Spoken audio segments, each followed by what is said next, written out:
rose-colored glasses. Try the new and delicious True Shake Strawberry. Rally X is presented by Nova Motorsport, First Corner, True Shake,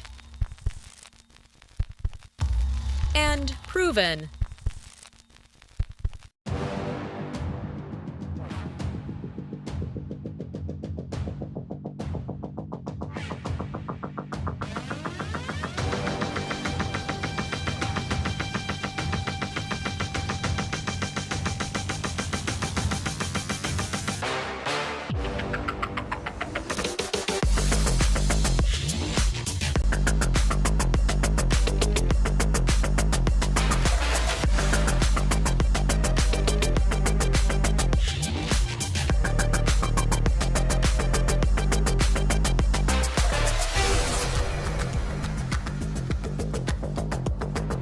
Hello from the Estering Buxtehude in Germany. It is the last day of school 2025, last day of Rally X clearly. How Reg? Hello mate. Good to see you as always. Andreas Eriksson over here, working as always, pre-grid full as always. It's going to be a mega day. The car park, talking to things which were full, I got exactly the same time as yesterday, and there are 3 times as many cars in the car park. It's packed. Really, wow. Meanwhile, me being at a total anorak was stood in pre-grid at 5 to 8 at the start of cross-car junior practice. I had a nice cup of tea at that point. It's ramped. It's going to be a brilliant day. It's going to be a packed day of action as well. Yesterday was pretty dramatic. We might as well start with Ulrich Linman, who led the championship, coming here and continues to lead the championship. But it wasn't an easy day, was it, Hal? He had a very Linman-esque day.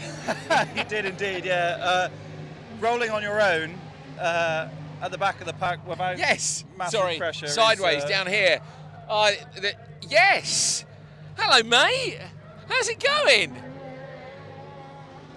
How's Ulrich going to do today? Really? Oh, that's terrible. Really? Sorry, Hal. Yes. As informative as you. Yeah. Rolling on your own is not the one, is it? And no. He put a brave face on it. I think that would have hurt quite a bit, really. And actually, he did a really good job to come back from that and just get solid points at the end of the day. Wasn't the greatest drive in the final. Had a couple of poor starts, didn't he, as well? Yeah. But ultimately, popped out of gear, did it in the final? We believe at the start. So he says, yeah. So Ulrich ends the day on 177 points. Maiko Tam's on 159. Victor Franks, though, still in the hunt on the final day on 151, so it is absolutely not over, and you have to get through qualifying. That's so important. He said yesterday, I just need to be in the top 5 all weekend, but it's not that easy. Well, even with the roll, he qualified second in the intermediate. He had won the previous 2 sessions. Franks is on a roll as well, though, isn't he? But on his wheels, in that he had a strong run yesterday and then was dominant in the final. So I think open two-wheel drive is going to be even more interesting as we go through this final day. There's people avoiding. You're allowed to walk through the shot. It's fine. Since we're yes, here, let's go. Come on. A nod to open two-wheel drive, which is wildly competitive this weekend, isn't it? The big Mercedes.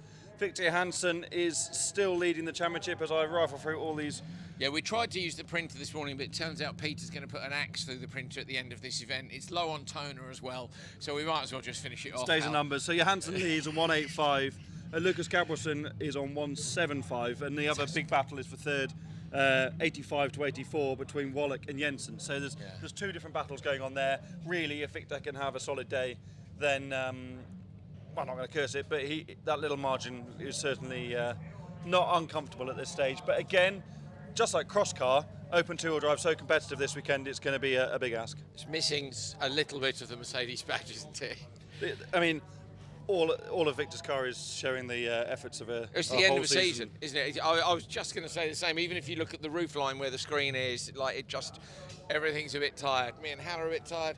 The printer, Hal says its days are numbered. Its day is numbered. This will be the last day it does anything, if indeed it does actually do anything.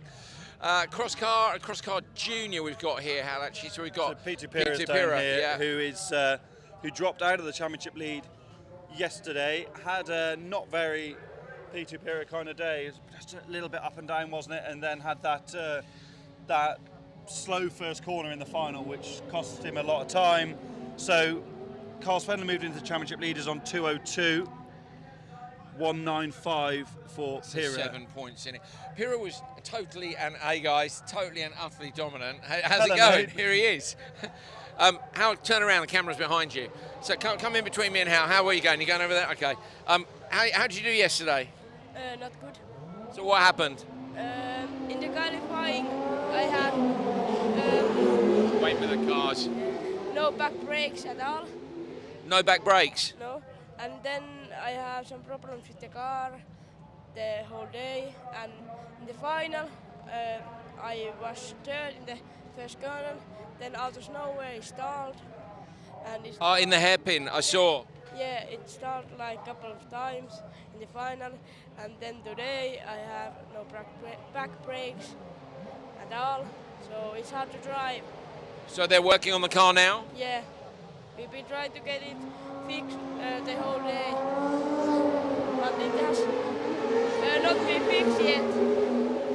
Okay, so you'll be all right. Have you've done Q1 already? What happened? In the first corners, I was going first, then Sweden touched me, and I went wide, and then Svedlund, Antila, and Manister came around the inside, and then I was fourth, but I haven't checked like the overall. All right, you'll be all right. Go for it. Everybody's supporting you at home. Thank you. See you later. Obviously having a rough time, bless him. He was really quite, not emotional, but you know what he saw the brakes and out of nowhere it stalled. I know Hal won't have been able to hear because I could barely hear him. No brakes yesterday, stalled in the final, stalled again later on in the final. Problems in turn one, problems with the brakes. He's up against it. And that's not what you want on championship weekend, is it? When he's been so consistent all year. It destroyed it. And then Denmark, I felt his recovery in Denmark was really good after a not strong qualifying. Both days hauled out a result from it. But that's what you could argue for Carl Svedland all year, that the results have been hauled out after not great qualifying. Let's just spin around here, Peter. We talk about the printer going in the bin. Yeah. There was a huge crash yesterday, which we didn't actually see on the broadcast, for Hampus Hagström. This is the crash structure we always talk about on the Supercar Lights car. So this is normally, I don't know, a metre longer. Absolutely squished to bits, isn't it? And you can see how effectively this works as a crumple zone, because, like you suggested, that the chassis might be damaged on the saw, and actually all of the impact was taken by this. So an amazing job. Wishbones, which are all kept in the first corner MSC truck as regular parts, all destroyed, but the team were able to very quickly change all that and get Hampus back going. Again? You have the wishbone, you have the steering arm, you have the complete servo. All from yesterday? Yes, from yesterday. Wow. It was a massive one. Good job, guys. Yeah, Hal, he was just pointing out the other part. He goes, there's more. A drive shaft, wishbone, steering, everything. Big job. Great job by the guys, but they're such good cars to work on. Yeah, and Hedgeham Motorsport, an experienced team.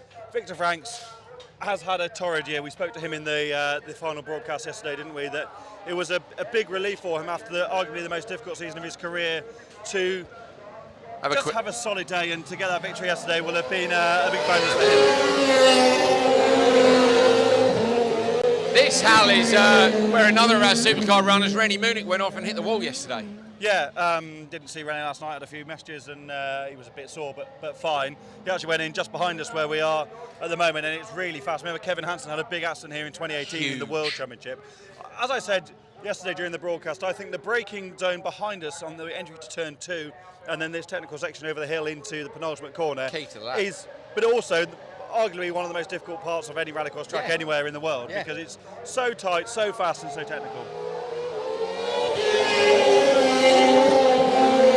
Such a great indicator of that. You come out of the hairpin, you're trying to keep calm, and then full gas the whole way up the hill, linking all the corners, and then that braking zone that everyone says is so hard, then down to where the Joker split is. And as usual, the TV cameras always flatten everything, whereas if you look at the hill here, it's actually very steep. It is so steep. Should we try and get through here? We're going to see if we can get through the back. Yeah, well done, Peter. There we go, looking up the hill. Right, we're heading around the back of ranks, so we're taking you deep into the darkest areas of the paddock. Hal, is it possible? That's a no, isn't it? So we're going to go through, or we're going to go round? This way, okay, this way. Hal, we're being told this way, the team are saying that way. They're all frantically pointing at a gap that's big enough for us to squeeze through. Which way? No, Over here? This way? We'll be okay around the back of their truck. I love it. But everything parked so close together. Yeah. It's not good when you look at a gap and think there's absolutely no way I'm going to fit through there. We'll get through this one. No, but I mean, yeah, we can do this one. We can do this one, right? You're going to be all right through there, mate. Watch your feet. Piles of tyres and stuff. Wet's not been used this weekend. There's new slicks, used tyres. The trucks are so close together because Estering is one of the few rallycross tracks with the paddock in the middle, like Valkenswaard. There's more room at Valkenswaard. So paddock 2 is actually up by all the car parks on the other side. Right. Now, we've had some big changes here, Hal, overnight in the Hedstrom's team. Yeah, and part of that is, although he's not part of the Hedstrom's team, is that Robin Norlander is making his FC2 debut. So has been racing in Supercar Lights all year, and brilliant to have another driver stepping up into the FC2. It'll be really interesting to see how he gets on this weekend. He's been solid, I think, in Lights. Yep. Yet to see that sort of standout performance, but I also think that sometimes if you move from a very specific class into something that's a bit more open, sometimes that really comes to a driver. So it'll be very interesting to see how And Norlander when you say gets on this specific, weekend. we're talking driving style here, aren't we? Single make. But they require tidiness, whereas the FC2 I don't think well, requires that in quite the same way. But I don't necessarily mean the Supercar Lights. I mean any single make category where very, very fractional differences make the difference between a tenth of a second gap and a second gap. Yeah. Because the other drivers in that category are very experienced, Used so to have the come from a cars. similar sort of concept. Whereas when you come into something that's much more open, Yeah. and in my own experience, driving a supercar or an FC2 with a lot of traction and a lot of power can actually get you out of Hide trouble loads of stuff. as much as it gets you into it. So what the short version is, it could suit Norlander. We'll find out. Massively, yeah. It'd be really we'll find interesting out to see. later today. So, but there are other changes too, aren't there? There are, yeah, and we will see those, especially with Robin Nielsen making his Supercar Lights debut, his actual rallycross debut in the Lights class, and we can talk more about that during the broadcast. We just missed Lucas Gabrielsen, who's gone out for his race, but he's obviously in the title fight with Victor Hansen. Thomas Merstad had a great day yesterday, who would normally be in this awning in cross car, and really he needs 5 points to get the title done. He's probably the one who can sew it up in qualifying, but almost certainly will. The but depth. one issue, and you're not in the semis at all, and then that's a problem. So he just needs really. It's almost really difficult to drive like that because he needs to not push so hard you put on his roof, but at the same time push hard enough that you're comfortably in the semis and there's no drama. So you really have to put all of that out of your mind and just treat it as another event. Yeah, absolutely. We're up to OMSE. We're heading back to where we started. Up here we got Tommy Howman, yesterday's winner in FC2. Tommy missed the last rounds. He's really struggling for budget at the minute. We both think he's exceptionally talented. I'm sure everybody at home would as well. That run of podiums in Supercar Lights was ludicrous, pretty much unbeatable. And here he is again. Yeah, and we're struggling a little bit in free practice this morning. Wasn't quite sure where the pace had gone, but he's one of those very analytical drivers that will be able to find that time. I actually thought he had a problem on his first lap, but he was building a gap to the car in front to try and get a good lap. So it's all those small details. We could think about it. He was disappointed, obviously, not to be higher up in open four-wheel drive. The FC2 drivers have 2 bites to the cherry, really, don't they? And I'm sure we'll see more from Tommy today. Mounier leading Supercar Lights. Another good day for him yesterday. Very solid, very strong, solid, yeah. And seemed relaxed, I thought, when he came to commentary at the end of the day. Yeah, I think he was relaxed all day from when I spoke to him, but it's going to be a massive fight, isn't it? Because Lucas Anderson, having missed out on the title for a couple of years, very, very keen indeed to get that done. And at the same time, Robert Vittles in his first season in Lights has been exceptionally quick, hasn't he? And he also wants to get that concluded here. I think Mounier may have a 7 or 8 point gap off the top of my head. Anderson's in so there it's too. a little bit comfortable, but at the same time, with less cars, it's more comfortable because you know you're not going to miss the semis, for instance. So that makes a massive difference in terms of jeopardy. But when you're at the point, the points gaps, when you're at the top, the points back gaps are bigger, aren't they? So really you need to be at the top if you can. Yeah. There's Martin Ugar heading in from Crosscar. We've got the fight between, of course, Fraser McCollum and Casper Janssen. Ericsson yesterday as well was epically committed everywhere. But ultimately really had a shocker because it just didn't work out, did it? Yeah, it didn't quite work out. Jamaica. Hey, big up Jamaica. We have the Jamaican Tourist Board here from Europe. They have a European office, which is actually based out in Germany. Welcome to our friend who's here this weekend. All the flags are here. They've been tie wrapping flags around the circuit. Here are the McConnells, the biggest purchaser of Jamaican flags in the world. And and lovely people too. You have a great day today. Enjoyed their company all year, haven't we? And you what? We must touch on that. What a lovely year we've had. Like, regardless of who wins the championships and stuff, I've thoroughly enjoyed it. I know you have. I hope you guys at home have. Always get a bit emotional on the last day because you kind of don't want it to finish. Yeah, especially when RallyX finishes so late, traditionally, so early. Sorry, in August, you feel like there's still a lot more seasons to go. But doesn't it? And it also feels like a long time until the start of next year when it gets going again. Bjorn Stür. He's etc. in the background who won yesterday. We had a lot of new winners yesterday, didn't we? Yeah. Bjorn Stür as well. He was really emotional yesterday as well. Do you remember? He said thanking his family and they've made changes. And, because everyone that does this, and I spoke to several drivers this morning talking about calendars for next year, and that's always so important to people because everyone is balancing these calendars with real life. By that I mean family, work commitments. It's a semi-professional for some people, and for other people it's absolutely amateur, hobby level. It's so much work. And that's why when someone like Bjorn Stür, who's put a massive amount of effort into getting here and achieving what he has by stepping up from where he was a couple of years ago, it is emotional because you put everything into it. Right, here are the trophies. That's the main one, and that is the Supercar Lights trophy. There are trophies for every category. I think we're going to be at the podium, not on air, thankfully, but we'll be at the podium. What was it you said, Andreas Eriksson's going to need some energy drinks because they're going to be there all night handing out trophies left, right and centre. This big one is ludicrously heavy, but it's got some incredible names on it. I mean, Sebastian Eriksson, Kevin Eriksson, where have we got? Oliver Solberg, Robin Larsson, Johan Kristoffersson. We've got round here, of course, the most recent winners, Gronholm in 22, Kristoffersson in 23, Terpainen in 24. Who is going to be on that trophy in 2025? We're going to find out later on today. Hal, so many championships to settle. It's going to be a good day. Yeah, it's going to be epic, isn't it? And I don't think we've ever had a RallyX season when we've been involved for the last 6 years where it's gone down to the wire like this. So every title's up for grabs, and it's going to be fascinating to see who cracks and who delivers, and may the best drivers win. Yeah, absolutely. We're in for a great day's racing, so stay with us all day, guys. Let's go take a look at this incredible circuit of the Estering and get ourselves ready for the final day of 2025's RallyX season. So we ride on board with Ollie Eriksson in the FC2. This is one of the race starts from yesterday. This gives a great indication as to what it's like being on board in the rough and tumble of the first corner. Eriksson was so sideways yesterday, wasn't he? I'm sure we'll see more of that today. Gets on the handbrake, wide on the exit, and now he's side by side with championship contender Maiko Tam. Look at Tam getting the run on Eriksson down the hill. Eriksson so late on the brakes and made that outside move work. That is very rare indeed. Just gets to the apex on the right, clips the wall on the left, and then sends the car over the top of the hill. It's much bumpier there this afternoon. Tidy through that blind right-hander, and then the left just missing the wall on the left-hand side, climbing back up the hill, water pouring off the screen to complete a lap here at the Estering, and another big send into the first corner. Great stuff from Eriksson. What a classic venue. We are, of course, coming up towards Q2 for Open two-wheel drive and so on, but Crosscar Junior and Crosscar have already had their Q1 and Q2 sessions. Another beautiful day here at the Estering. As you can see, conditions are great. Carl Svedland currently in the TQ spot, the championship leader, having won both the previous sessions. How Pete Supera a P5 and a P8. We saw him in the morning in the previous show, not going his way at the moment.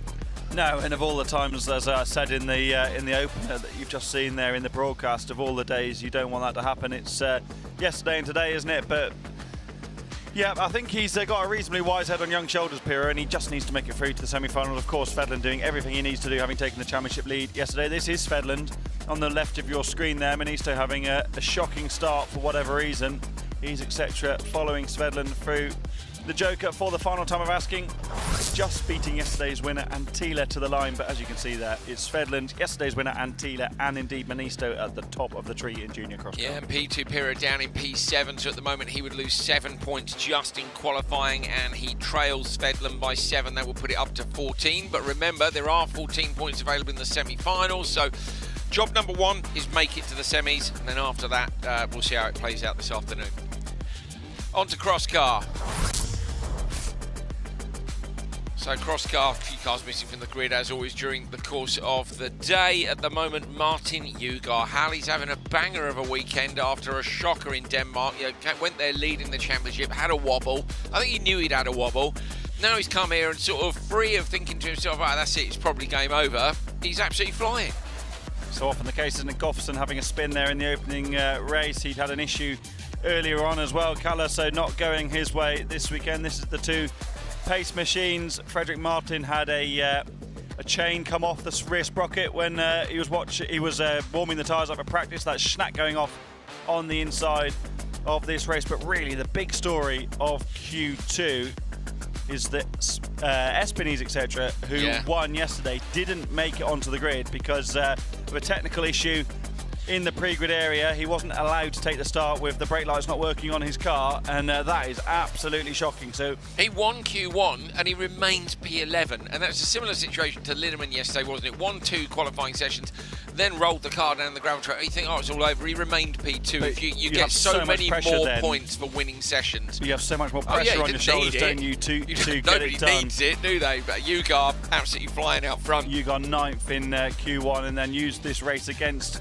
not the strongest drivers in the field, you could argue, to have a clean run and set the best time. And then the final race was also lacking that car on the inside in ease, etc., which gave Koba Powers a nice clear run up the run into the first corner. He got a penalty yesterday, Powers, after the final. This was a bit of contact between him and Eek Merstad, Orav in the mix as well. Sensible from Merstad. Look at that. Wow. Yeah, so Koba Powers with a problem there in the background. On go slow from the looks of things. Yeah, he's definitely missed a gear or something, hasn't he? I was going to say sensible from Merstad, thinking he'd gone into the Joker, but the shot was just quite tight, and he was actually going around the outside of 2 cars into the Joker so itself. Not so sensible.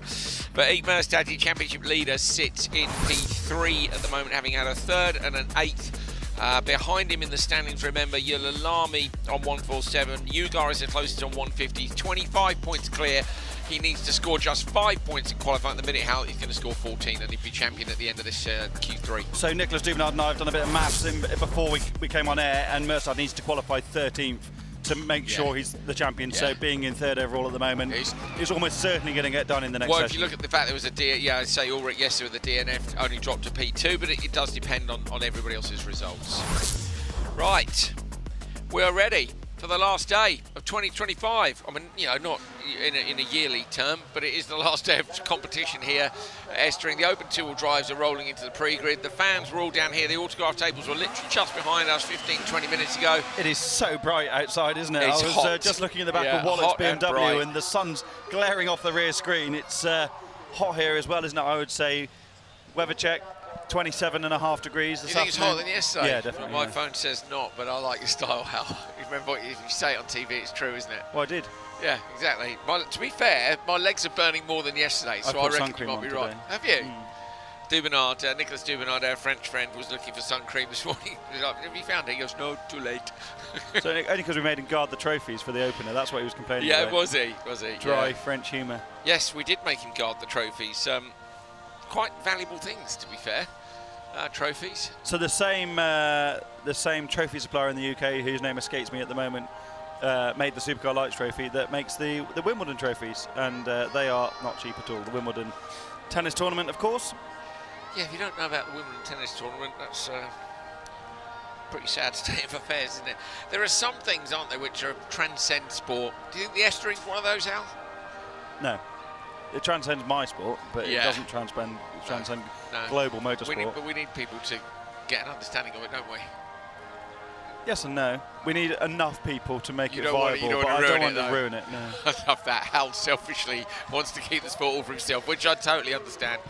We're in a very privileged position here, both in what we do and where the commentary box is. It's right behind these cars that are on the grid and good to go. Open 2-wheel drive. About to get cracking. Some fans there who are much better set up for the hot weather. Are they sitting on top of the fire engine? I don't know that that's going to lead to the fastest response. No, they're not. They're on the one behind. Yeah, I did think to myself, imagine, quick! Those two hanging onto the top, a couple of kids. I can't imagine how much you'd flap if there was an actual fire. I think that was brilliant. Oh, an actual fire? No, that would be terrible. That would be terrible. But the idea of the fire engine going out and people hanging onto the roof of it tickles me massively. As long as it's not me hanging onto the roof of it, everything's fine. Right, I'm just seeing something out. Ariane Van Lommel there in the middle of the pack. Great job by her team last night to get an engine sent up from Belgium, and they changed that here in the paddock. Of course, being in the middle of Europe makes that sort of thing fairly achievable when you're not a million miles away from home, so good job from them. It's also relatively straightforward to change an engine in one of those big Volvos because there is so much space in the engine bay. It's much more pleasant than doing it on a front-wheel drive car, for example. Not that anyone wants to be changing an engine mid-event. Whatever. Right, Al, Peter has threatened to put an axe through the printer, and I'm coming close to doing it on air. If we, how many likes do we need to put an axe through the printer live on air? 1,500. I'm up for it. I'll smash it to bits live on air later. I don't know if Peter's listening or not. I'd love that. The big sledgehammer will be an axe might be a big ask. McGarry, Geenen, Bex, Van der Warrenberg. Van der Warrenberg got DQ'd from the last round for 2 jump starts. Gets a good start this time, considering, but not as good as McGarry, who's been very good at the starts all weekend. Getting up to turn 1 first, Christoph Beck's on the outside. McGarry goes a little bit deep, needs to be careful out there, but will get away with it, I think. Yes, he does. 2 chunks of contact between Van der Warrenberg and Christoph Beck's. Beck's one of the headline acts in the rear-wheel drive brigade, retired from Q1 on the exit of the first corner, and went no further, of course. McGarry also had technical problems, so this is a race of those that didn't make it through Q1 unscathed, rather than being the slowest on pace alone. Bex is really applying the pressure to the rear of McGarry's Polo. Victor Johansson's just pulled up outside the commentary box on his way to the pre-grid, so he's getting himself ready for championship day. Oh, McGarry gets a McGarry in the rear. Mr. Gear or something, how he was ever so slow at the apex. He was, yeah, but I wonder if Bex ought to have joked then, given the known pace of Geenen and Van der Warrenberg behind, because he's getting held up here by McGarry. McGarry is perfectly entitled to hold his own at the front of the order. If I was spotting for McGarry now, I would send him into the Joker late here. I would open the steering now and go in the hope that Bex follows you in, and they haven't done that actually. McGarry uses a wider line. It's hard to change your mind back, isn't it? We saw that yesterday because it's downhill. If you've committed to the Joker, sure, yeah, and that's you're going to get back in the throttle. Yeah, dumbing people off isn't actually a bad tactic. Van der Warrenberg runs over his own rear bumper. Oh, mate, shocker. But once you're committed, that's not much you can do about that, is there? No. Great stuff on the drone. Viggo Koch flying for us all season, doing a brilliant job. Following the cars down the very long, fast hill. If you've got Dirt Rally 2, do go and play this track, because I really want to get it going at home. I haven't played on my own rig for ages. I need to get the sim rig back out. Last time I played was late last year with my mate Drew Gibson, and I've actually set the office up. Oh, Bex makes a mistake in the background. This is going to be all about how quick McGarry can get through the Joker. I think Bex is going to get there. Nah, Bex has got it easy. Yes, I was right. Mistake with McGarry. No, I'm sorry for Gary, but I was just pleased I was correct. Yes, anyway. It is unusual, so the office. You may as well celebrate. I said to my wife, was like, why do you want the TV at that height on the wall in the office? I was like, well, I don't know, it just seems like the right height to, no, up a bit. Basically, I've mounted the TV on the wall in the office at the right height to put the sim rig in front of it. I don't know if she's aware of that yet. Come the winter, she'll be aware. It's also the room the dog stays in if we're out for the day, so he's going to get used to having a sim rig in there all day. How? When are you getting yours out? You've got to finish the house first, I guess. No, it can come out. I need to find it in the container would be the issue. Peter has just walked in behind us. Peter Hellman, are you listening? Hellman? Peter, if we get to 1,500 likes, we're going to destroy the printer live on air with a sledgehammer. You up for it? He's nodding. I don't think they need the printer for boarding passes and things for tomorrow. But yeah, we'll see. I don't think we'll get there, mate, don't worry. But do look for a sledgehammer, just in case.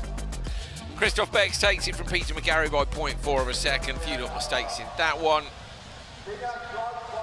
And we ease ourselves into this final day's action. It will be a long afternoon. I can stay with us.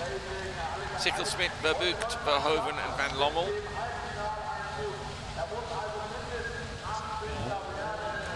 Who needs work? There's 3 semis, aren't there? So at the moment, Verhoeven is in. Van Lommel is out by 1 position. Verbucht is only 1 position in front of them as well. So, yeah, 3 cars here on the grid who could do with a bit of work. And Sickle-Smith is in P16. Yeah, actually they're 16th, 17th and 18th overall, of course, because they've only had Q1. I was thinking it was after Q2 and it's not, it's just the result of Q1. Yesterday's German winner of the front-wheel drive section of Open Two-Wheel Drive received a WhatsApp message overnight asking to turn the music down, Hal. The WhatsApp group was fairly lively last night, so I think some people were maybe celebrating one night too early. Yeah, but you're only... that's the trouble with double-headers, isn't it? Because if you don't celebrate the win on the first day and you have a shocker the next day, then you don't get an opportunity to celebrate at all. So I get that. The celebration on Saturday night. Indeed. I think there were quite a few people who were fairly well into the jar train yesterday, but they'll be driving home today, so I reckon it'll be a quieter day at the circuit in terms of people who are partying, but it is definitely not a quieter day in terms of the crowd. Huge effort from the organisers. Look at the track, it looks absolutely brilliant. I think it's the best the Esterings looked, Hal. Yeah, it does look great, doesn't it? And I was talking to Fraser McConnell's dad, Peter, who was saying this is the most response they've had, and they really gauged the response of the fan engagement with how they satisfy their sponsors, and yeah, they work it as a commercial exercise, don't they? And he was saying that they really do have a lot of support here, which is brilliant. Van Lommel chooses to stay on the main lap. Maiko Tam's just popped to the back of the box, Hal. He's not even in here. I've mugged him outside. Maiko, more afternoon, mate. How was Q1? Very good, very good. Yeah, and Ulrich a bit further down. He's down in P14, so you need to keep that momentum up during the day. Yeah, we need to push, and also need to clean race. Are you feeling a bit more now it's championship day? Just go for it and see what happens. Is the pressure off somewhat now? You've just got a race for it. No, now it's just go and push, and we say go hard or go home. Okay, mate. Good luck. Thanks, yeah, Mike. Thank you. Thanks, mate. He's literally standing watching at the back. I mugged him. And yeah, Hal. There we go. Yeah, go hard or go home. We've heard that from some legendary rallycross drivers over the years. Is this going to be Maiko's day? At the moment, he sits in P4 overall, and Ulrich Linman is down in P14. So same for Van Verhoeven, who takes the win with that late joker. All of those cars at the front peeling off to the left because they're in paddock 2, which is up in the field where the car park was traditionally, but now the paddock is so full here in the Estering there just isn't room down in the main part to house all the drivers. Did you notice, by the way, there's a cornfield directly behind the car park? Yeah, but you were stressing a lot last night about other things, so I didn't bring that up. No, we didn't. You didn't think a trip through the cornfield home. It might not have been a bad idea. On the basis you told me off, oh yeah, I did tell you off. Sorry. Yes. I wasn't going to mention it, but yeah, I did see it, and I also noticed the gap. You'd remember that. I also noticed the gap between the corn plants and thought that you could probably make some headway in there. What, as a car or as an individual? Because I thought it'd be pretty tricky as an individual. Well, maybe we should do that, you know, after the final. Like one of the, like before the after party. I was going to say, what's the famous film? But I don't know if you would have seen it. The one with where he built the baseball stadium. Kevin Costner. He's in it. If you build it, they will come. Field of Dreams. I know the quote. Field of Dreams. He's in it. No. Oh wow! Good start in the middle for McKingan in the M3. There is a mixture of front-wheel drive and rear-wheel drive cars in this. Rear-wheel drives tend to be good off the line. Hal, you went to Gabrielson last night, particularly good off the line, but quite a mad reason.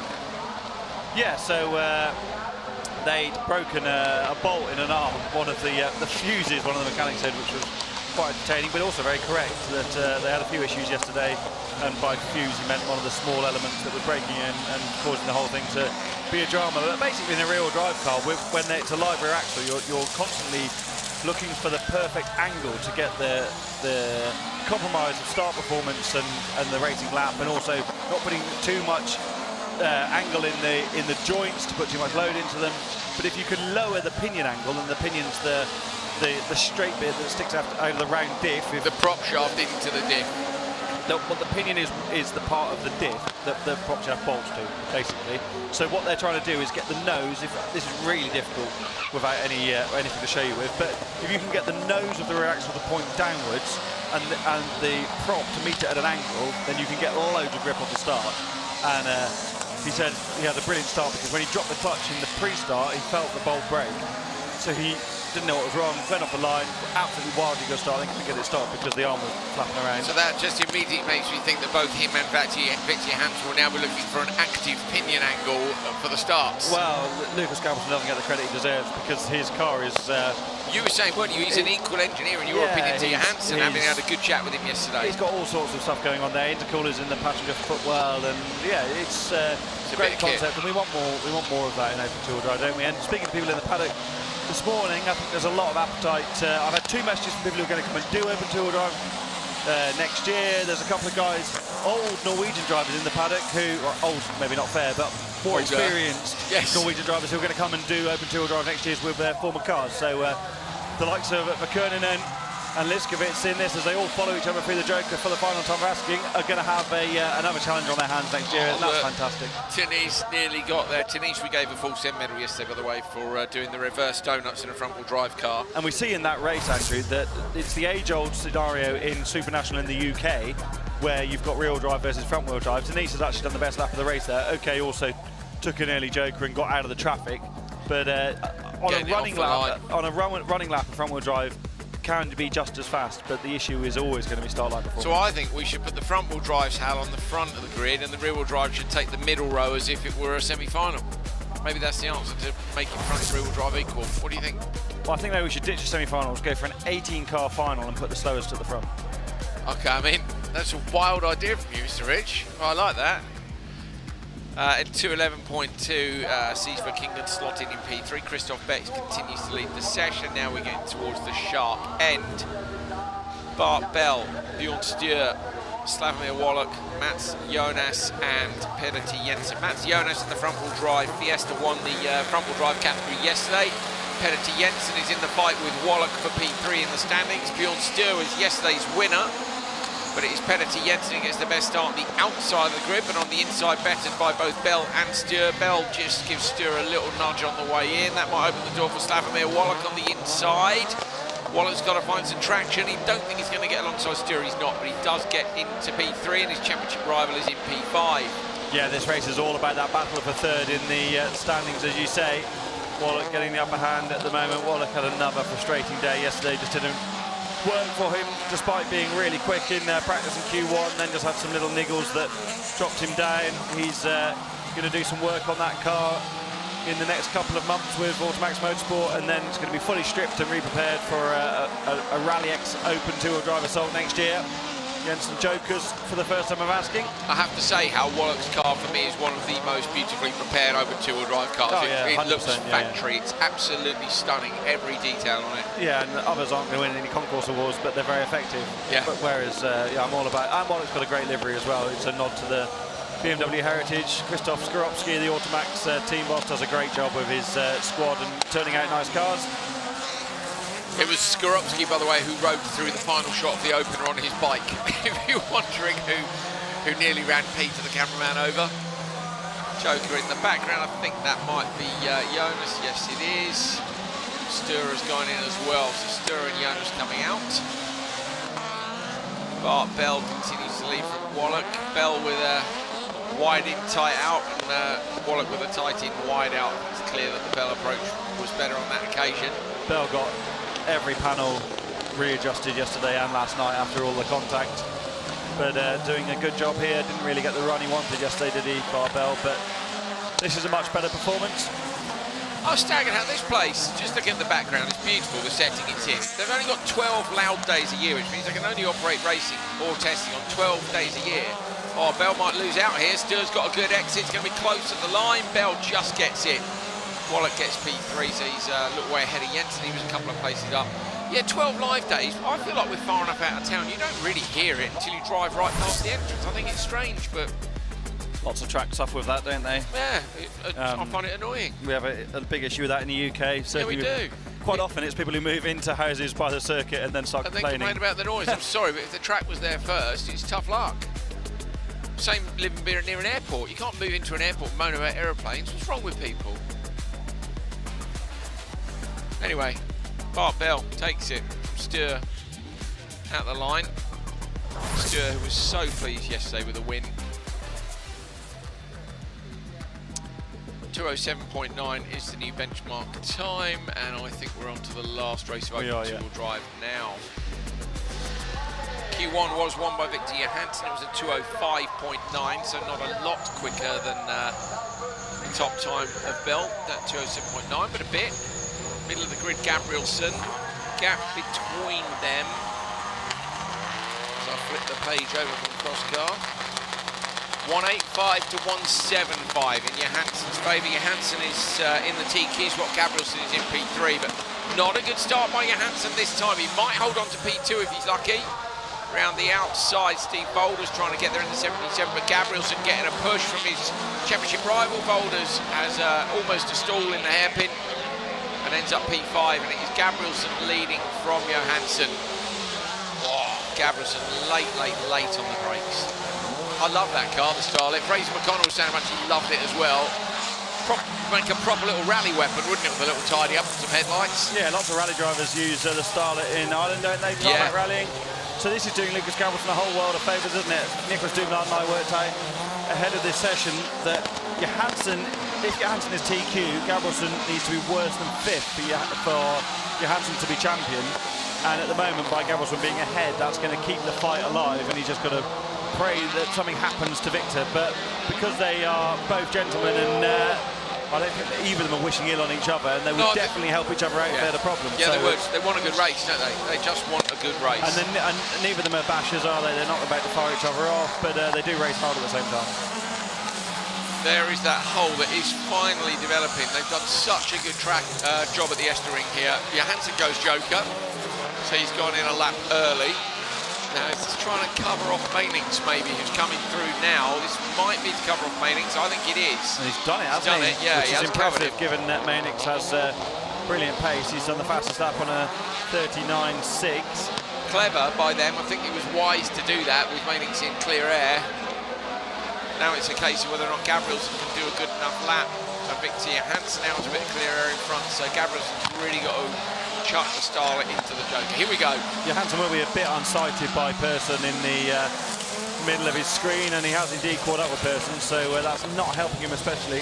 Gabrielsen into the Joker. And around in the background, you can see the other cars coming through. Gabrielsen should just get there first, but it will be tight. He does. Gabrielsen takes it.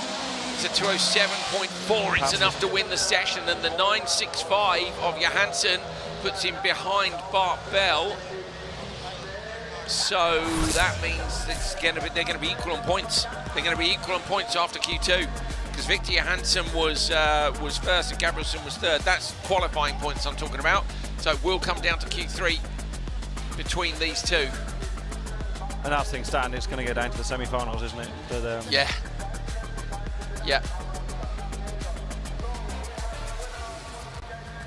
At the point they make the semis, it will be game over, won't it? Because there won't be enough. Well, there's only 10 points between them. Depends what happens in the semi-finals. You can't. So if they both make it, Johansson's won, hasn't he? Because at that point, no, because Gabrielsen at that stage could still jump start twice and be DQ'd. So you still need to start the semi-finals to be assured. Yeah, of it. no, I mean if they both make it from the semis to the finals. Yeah, sorry. My bad. Yeah. At that point, it would be over.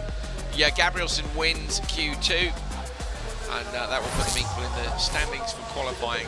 There it is, 92 points apiece. Gabrielsen, of course, in the TQ spot because he's done the quicker time in the later heat. Mainix third, Bart Bell fourth, Boulder Stewart, Persson, Wallach, Johnson, blah, blah, blah, down to P18 because there are 3 semis here. I think it's the first time for 3 semis in open two-wheel drive, but I can't remember. I think there's 3 semis in maybe the Netherlands. Netherlands, yeah. Supercar Lights up next.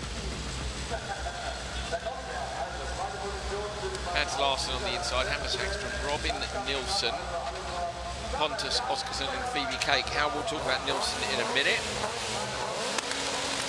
Lucas Anderson currently in the TQ spot from Darbach, Mounier and Vitals. There's 3 people in the Type 5, but it is advantage Mounier. Brilliant start by Cake on the outside again.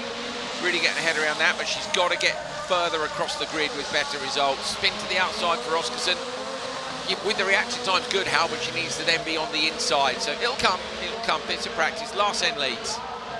Larsen under pressure from Hampus Hagström and his Hedstrom Motorsport teammate for the first ever time in Robin Nilsson. Nilsson got the call up last night, very late on, having worked with Philip Turenne over the last 5 years.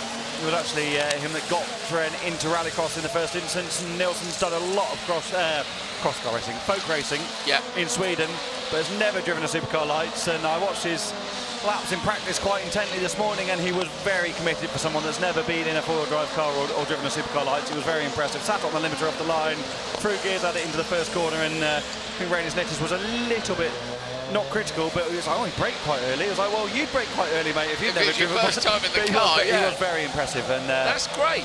Watches a lot of motorsport. He's commentator in Sweden for IndyCar. He used to do the World Rallycross commentary in Swedish as well. So I think that does help when you see a lot. You're able to. So do I. Some people can apply that, and clearly that's the case here. Oh, Hagstrom's a bit wild on the way in, but makes it work in the Joker lap. Definitely more crossed up than he would have liked to have been, but comes out onto the main lap. In the background, Nilsson hasn't been, Cake hasn't been, and out front, Larsen hasn't been either. So Hagstrom will try and close down that gap. What do you reckon? 2.0, so 1.8 was what Joel said yesterday. But it's class dependent though, isn't it? Yeah, on that delta. I think Hagstrom is one of the wildly fastest drivers in any of the categories when things are going well for him. But Mats Larsen, as we said to you at Linman in the opener yesterday, has been very impressive this year in his maiden campaign. Larsen goes in, mistake on the way in. That'll make it a bit tight on the way out. Hagstrom's going to have better exit speed here. I think Hagstrom's going to nick it. He is. So Hagstrom takes it from Larsen. Bit of a scruffy joker from the Linman promotion driver. I love Hagstrom.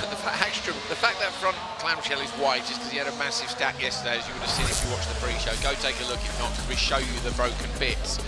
So that's a brand new panel hell out of OMSE's garage yesterday, isn't it? And look at it, it's absolutely wrecked already. It was okay at this point. And then by, well, I don't know where it happened, but somewhere else in this lap, it's basically going to be in the bin at the end of this event again. Consumables, pretty much. Is it here? The front, yeah, that, you know what, that worked really well.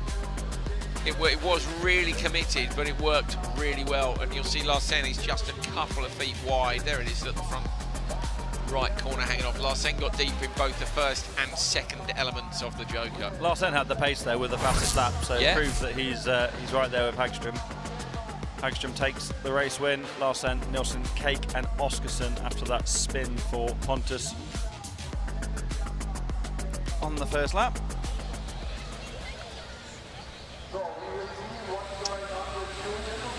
Supercar Lights Q2 race 2 inside. Lucas Anderson, then it's Tobias Darbach, Julian Meunier, Robert Svitzols and Kevin Darbach.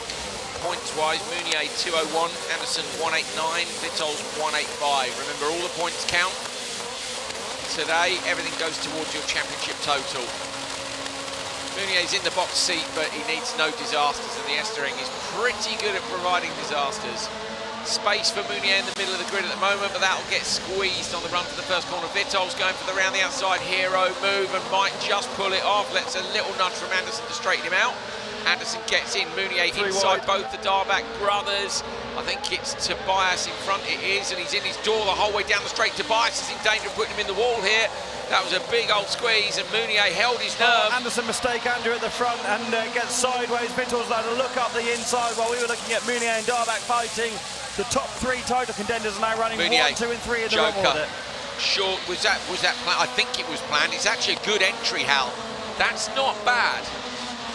It could have gone earlier, and then I wasn't sure if he'd actually gone by accident or if he was just out in the dirt. Anyway, Meunier's gone first. We'll see if that works out. This is what Anderson really needs after a tough day yesterday, to be at the front and set some lap times to try and pull a gap while Meunier fights in the traffic. With there not being a load of cars in the Supercar Lights category, it's very difficult to make a big difference. Unlike in Lights, for example, Tobias Darbach makes a small mistake at the bottom of the hill, and that will drop him back into the path of Meunier a little bit if he doesn't joker this time around. But Meunier's 2.4 off, Vitols doesn't go, so let's see if Meunier's closed that gap down on this lap. Remember, it was 2.4. What's it going to be this time round over the line? It is 2.7. It's gone up to Anderson. That doesn't mean it hasn't gone down to some of the other cars in front, but Anderson getting slightly further away from Meunier, so Meunier unlikely to overlap Anderson, but he might get Vitols. Anderson went for the big send in the first corner. Vitols had a look to the inside, but Anderson just carried that momentum through the middle part of the corner and actually put a bit of a gap on the Latvian. Remember what Meunier said to us yesterday about turn 1? He said, we found something in turn 1. He said, you just have to send it. And it's not necessarily a corner that the tidiness works in. Look at Vitols in the bank on the outside. That's a mistake, and I think it will give the place to Meunier. Meunier on the standard lap. Anderson going to get the win, but Meunier is going to edge Vitols after a raggedy entry. Oh, not as raggedy as Kevin was through the gravel on the outside. Darback in the background. So small are the margins in Supercar Lights that a little mistake like that compromises you, and that's the sort of difference that's going to be made in the championship come the end of today. It'll be status quo, won't it, in terms of their positions. Tobias Darback might drop behind, but they're going to remain in the order they were in coming into this session as in terms of championship contenders.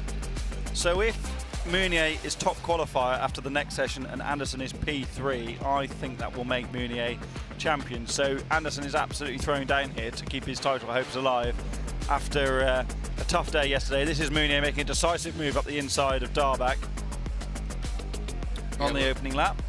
We're going to have a good look at the points, aren't we? Vitols just runs that bit wide. He was lucky the car didn't get fully rotated into the bank there. Meunier was pretty wide on his entry, but maybe it's a bit dirtier on the outside than they were expecting. But I also don't know if Meunier intended to joke at that stage. No, and the car was heading that way, and then the attitude. But that's when you see the composure of an experienced driver. The car gets out of shape, and you think, okay, right, I'm going to get back in the throttle here. The front dip's going to pull me forward a bit. Go in the Joker. And I'll just go into the Joker. Yeah, and lose less time than if you drag the car back onto the standard lap. Or you change your mind halfway through and do what I did and crash into the barrier in the middle. Well, that's. But the TSH has done that as well. So. Did you do that here? Yeah, head on. Okay, fair enough. Fair enough. Anderson is in the top qualifier spot from Julian Meunier, Tobias Darback, Roberts, Vitols. Vitols here on 185 is looking more likely to be outside the title fight, but still all to play for. We've got another qualifying session to come, so make sure you stay with us. Might see a couple of titles tied up by the end of Q3.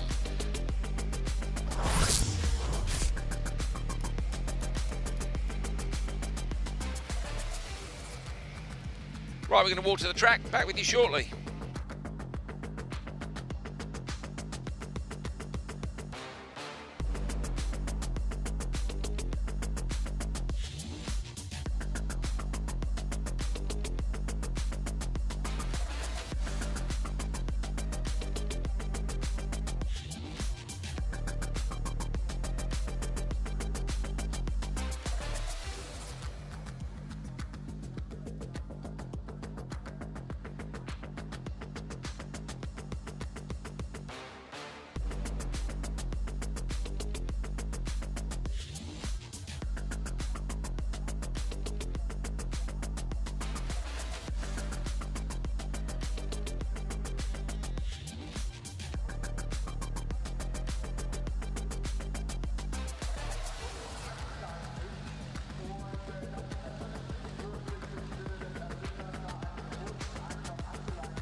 That is the poshest water spraying machine you'll see in Rallycross. It's a Unimog from Mercedes-Benz. I had to Google it, I couldn't remember what it was called, but they're a wicked piece of kit. You can put like tree cutting machinery and all sorts on the back, but look how uniform the spray is across. I'm very impressed by it. Met those lads yesterday with the spinny hat things on. They race Rallycross in Belgium, no, Holland, and they say they're gonna enter 6 cars if we go back next year. Look at that, look at it, what a piece of kit. That is proper, really wide, like decent sprays. I'm surprised you're not more pleased with it, Hal. Look at it. Well, I didn't say I'm not. But are you quite pleased with it? Yeah, it's satisfying, isn't it? Look at that, look. That's good, isn't it? They are absolutely drenching the loose. Well, yeah, but that's not my problem. But I like the way they're drenching it with great sprays. Quite often it's a smelly old water truck with water of questionable origin pouring out the back of something remarkably homemade. And that's not the case here at Estering. And you also saw the marshals up at turn 1 digging out bits of cars and things from the ground to make sure people don't get punctures. And I think big hats off to the organisers for a great job. The venue looks absolutely stunning. Great watering club. Great club here, organising club at the Estering. Very experienced at such a historic venue, and they do a brilliant job. Right, let's go racing. Q2 race 1. Nathan Otting, who took some wins earlier on this year, or a win definitely. Eric Gordon, the boss of the back 40 squad. Robin Norlander, who takes the step up from Supercar Lights to FC2. And Mitchell de Jong. Mitchell has really struggled this weekend, and he is a brilliant rallycross driver, but it hasn't gone his way here in Germany so far. Let's see if he can get it done this time. So de Jong's got a great start on the outside, but Otting's got superpower inside. Norlander's done well as well. Moves to the inside line. Eric Gordon at the back of the back. Otting gets the whole shot. Norlander gets understeer mid-corner. And Mitchell de Jong looks like he's looking for grip on the loose stuff on the inside, but he's in P2. He'd also ended up on the inside by turning out of the pack there and then turning up the inside in the first corner. Interesting to see him turning out of the pack. I definitely wouldn't have seen him do that in NRX Next Evo when he was racing in that. Whoa! The bump's getting big there, isn't it? Big bit of air for Norlander in I was just having a bit of a slow compute about who was driving that car now. Norlander has been impressive for me in that car in his first year of Rally X. Eric Gordon sideways up in the third corner. Eric hand painting the cars himself. How long did you say it took him out? A couple of hours? No, he reckons it takes 4 hours a car in a quiet, calm scenario. He said that's not what you get in the paddock because everyone's talking to you. So basically it took him a couple of days to do 2 cars. They're brilliant liveries, aren't they? They're matte yeah, finish. and then someone smashed into you in the first corner, and it's you've got to repair it by hand. But I also feel that by having got my supercar hand painted as it was in period. Yeah, everyone says to me, why have you done that? It's just going to get broken, but it needs to be period correct. It's cool, isn't it? Maybe you should get a second set of panels, Hal, with stickers on for when you go racing. That's not very Hal Ridge though, is it? You need the original ones. There's Gordon up in the hairpin. De Jong out front. Target time for the previous session was a 1:52.9, but they've just watered. We don't know if they did that ahead of Q1, so hard to know if it'll be the same or not. No, they watered before Supercar Lights in Q1, so the track was definitely drier than it is now. That bump is definitely something which is maybe worth avoiding as well. De Jong's line through it was tidier than Norlander's in terms of the effect it had on the car. I think he's going to take it. It's right on the line though, that rut, and it's developed there for years where cars get pitched up on 2 wheels. Tom Banks, the brilliant backroom picture. Had some amazing, it was the low picture and the Polish guy in the OMC Fiesta that were right up on 2 wheels. The backward one was wild because he had a puncture in their rear bumper. And it was he'd also found out that morning, hadn't he, that Ford weren't continuing with their World Rallycross programme. Yeah. And he was all good. So I don't think there's a single wheel on the ground, is there? It's a banger of a picture from Tom Banks. He's a brilliant photographer. Andreas got that printed in his truck now in his... Yeah, he has on the back wall, hasn't he? Over the sofa. So this was Otting at the apex. Did Norlander get a nudge? Not sure. De Jong got up the inside and away. Time has disappeared already. Cheers, there it is, 1:58.7, which would see them roughly where they were, I reckon. Otting did a 2 minutes last time. And De Jong was a DNS actually, so De Jong didn't even get out in Q1, so it's going to be hard work for him to make it through to the semis, which is a shame. I say he's a great driver. You reckon that's Norlander's side seal after that big impact? 100% is, yeah.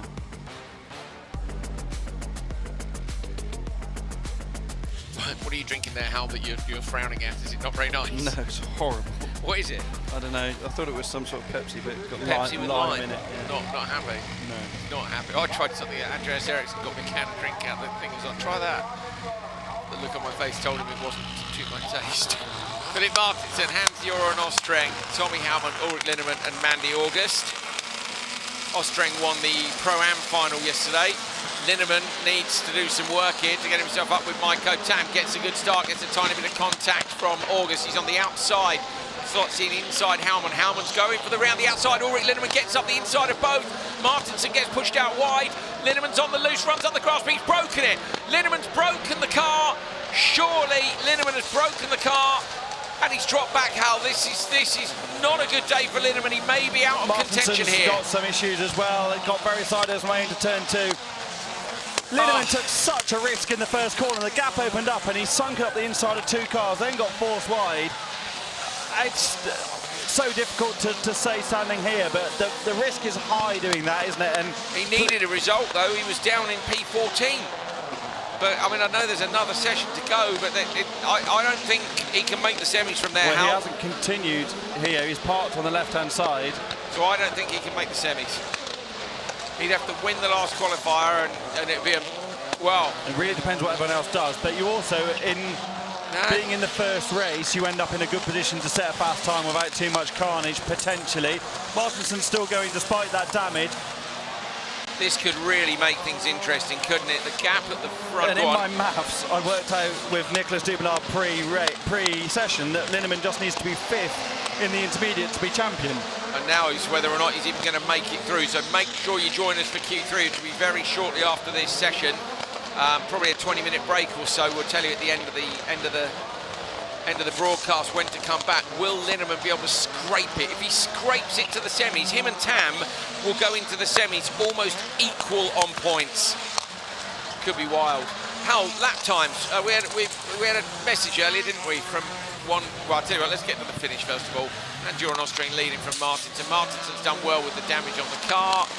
They get to the line. Ostreng 1:57.0. They go quicker, and 1:57.7 both go quicker. What were the lap times like? 36.4 for Tommy Howman, who was stuck in the traffic. You might remember we were discussing lap times yesterday. Johan Christophsen got in touch, of course, to tell us what his lap time was in the final in 2018, wasn't it? Yeah, of course, he knew that. Right, and watch we for didn't Linnemann. think about it either. This is such high risk. Howman sent it sideways. Okay, Jorik's been left with nowhere really to go, but he's kept the foot in there, right up the side of Martinson, and then he's kept the foot planted. He's already broken the steering, I suspect. I think the steering's broken on the bank. No, I think it hasn't. Well, it might have see that finished from the front. Watch here. Watch the opposite lock on Linnemann's car in the middle of the corner. Look, watch the opposite lock in here. I think he's opposite lock there and contact. It's big contact there, isn't there? So I think it's forced him to the wall. It's a shame we don't. We might have it from another angle. We're just going to ask the replay guys, or if we've got it from the drone or anything. Yeah, Nicholas Dubenard agrees with us that Linnemann is in danger of going out of the semi-finals, in which case it's advantage Maiko Tam. Oh, I'd be gutted. So let's have a look. I suspect, as we see the result, the Ostreng takes from Martin, Howman, August and Linnemann. Let's lose the graphic, take a look at the car, thank you, So lads. I think the steering, so there's oil there as well at the front of the car, so I wonder if it's broken a shaft or something on that side. It's pouring out. So it's punched it in, maybe. No, I think it's pulled the shaft out. It's probably pulled the drive shaft out. Looks like that's on the right side. The wheel on the other side is the one that is, but the front diff's in the middle. Yeah. In a longitudinal car, the front diff's in the middle, so if it pulled the shaft out, it might pull the output flange out of the gearbox and then the oil's coming out. So you can't it could really be pouring out of either side, and off the bottom of the casing. So I suspect it's this corner, there is Ulrich on the side, Hal. Front left corner that's broken. I think, having watched it back, he had to take that risk on the inside, but he didn't. He was forcing the issue to a degree, and really you could have gone further right and stayed out of the trouble. But that's classic Estering turn 1, and we haven't really seen much of that so far this weekend. He needs other people to have DNFs and DNSs. So Norlander and de Jong have one each, yeah? So that means there are 17 cars without a DNF. or a DNS, now 16 because of Linman. He needs another 2 or 3 people to have at least a DNF or a DNS in this, and that will put him in good stead of having a decent result in Q3 and scraping the back of the semis. But he has made it extremely hard. Now, we're not laying all the blame at Ulrich's door. We both agree he had to do something. Being P14 in Q1, he had to do something. And the fact is, how the gap was there, wasn't it? The gap was there. I think it was a good move. He's just one of those unlucky things with the energy in the car. Just ask the guys in Stockholm if we can have another look at that replay, because I'd like to try and analyse it again. Here we go. Brilliant job from the TV crew. So this is early on in that start sequence. It's great that we're watching it slow down. Look at Tommy Hellman in the white car. He's had a touch from Linman. He's sent it in. He's going for the outside move. The blue car at the front is Martinson. Now he's got washed out wide. Linneman's gone for an ideal undercut there. The steering's already broken. See the way the wheel deflects and starts to wobble. The steering's already broken from that contact with Martinson. Linneman's gone. I don't think there was contact. I think the right. You think that movement of the right wheel is broken? Yeah. I'm not so sure. Because he wouldn't be driving up the bank. No, but I think the left side's broken. No, but when it's broken and the wheel's deflected, he's holding the steering wheel as hard as he can. Right here, look. So watch the black and red car. He's holding the steering wheel with 2 hands here. So let's mimic what he's doing. Yeah. Hellman throws it in. Martinson in the blue and grey Clio is going to carry momentum off the loose onto the tarmac into the side of Hellman and push them both wide. Linneman's got in there inside, with his hands on the steering wheel. When he's made that impact, even if the steering's broken on that side, that will have freed up the steering rack, and the wheel on the right side has moved because his hands have moved, because only one wheel is making contact with the ground. But it's the front left contact that's broken, isn't yes, it? Yeah, that's what I'm saying. Sorry, my point being that you see the wheel deflect in a way that it wouldn't do without contact. Mean now. Sorry, I didn't. I thought you meant the right side was broken. We'll see it again from this shot. Yeah, so you'll see the moment it breaks. What Ostering's really good to him. Watch Ostering on the brakes here, pulls it out, doesn't hit him, bang there. Could have hit him in the rear wheel, but watch the front wheel. Yeah, and he doesn't. We missed it slightly there because we were looking at Ostering, but yeah. It was that contact with Martinson. Absolutely nothing to do with Philip Martinson. He's done nothing wrong there at all. And Ulrich's actually been really unlucky. Because if he'd hit the door and not the wheel, he's probably hit the wheel, and the energy in the 2 tyres is what's broken it. The team are wheeling it in. They're literally right opposite where we are. And Ulrich has a mountain to climb in Q3 now to try and keep his championship hopes alive. Bear in mind that Maiko Tam is in P4 after Q1. Munich, Janssen, Svensson, Turenne and Van den Heuvel. Turenne is in the supercar today, having given up the FC2 for Norlander to have a crack in it, which is good of him. Good start on the inside by Rennie Munich, going to beat everyone to turn 1. Casper Janssen sensibly slots in behind him. Munich turns into the first corner, runs the car out wide. So Munich with the whole shot, and it is Turenne who's got into P3, Casper Janssen P2. Go on, Howard. Right, here's a wild theory for you. Yeah. If Tam is okay, doesn't make the final, and Victor Ranks takes maximum points, Ranks could steal the championship here on the last day if Linneman doesn't make the semis. Oh, I hadn't even thought of that, because Ranks is close enough to to Tam. Ranks is on 1-5. Still has a job to do here. There's only 8 points in it. So Tam's he's got to be more than okay. He's got to go for it. And based on the performance of yesterday, would you be putting your money towards Ranks? Yes. Because the confidence, he's young, the confidence with him, it's a very good car, and Tam yesterday was wobbly. And Franks has been in that championship battle before in RX2E, in Pro-Am here. And remember when he drove the RX2E car and beat Matt Simon to the crown? It's going to be a wild afternoon, isn't it? Casper Janssen gets all out of shape into the penultimate corner. Philip Turenne actually is going really well here in the Polo, having spent the day in the FC2 yesterday, proving that the FC2 is such a good concept to learn chassis balance, and now he's got back in the Polo, which Hedstrom proved is still quick yesterday and doing a good job. Yeah, he is. Good to see. I actually think it's really cool to see drivers swapping cars during the course of the weekend. You wouldn't see that earlier in the championship, but Turenne obviously keen for Hedstrom to have a crack in the car and maybe get it set up better for him. He was keen for Norlander to try the FC2. It all works out quite well. Yeah, I very rarely see Hal ignore a first lap and look intently at paperwork, so good spot there, mate, in terms of, we knew that Franks was in the mix, but of course with Linneman out of it, he's so much more in the mix. It's a messy joker from Rennie Munich, but he holds on for the win. Svensson can't capitalise despite Munich being a bit slow into the tightest part of the Joker lap there and just not getting the car rotated in the way he would have liked. Munich's been quick though this weekend. And they did a good job, don't forget to repair the car from yesterday as well, because he slammed it into the wall, didn't he, on both the wheels on the one side of the car. Munich with a whole shot, Kasper Janssen just sensibly in behind him, look up to turn 1. Yeah, there's 2 ways of doing turn 1. You either get in the queue or you go for the round the outside. Turenne actually driving really well there, really well to come round the outside and hold on to P3.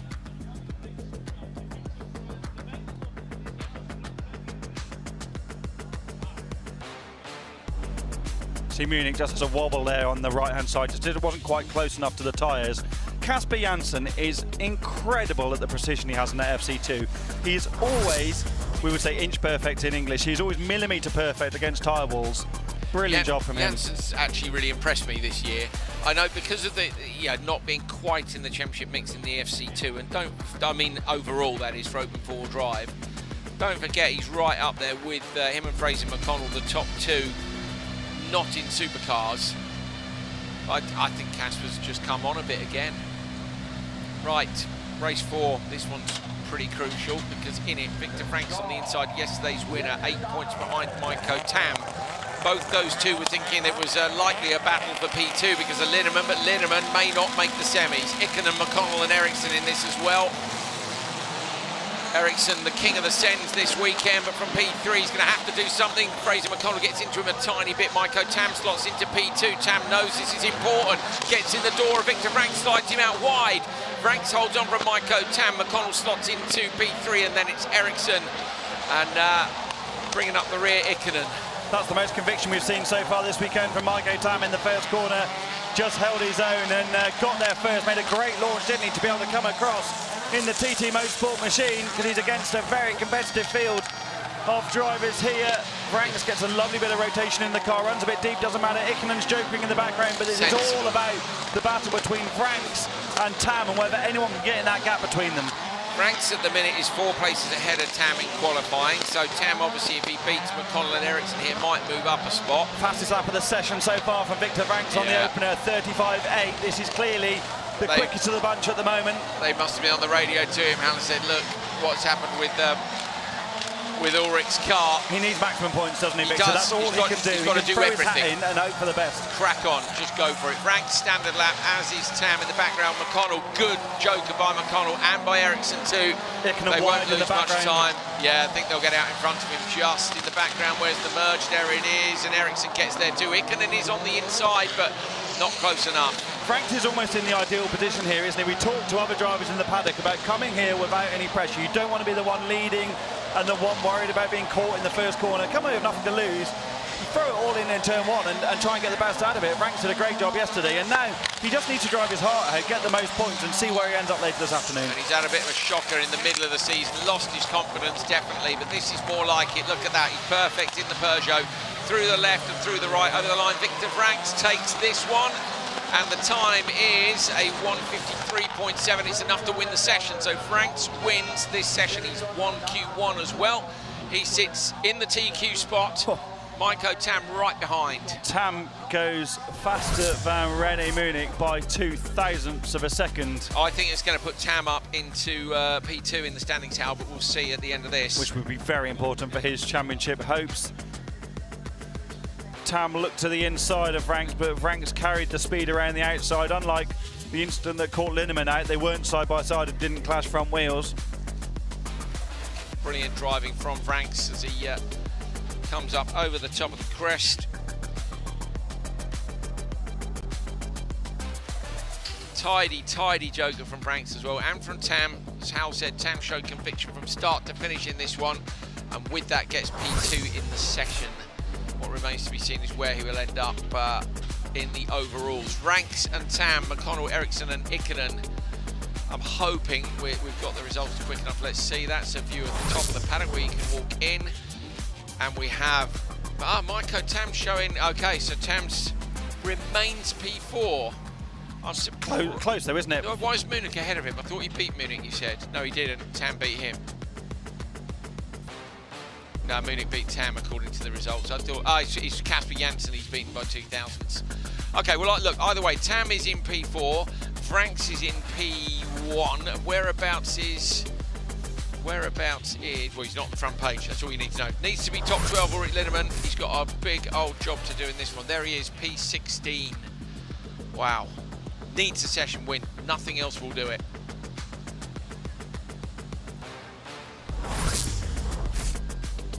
Nothing else will be enough for Ulrich Linnemann than a win in the next session. How that might not be enough either. Depends what everybody else does. Gotta go. Such drama. Like, yeah, I can't. You can't imagine how difficult it is for him now to. But also, do you remember Andrew Jordan when he won the 2013 British Touring Car Championship? We always talk about AJ. Yeah. But he'd been fired off, dragged the car back to the pits, and all he could do in the final race was try and pass everyone, and he did just that because he was like, oh, pressure's off now, all I can do is throw it all in. And he went we could all see in. one of the drives of Linnemann's career now in the first race of Q3 to nail a fastest time. So don't miss the first race of Q3. It will be, well, we'll be back on air in about 15 minutes time at 13:24 local time. So it's 11 past now, 24 past wherever you are is when we'll be back on air for Q3. We're going to go and do some frantic maths in a bit. Bye.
final qualifying session of 2025 gets underway now. We're at the Estering, Germany, the last round of Rally X, and the last session was dramatic, if you missed it. How all to play for, I think it's fair to say. Yeah, Yorick Linman, I just posted a picture on my story, is in the wheel arch of the Polo, changing the steering rack. Not massive drama. I think all the fluid was actually power steering fluid that poured out of it to break the rack. Yeah. Yeah, a lot for them to do. It's very calm in their awning because they know that they just need to fix the car and go and do a job, and if they don't get it done, then it's over, isn't it? But they know exactly what they need to do now to keep it alive. Yeah, and Linman knows too. He's going to have to go out in that first race of open four drive, absolutely smash the opposition and take a decent win. Perämäki, Klaasen, Stubbrick, Fredriksson, Yililami, that's Joanna Yililami and Kangasaho. Puts unexpected pressure on the event as well, doesn't it? Because if they need to water the track, then it's watered in front of Linman, he'll feel hard done by.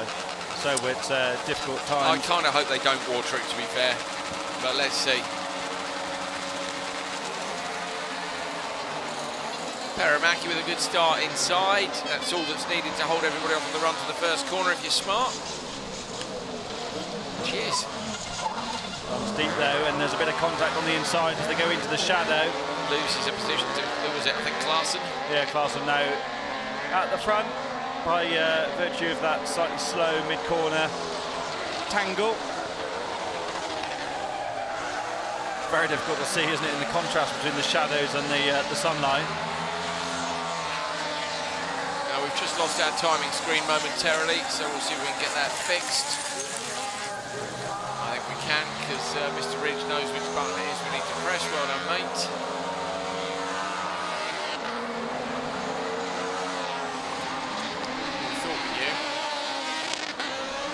Be a bit upsetting if it's, oh dear, somebody's parked it in turn one.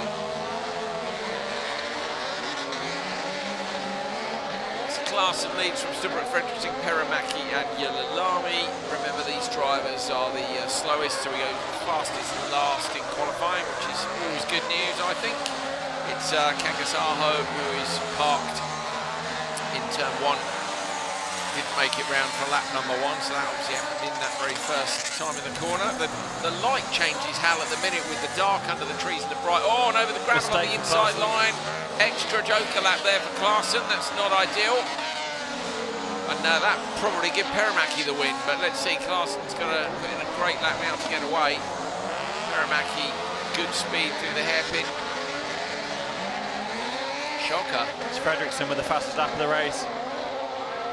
On the back of leader Klaasen now, but as you say, Perämäki is right there. Perämäki taking a lovely wide line into the hairpin at the bottom of the hill, up and over the top. Have a look for that hole and see how bad that's getting. That's another bit of jeopardy. It's just there. It's significant enough in a cross car. It's even more so in Supercar Lights FC2 and open forward drive. Perämäki coming around on the standard lap should get there first, only just. She does. Minja Perämäki takes the win from Pim Klaasen after Klaasen found some extra gravel on that one.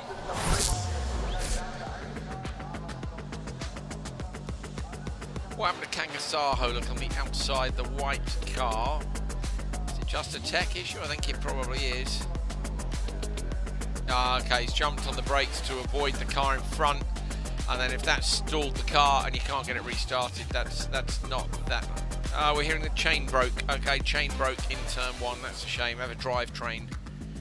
Remember, it's a motorcycle engine. Good job by Perämäki. Can we keep that cloud cover, Hal? When it's bright, it's annoying. Can you see if you can arrange that? No, not possible, I'm afraid. I don't have that sort of credibility. You don't have the necessary credentials. This race is critical for the championship with P2 Pira in the middle.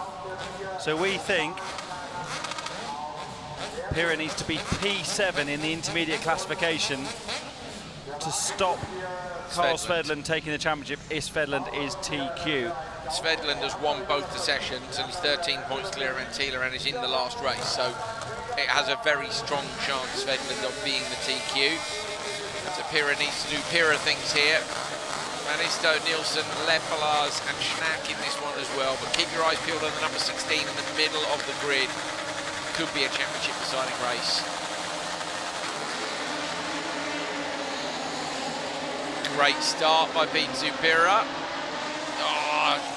Could have shut the door a bit more quickly there and didn't, and he's now going to be collected by 3 cars. This is a nightmare now for Pira. What a disaster for Pitu Pira. I thought all the hard work had been done there. Inside great help, start. looking at a pass look, going to get one done at least. I like P2. So we saw him this morning. He's just so matter of fact about it all. On the inside, Pitu Pira. You saw the wheel deflect with the barrier touch. What does Pira do now then? Over the big bump, he's going to go joker or standard lap out front. It's Nielsen who's sideways. The rear 2 cars both joker. Manisto goes in, followed by Schnack. Pira's pushing hard here. Lepelars and Nielsen in front.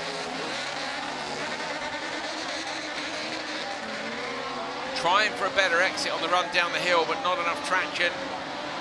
Despite the width of the track and how little the cross-car juniors are. I mean, same size as a cross-car, but any cross-car has about double the track width of anything else. So Pitu Pira was P7 coming into this session. Schnack was 4 points behind in qualifying points. Schnack, who is behind in this race, is unlikely to beat Pira based on how they're going.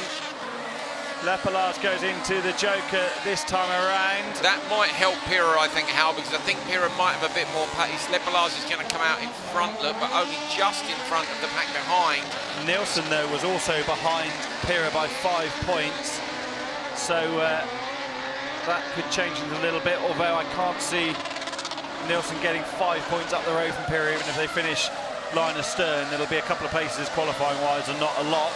Basically, we will have to wait for the standings, won't we, to see, and we're not actually sure if 7th will be enough. Look at the bump up at the back there. Pira unsettled, but carrying the speed all the way down into the joker entry.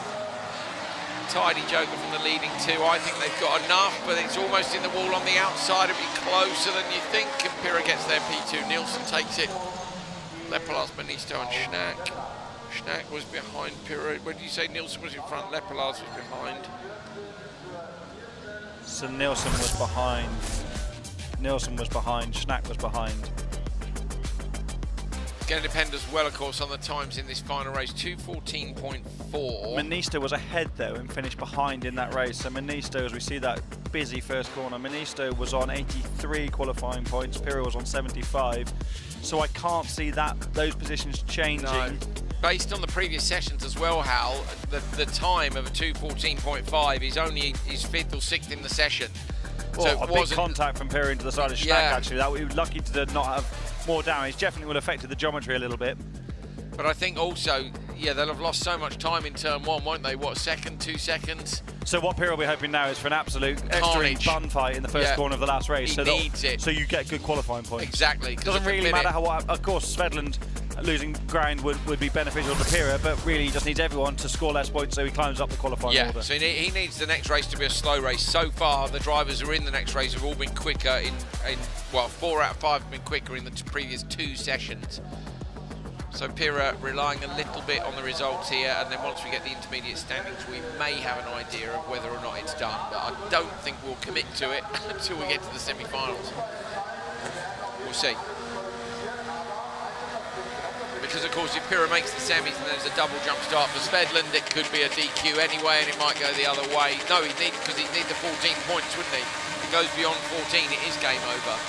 Nicholas, get your spreadsheet ready. Svedland on the inside.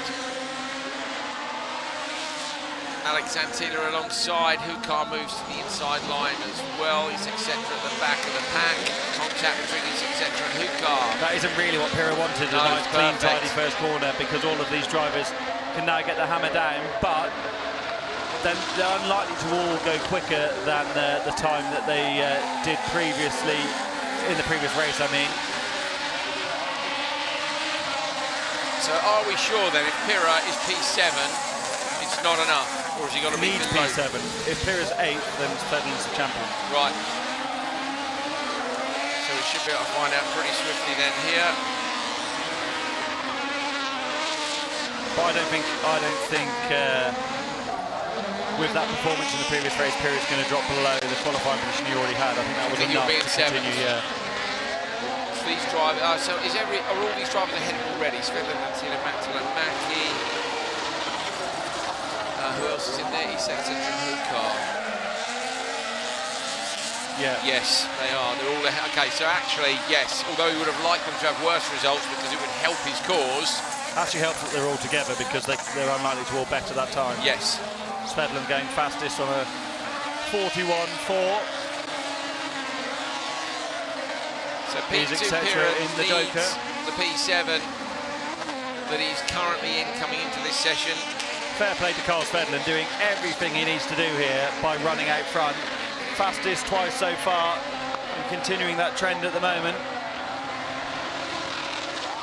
You can hear them out of the commentary box window, can't you? Down the back straight. Down the back, just the whole way down. I thought that yesterday, particularly when they're in a pack on lap number 1 and they're all together. It's like a load of angry bumblebees flying down the straight together.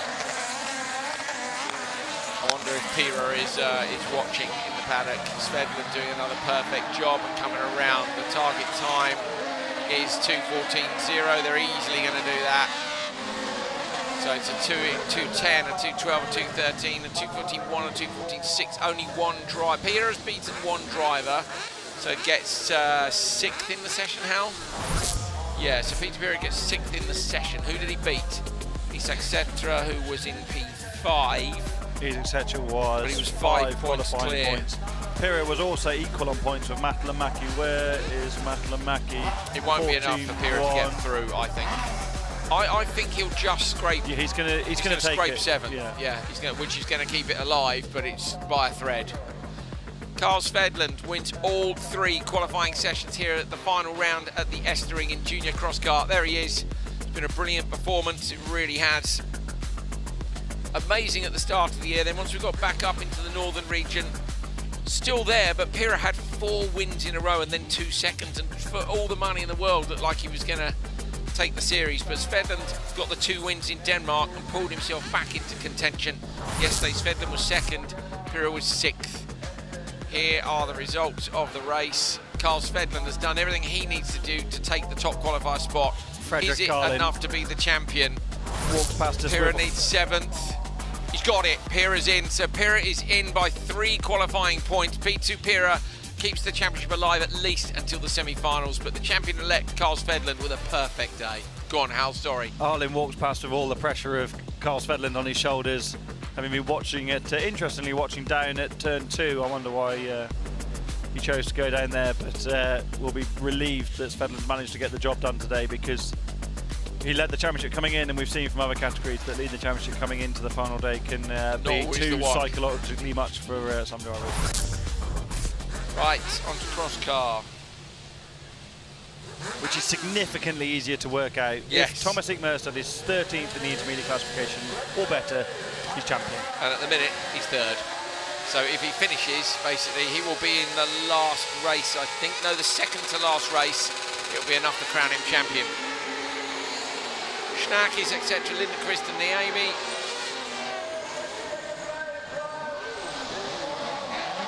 He's Etc., of course, in this one round the outside, having been not allowed to start in Q2, and then has been absolutely shuffled out wide in turn 1 and loses a huge amount of ground.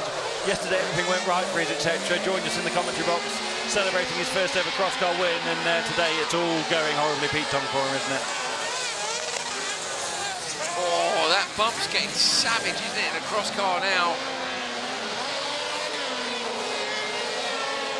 I love that camera angle, yeah, seeing the cars pitch in. No, I'm all up for the bump. We need more challenges on rallycross tracks, so smooth or grippy gravel is good enough. It's classic Estering, that bump is there, isn't it, always, developed during the course of the weekend. They used to develop much earlier, didn't it, with a lot of four-wheel drive cars, I guess. Like I said yesterday, as Ease Etc. looks to the inside of Lindqvist with all sorts of different car whips, the gravel evolves in a different way, but I love a really challenging loose section, and we don't see that enough anymore, in my opinion. The went Joker on lap number 1. On this one, Lindequist has gone in.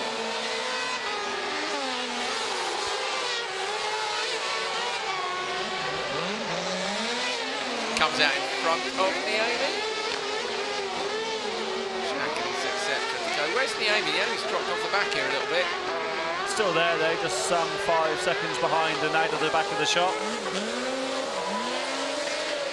This is not Easy Tetra's day, and I don't think this is going to be showing in the semi-final. Well, Easy Tetra was still 11th, wasn't he, without that time at all in Q2 from memory, was that right? Or Line Schnack gets it.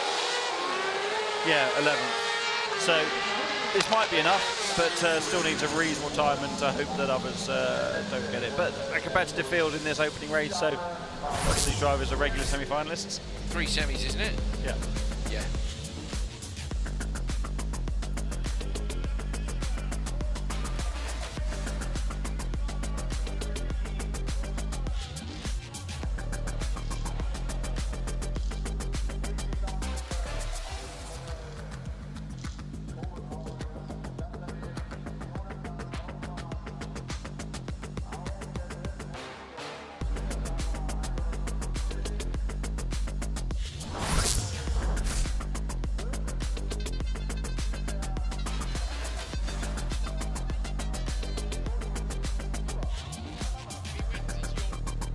Confirmation of the result with Actual Snack taking that first race win. Victor Franks' dad has just turned up at the back of the commentary box. He's looking all nervous now. Classic, yeah, they just came here for a bit of fun and now they're in the title fight. Look at him, look, he looks terrified. Rubbing his belly, walking away. He needs locking in the truck and releasing later yeah, after it's all over. But why don't you go back to the hotel for a few hours? You're no good here. I can't hear him, but he's laughing.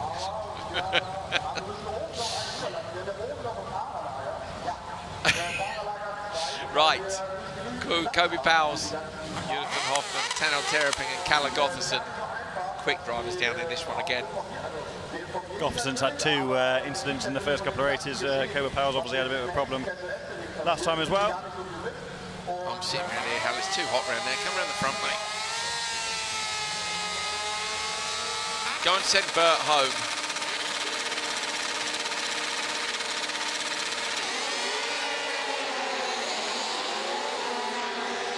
Nose is high off the line. Gotherson got a good start from the outside. Kobe Powell makes the most of the pole, but then runs a tiny bit deep. Gotherson up the inside. And Hoffman, I think, tried, yeah, but no, Powell holds on to P2.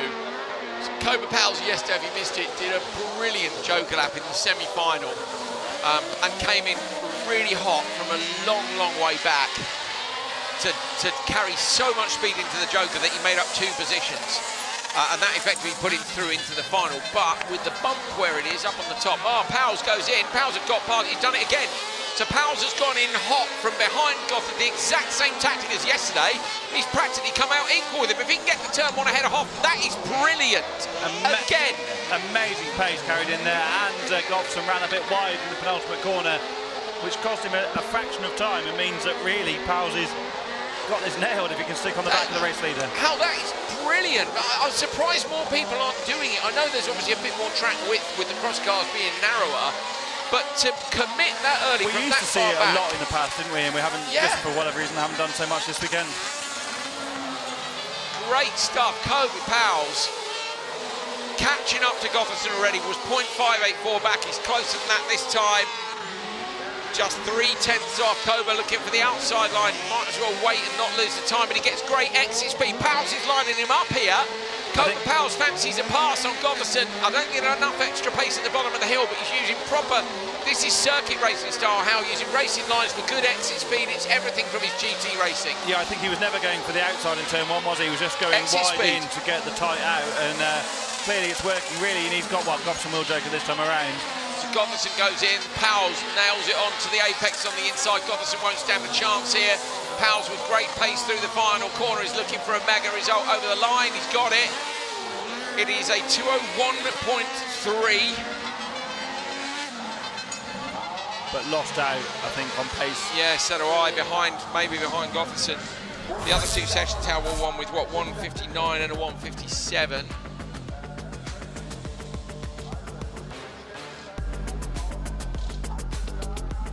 a lot of conviction into the first corner, but ran that bit deep and opened the door up for both Goffson and Hoffman to have a look. And then this is the move around the outside. Brilliant to get so tight on the car ahead as well. I think that really is probably what unsighted Gotherson a little bit and just made him run that little bit wide. Hopefully we see that again. This is it, isn't it? Or is this a lap? This is a lap later. Yeah, or is it the lap? Yeah. Last lap. But as Powell's got alongside Goffson, I think Goffson was slightly unsighted and then just went that bit deep into the penultimate corner. Great stuff, and Powell's maybe compromised a little bit in terms of ultimate pace, but a 201.3.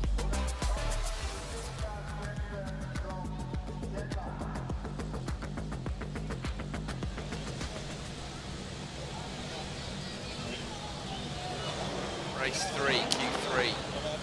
Kong, Hukar, Nilsson, Yillalami and Jensen. Yillalami is on 147 points to Martin Hugar's 150, so Yillalami is still a title contender. To be fair, the tree is as well, but it's, no, he's 30 back, so he's not. Yillalami from P4 would be, but needs a great result here to do that. Gets a good start, but with the way that first corner goes, Yillalami gets fired out of the pack. Comes in a little bit deep. Kong on the inside in the orange buggy, but Yillalami carries the speed. That's great car control from Yillalami in loose conditions. Got fired into turn one, loses the rear bodywork. So Yillalami's lost the rear wing, might not know that on the way into the first corner. Shouldn't affect him too badly. We saw Hukar lose the rear clamp on his speed car one last week as well. I don't think it really has that much of an effect. Eric Nilsson got turned properly sideways in the run to the first corner there, but managed to save it. Hukar goes Joker. To Joker from Hukar. You saw the steering open up as we were riding on board with the drone, but it's actually going to work out quite well, especially with Jensen following on behind. Yeah, so one car goes in. It's Nilsson now that Hukar's onto the back of. Riku Hukar, as we said earlier in the season, or last weekend even it was. Oh, Kong avoiding the bodywork there in the road. That's right in the line, isn't it? Everyone had to take avoiding action except Yillalami, who came across it first. And then probably realised to go to the left. Oh yes, that's mine. That's why it's a bit loose. Up over the crest, there's the bump again. Yillalami backs it into the standard lap. Kong going to go with him. No, Kong goes rapidly into the Joker. This is Kong versus Hukar. Hukar in the background. I think Kong will have enough here, but Hukar's going to have great exit speed. No, Kong's going to get there first, surely inside in the background. Nicely done by Riku Hukar. One of the sendiest of the senders out there. That's a brilliant job. On a break from military service here, absolutely having it. Kong though looking up the inside. Oh, Hukar goes late on the brakes, gives him enough room by backing the cross car into the final corner at the bottom of the hill there. Lovely stuff from both of them. I really don't think the rear wings make that much difference on a speed car. No. I think it's more aesthetic actually. I don't think it's compromised Yillalami. No, at all, really. If anything, he saved a bit of weight. He's going to drive for the line. Is it going to be quicker? Yes, it is. Goes to the top of the table. Hukar 2020 will slot in where? Okay, so yeah, P2 is a fair way down actually, down in P5. Watch here, watch Yillalami, Hal, because it just, like, here, tiny nudge. Came in hot, look, just doesn't put too much power on, holds onto it and still carries the speed for the exit. Risk management and being able to style out the problems is all about being an experienced driver.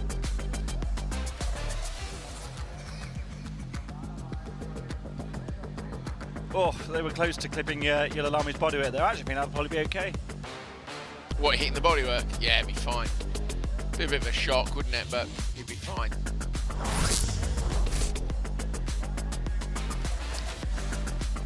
Manisto, etc. Matalamaki in the battle for P3. Crosscar Junior, that is. 167 to Manisto, etc. and Matalamaki on 159. So that's quite a decent advantage going into the semis. Okay, this could be the race that Thomas Ig Merstad is crowned the champion of Crosscar. He currently sits P3 in the overall standings, and even an absolute shocker here would see him drop down the order only a little bit. So if he finishes this race without terrible damage, or well, basically if he finishes the race, I'm pretty sure he's going to be the champion. We'll keep an eye on it. As long as it's a relatively competitive time, it's job done. On behalf of Thomas. Just be careful. Yeah, yeah, just be careful. Yes, shush, Andrew. Romet Serna, Diego Martinez Gonzalez, Thomas Eekmerstad, Lucas Orav and Jari van Hoof. All eyes on Eekmerstad. He will know that this is the race and get it done, and he did not need a jump start. Looks like it was Gonzalez who went first. Van Hoof also went, but it's whoever went first will get it, and I think that's Gonzalez. Oh, mate. Eekmerstad will be like, you're having a giraffe. I do not need this. I just want to go now.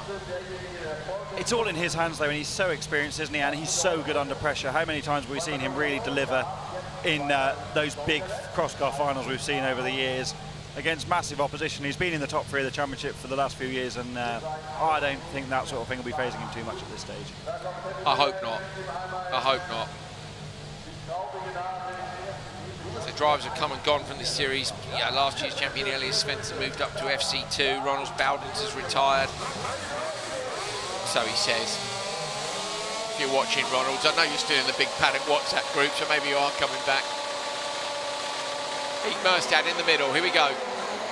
Diego Gonzalez, sorry, Martinez Gonzalez was nervous at the start there. Orav giving a little squeeze to Eekmerstad. Eekmerstad inside. Romet Serna. Eekmerstad's going to get P2 easily. So Thomas Eekmerstad, no P3, my bad. Orav goes around the outside. I reckon Eekmerstad gave that up pretty easily. Very sensible. There are other drivers in this paddock that should take a long, hard look at what Thomas Eekmerstad just did there, because he gave up the positions but didn't compromise himself badly. Was so careful, yet still kept his line. Great job from Thomas Eekmerstad. That is exactly what he needed to do. Then we know aggressive Joker strategy. Oh, he here. goes in, so he's going in. That just gets him out of trouble, Yeah, Hal. he's not in the fight now, is he? Now he's in control of his own destiny, because he can set the super quick lap times we know he's capable of without being in that bump fight at the front. And he's not going to get collected from behind. Gonzalez has got to do another Joker because he jumped the start. So, and we know how good Orav is. Cerner's been in the championship hunt as well, hasn't he, Turner, until the last couple of rounds. So very sensible stuff here from Eekmerstad, and we are rightly following him through this one. Look at that beautiful application of the steering lock through the hairpin at the bottom of the hill. I don't think you'll see big celebrations because you'll know there's more to do. Orav goes. This might be partly to cover off Eekmerstad, but I don't think Eekmerstad will care. I don't think he's remotely interested in that. He just wants a good, clean, safe race. He's done the hard work already this morning, how to be in P3. But every racing driver wants to win, and you want to crown your championship winning day, should that be the case, with a victory this afternoon. But you want to get this job done first, don't you, and then drive free later on. Van Hoof is loose in front of Eekmerstad. You don't want these two fighting in front of him, do you? He's not going to go around the outside of him. Thomas Eekmerstad is keeping everything sensible, everything safe. He's got everything crossed. The line is perfect as he comes up. He avoids even the bump as he comes over the crest of the hill. He's been third, second and third in this series over the last 3 years. And this time he's going to be crowned the 2025 cross-car champion. Eekmerstad takes it at the end of qualifying. Brilliant job by him. Kept himself out of trouble in turn 1. Avoided all the dangers and the pitfalls the whole way round. And he's the champion before the semi-finals. And now we can get some sending on for the rest of the day. Brilliant job all year from Thomas Eekmerstad. He has his ups and downs like anyone does in a championship campaign, but this is a great example of all of his experience. Look, early in the brakes again, just waiting to see what the others are doing, sticks to the inside. Orav's there on the outside. Merstad moves over a little bit, gives him room, says, okay, Sunshine, if you crack on in trying to win this race, I'm just going to look after myself. Yeah. That's exactly what you need to do at this stage. And that, as you said, Hal, there are plenty of people who need to look at that as a tactic and go, I'm safe, go steady. He is remarkably safe, the safest of the drivers, with a 25-point lead coming here, or coming into today, wasn't it? But it's very hard to drive at that lesser percentage, because all these drivers are geared up to drive at 110% all the time, and it takes a lot of experience and awareness of your own ability to be able to back off a tiny bit like that and still get a good result. And it's only enough for P6, to be fair. These 5 drivers could all beat him. It might be a P11, but it won't matter because he was P3 and he's not dropping out the semis. So all he needed was 4th overall in qualifying. He's definitely going to be higher than that. Thomas Eekmerstad is your cross-car champion. Romet Serna takes the race with a 158.4 and leads Q3. Final qualifying round then. In fact, the final qualifying race for cross-car in 2025. There's semi-finals and finals to come later on today. Ugard 3, Jensen, Martin and Christensen. Ugard will know the championship's gone now. I think the championship went really for him in Denmark, but has been on incredible form here. Slow start by Ugar, slow reaction time maybe. The tree going to get to turn 1 first, but no, inside him Ugar is. Bit of contact there. Frederick Martin gets into the back of his teammate, ends up down in P5. Might hold on to 4th if he's lucky. And Ugar gets P2. What a great job Tree did there, because he got forced out wide by Ugar, but just opened up the steering and let the car run deep into the corner, kept the throttle on and just started out around the outside. Ugar, though, as you say, Andrew, driving of all of the shackles off approach that really he could have done with a couple of weeks ago, but he'll learn from that. Still a really young kid, isn't he? And in the Pace Motorsport team, I think he can come back next year if he chooses to do that and really fight for this title. Yeah, they were so chuffed to sign him because he's such a great peddler. He's a great kid. I saw him in Denmark. He was really disappointed. Yeah, I gave him some words of encouragement. Well, he's clipped the barrier maybe on the inside there, which he'd also had from his dad and his mechanics, and it was like, just go and enjoy it, mate. And I feel like that's what he's doing this weekend. He'll have his turn. These are the next title contenders in this race, aren't they? Because Tree's just transformed his performances in the last few rounds, having moved to JC as a team for this year. Jensen's quietly going about it all the time, and right there, Frederick Martin's moved to Pace Motorsport, having run his own show lately. Oh, a bit of contact in the rear was there from Ugar into the rear of Tree as he chose to joke. Oh no, he stalled it. Ugar had a problem in the Joker and was stopped at the apex. He gets away. How's a good job, because he might have blocked the track otherwise. Which of course famously happened here back in 2013 in the finals of the European Championship. Who stopped there though? He's in the paddock this weekend, yeah. Yes, in the 5-cylinder Clio. Yes, how rich. Look at my memory. Incredible. Only from 2013 onwards. I don't know what to say. You're gutted, aren't you? No, just amazed. And that brought about the notional joker lap regulation, because Timothy Mazyanov hadn't jokered at the time. And he won the championship that year. Anyway, bet the tree into the joker lap at the bottom. How seething. He does know a lot more than me. Is Tree going to go quickest over the line? 1:58.9. No, it's not enough. Romet Cerner takes the qualifying session, but the big story here is Thomas Ingmerstad for sure. What does Ingmerstad do next year? I know it's early to talk about it, but he's been on the podium 4 years in a row. He's finally won the title. I feel like he's got to do something else. It's a big budgetary step up from cross car, and that's why cross car's so popular. Is it's an achievable category to run. It still costs a lot of money relative to not doing motorsport, but it's achievable, isn't it? But I would love to see him step up. It's been interesting to see Svensson step up this year. It'd be very interesting to see somebody else. Thomas Ingmerstad, because I think Merstad is a slightly different driving style. Svensson was the sender of the senders, wasn't he? Whereas Merstad is, I don't know, operates in a slightly different window, doesn't he? So it'd be very interesting to see those two compared in FC2s, for example.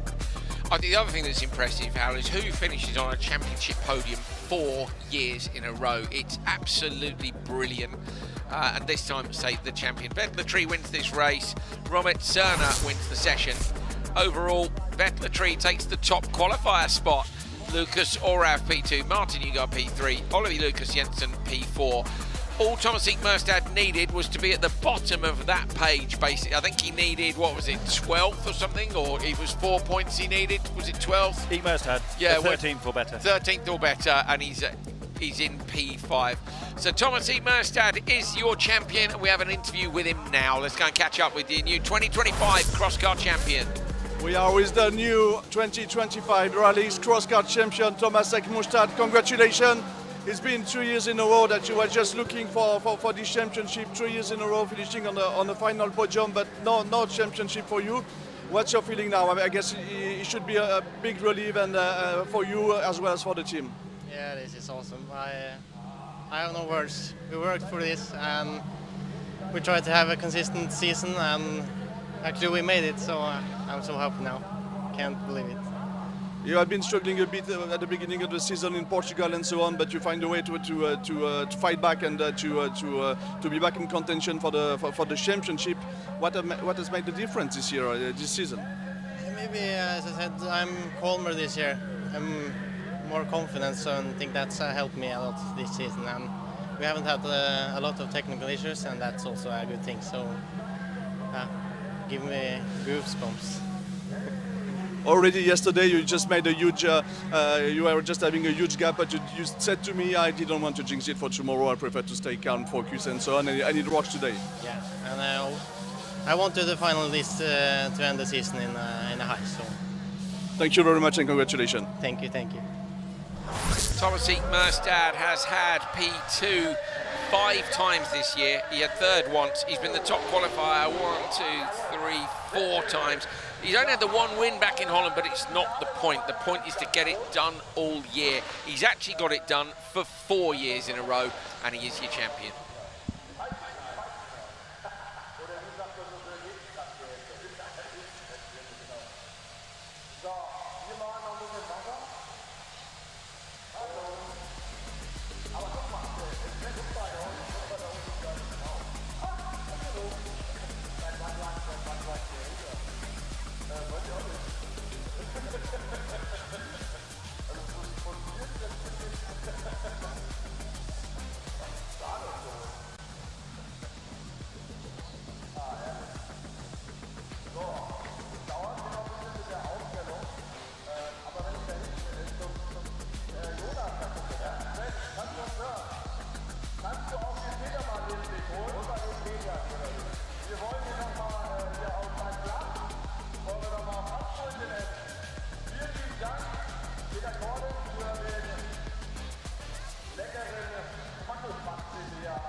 We are ready for open two-wheel drive Q3, the last open two-wheel drive session of this fantastic season of Rally X 2025.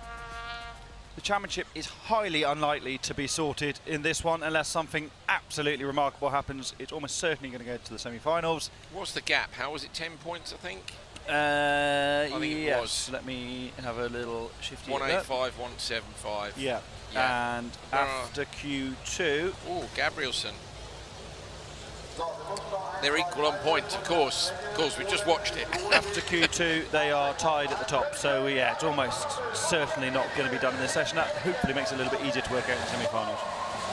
Yes. 10 points would mean that it would be done in the semis. Hey, mate.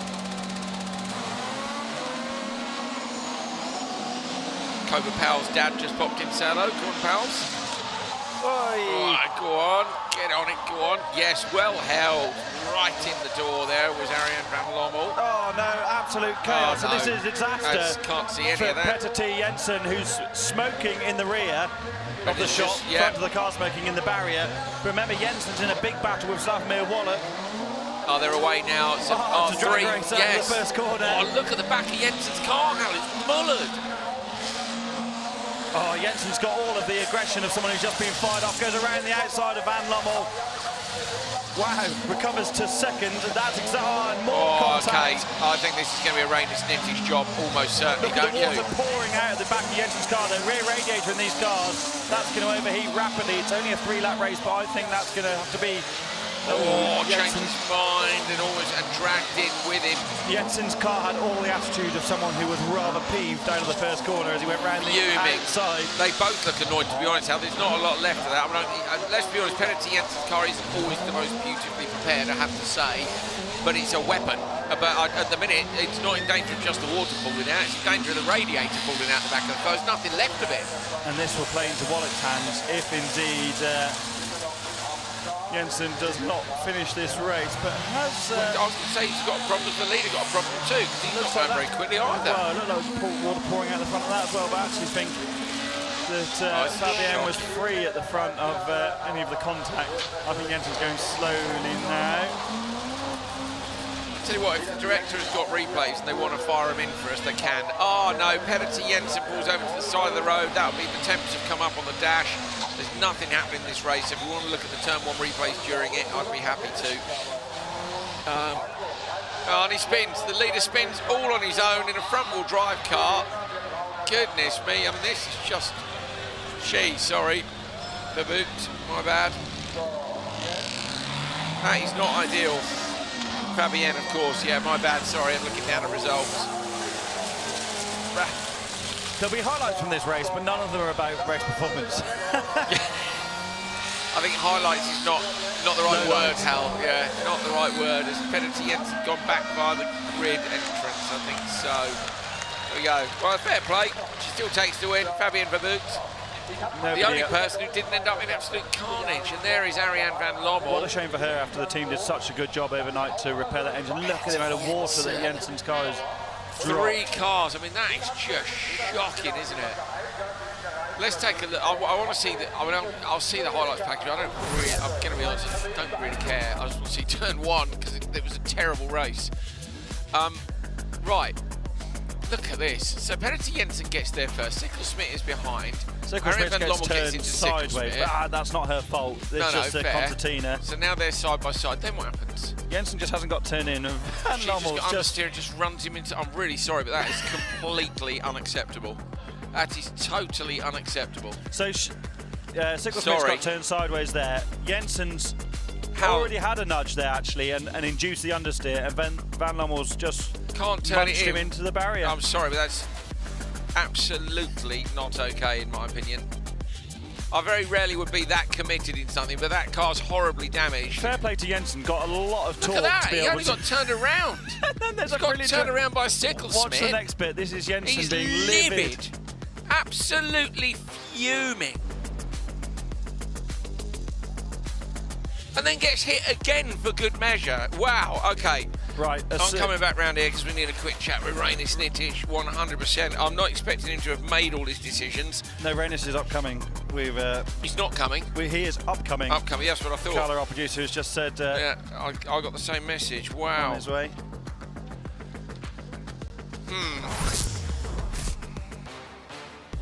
Let's see confirmation of the result first. 3 DNFs. I'd be fuming if I was Jensen. Rainy Snittish, we're being quite opinionated in the commentary box. It's not our decision though, mate. It's your decision, and I don't envy you in that one. That was, as Tanner Faust once said to me on the exit of turn 1 when he was co-commentating, that was ugly, and I agree. Hi, do you hear me? Yeah, we've got you. Okay. Yeah, it's completely zero respect to other drivers in turn 1. If you lose the start, you have to brake and you have to get the corner right. So it's completely like straight away black flag for car 213. First push here in the rear doors, which was not okay to turn. Okay, luckily they got straight, but from now on it's just full throttle pushing car straight, cannot turn into the corner himself or herself, I don't know, but it's just carnage. It's not how we drive and how we want to be racing. Yeah, okay. Well, I'm glad that we were of the same opinion. Then it's also why the BMW so unnecessary push when they got away from this situation in the next turn down the hill. It's just pushing in the rear. I mean, why and for what? Even this, look, turning the car straight. So this next corner here, Rain, this is the bit you're also unhappy with. Yeah, this is completely unnecessary. It's not how we race. It's just bam, kadam. It's no respect at all. I agree. So what's are you still deciding penalties elsewhere, or what's occurring? That's the second one is seconds penalty. It's no black flag, but yeah, seconds penalty and just no respecting other drivers. Okay, everybody needs to tidy it up a bit. It's expensive enough motorsport without incidents like that in turn 1. Rainy Snittish, thank you as always for your time when you are a bit busier than you'd like to be. Black flag, Van Lommel, penalty, Sickle Smith, penalty, Jensen, a DNF, and that might cost him P3 in the championship.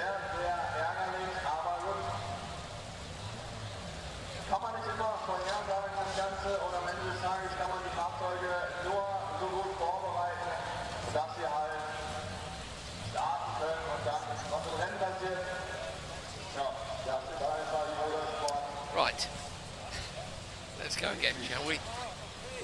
Oh no, we won't. We'll have a little clear up. Okay, back in a mo.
we've just seen Cobra Powell's has just come to the back of the commentary box, Hal, and he said that he's got a move in mind for later in the day. If he pulls it off, he's getting 2 full SEM medals, and I've agreed to buy all his drinks later. We're up to 500 likes. If you get to 1,500, I'm going to sledgehammer the printer live on air. We haven't found a sledgehammer, and I suspect I won't be allowed to, but it would be great. Falacen, Putsi, Denise, and Geenan. This can't possibly be as bad as the last race was, so stay with us. Geenan on the outside with a decent start up to turn 1, gets there first. Denise, who yesterday did reverse donuts and got a full SEM medal for it, and came and hung out down here, bless him, for 20 minutes to wait for it while we were on air. Oh, hits the wall. But yeah, did full reverse donuts in a front-wheel drive car, which we had mad respect for, didn't we, Hal? Yeah. We haven't looked at the comments all day. Anything, anything interesting? Just lots of chat in there. There you go, no questions? No, not what I've seen. There we are. The bump doesn't look as bad, does it, in a saloon or a hatchback? In relative slow motion in a lumbering two-wheel drive car relative to a wild little cross car. What was that, producer Calla? Repeat. Oh, Calla says we can smash the printer with only 1,000 likes. I think Peter. Peter's shaking his head. Wants the printer more than that, so we'll need to get more likes. I think it's 1,500. Peter's nodding at 1,500. It's not going to happen. I have a video on my WhatsApp of any more bits. Yeah, I have a video on my WhatsApp. Maybe I'll put it on my story again later. I put it on last year. Of Peter throwing a printer in the skip. But that printer wasn't as expensive as this one. This is this is a much nicer printer. Well, it was until it lived on the floor of a commentary box for a year. Until it was at a rallycross track and went in the back of a truck randomly. Geenan comes over the line. Everybody else is joking. It's a bit close behind between Putsies and Falacen. But I think Falacen got it. I'm not sure. Yes, Falacen got it in the goal. Putsies is in the Opel Corsa.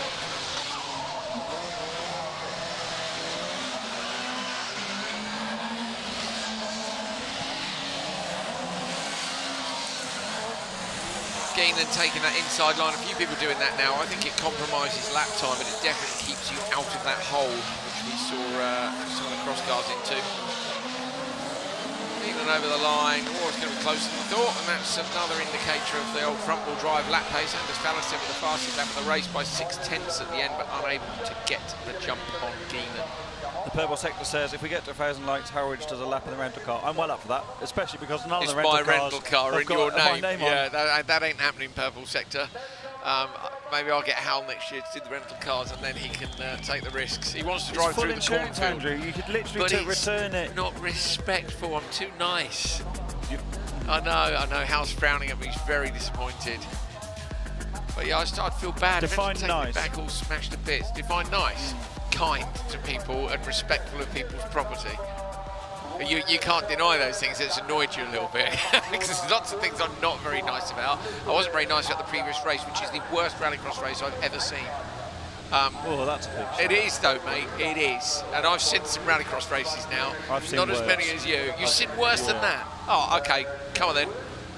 What? He's having a swig while he thinks about it. It was shocking.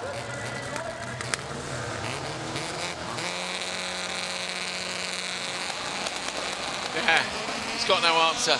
But King and Van der Warrenberg, Verhoeven, Jonas and Liskowitz on the outside. Van der Warrenberg getting into the side of Verhoeven on the run to the first corner. The two teammates of P1 and P2. Oh, a little nudge there from yesterday's front-wheel drive. Winner, unfortunately, is going to cost Van der Warrenberg a lot. He does wait, though, so Reynis might not penalise him for that, Hal. I don't think there was a lot of intent. Maybe over rotation from Warrenberg, but we'll have a look at the replay. Tricky in the first corner then because the car's already set up in that direction. It doesn't take much of a nudge to get it going a little bit more, especially with rear-wheel drive, because you jump in the front and then the rear starts to rotate. And of course the front-wheel drive driver would have been on the throttle earlier because of the way the cars are in the corner. So yeah, tricky. Tricky.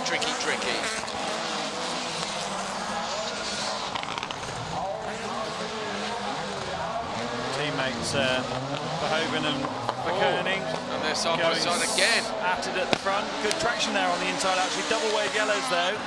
Van der Warrenberg parked after the contact in the first corner. Of course, you can't overtake under double wave yellow flags in any motorsport around the world. So what does that mean? Is that an illegal move? I think it was done but ahead of the flags.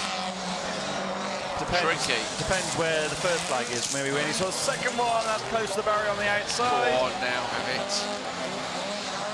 I think I might have split the strategy there, but all good. Liskovitz is right there. If I were Liskovitz, actually, I might have gone joking, because Liskovitz looks like he's got good pace. Yeah. Oh, he's going to try for the inside line, but if those yellows are still waving, and they will be, or has he moved it? No, they're still waving, so Liskovitz can't go through. That's a nightmare, isn't it? What a shame. Should have gone joker. If you knew the double yellow was there. The one really good overtaking opportunity on the track. Very close to the wall on the inside, the Polish driver. So this hasn't worked out for Liskovitz for me. Should have jokered and managed to have at least a crack at an overlap on these two, and now he's got to follow two massive BMW barges through the joker lap. Oh dear. Liskovitz is hardly in a full KA though. No, agreed. It's literally, oh, Liskovitz maybe at the line. No, not quite. Wow. Less written off cars at least. Yeah, I feel sorry for Jensen. I hope that's not day over. I do Depends too. how hot it got and what spares they've got, I guess. Right, have a look at turn 1 then, and the incident between Van der Warrenberg and Mats Jonas. Van der Warrenberg in blue and orange on the outside. Now Jonas in the front wheel drive car coming in hot on the inside. I think it is, unfortunately. No, I don't. You don't? No. You think Warrenberg was already spinning? Wasn't it's that not cut tight. and dried, is it? No, Jonas wasn't that tight on the inside, but at the same time, also didn't you're not push him expecting round. your car to be turned around in the front of you, are you? So. No, okay. Well, I don't have to decide, which is lucky. Something broke there on the run down the hill, didn't it? He fairly swiftly moved it across. Is this the moment? Oh, he hit the barrier on the inside. Just missed that in the hit the shot, right-hand side, yeah, wow. Did well to hold on to that, otherwise it could have been pinball.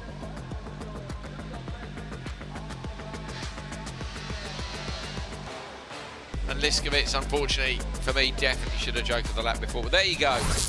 You win some, you lose some. We'll get this car recovered back soon.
Penultimate race of Open two-wheel drive for 2025 coming up.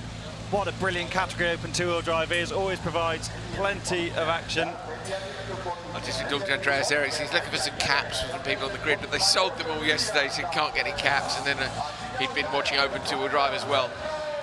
What a class. It's been so good this year. Boulders, Becks, Bollock, Person and McGarry.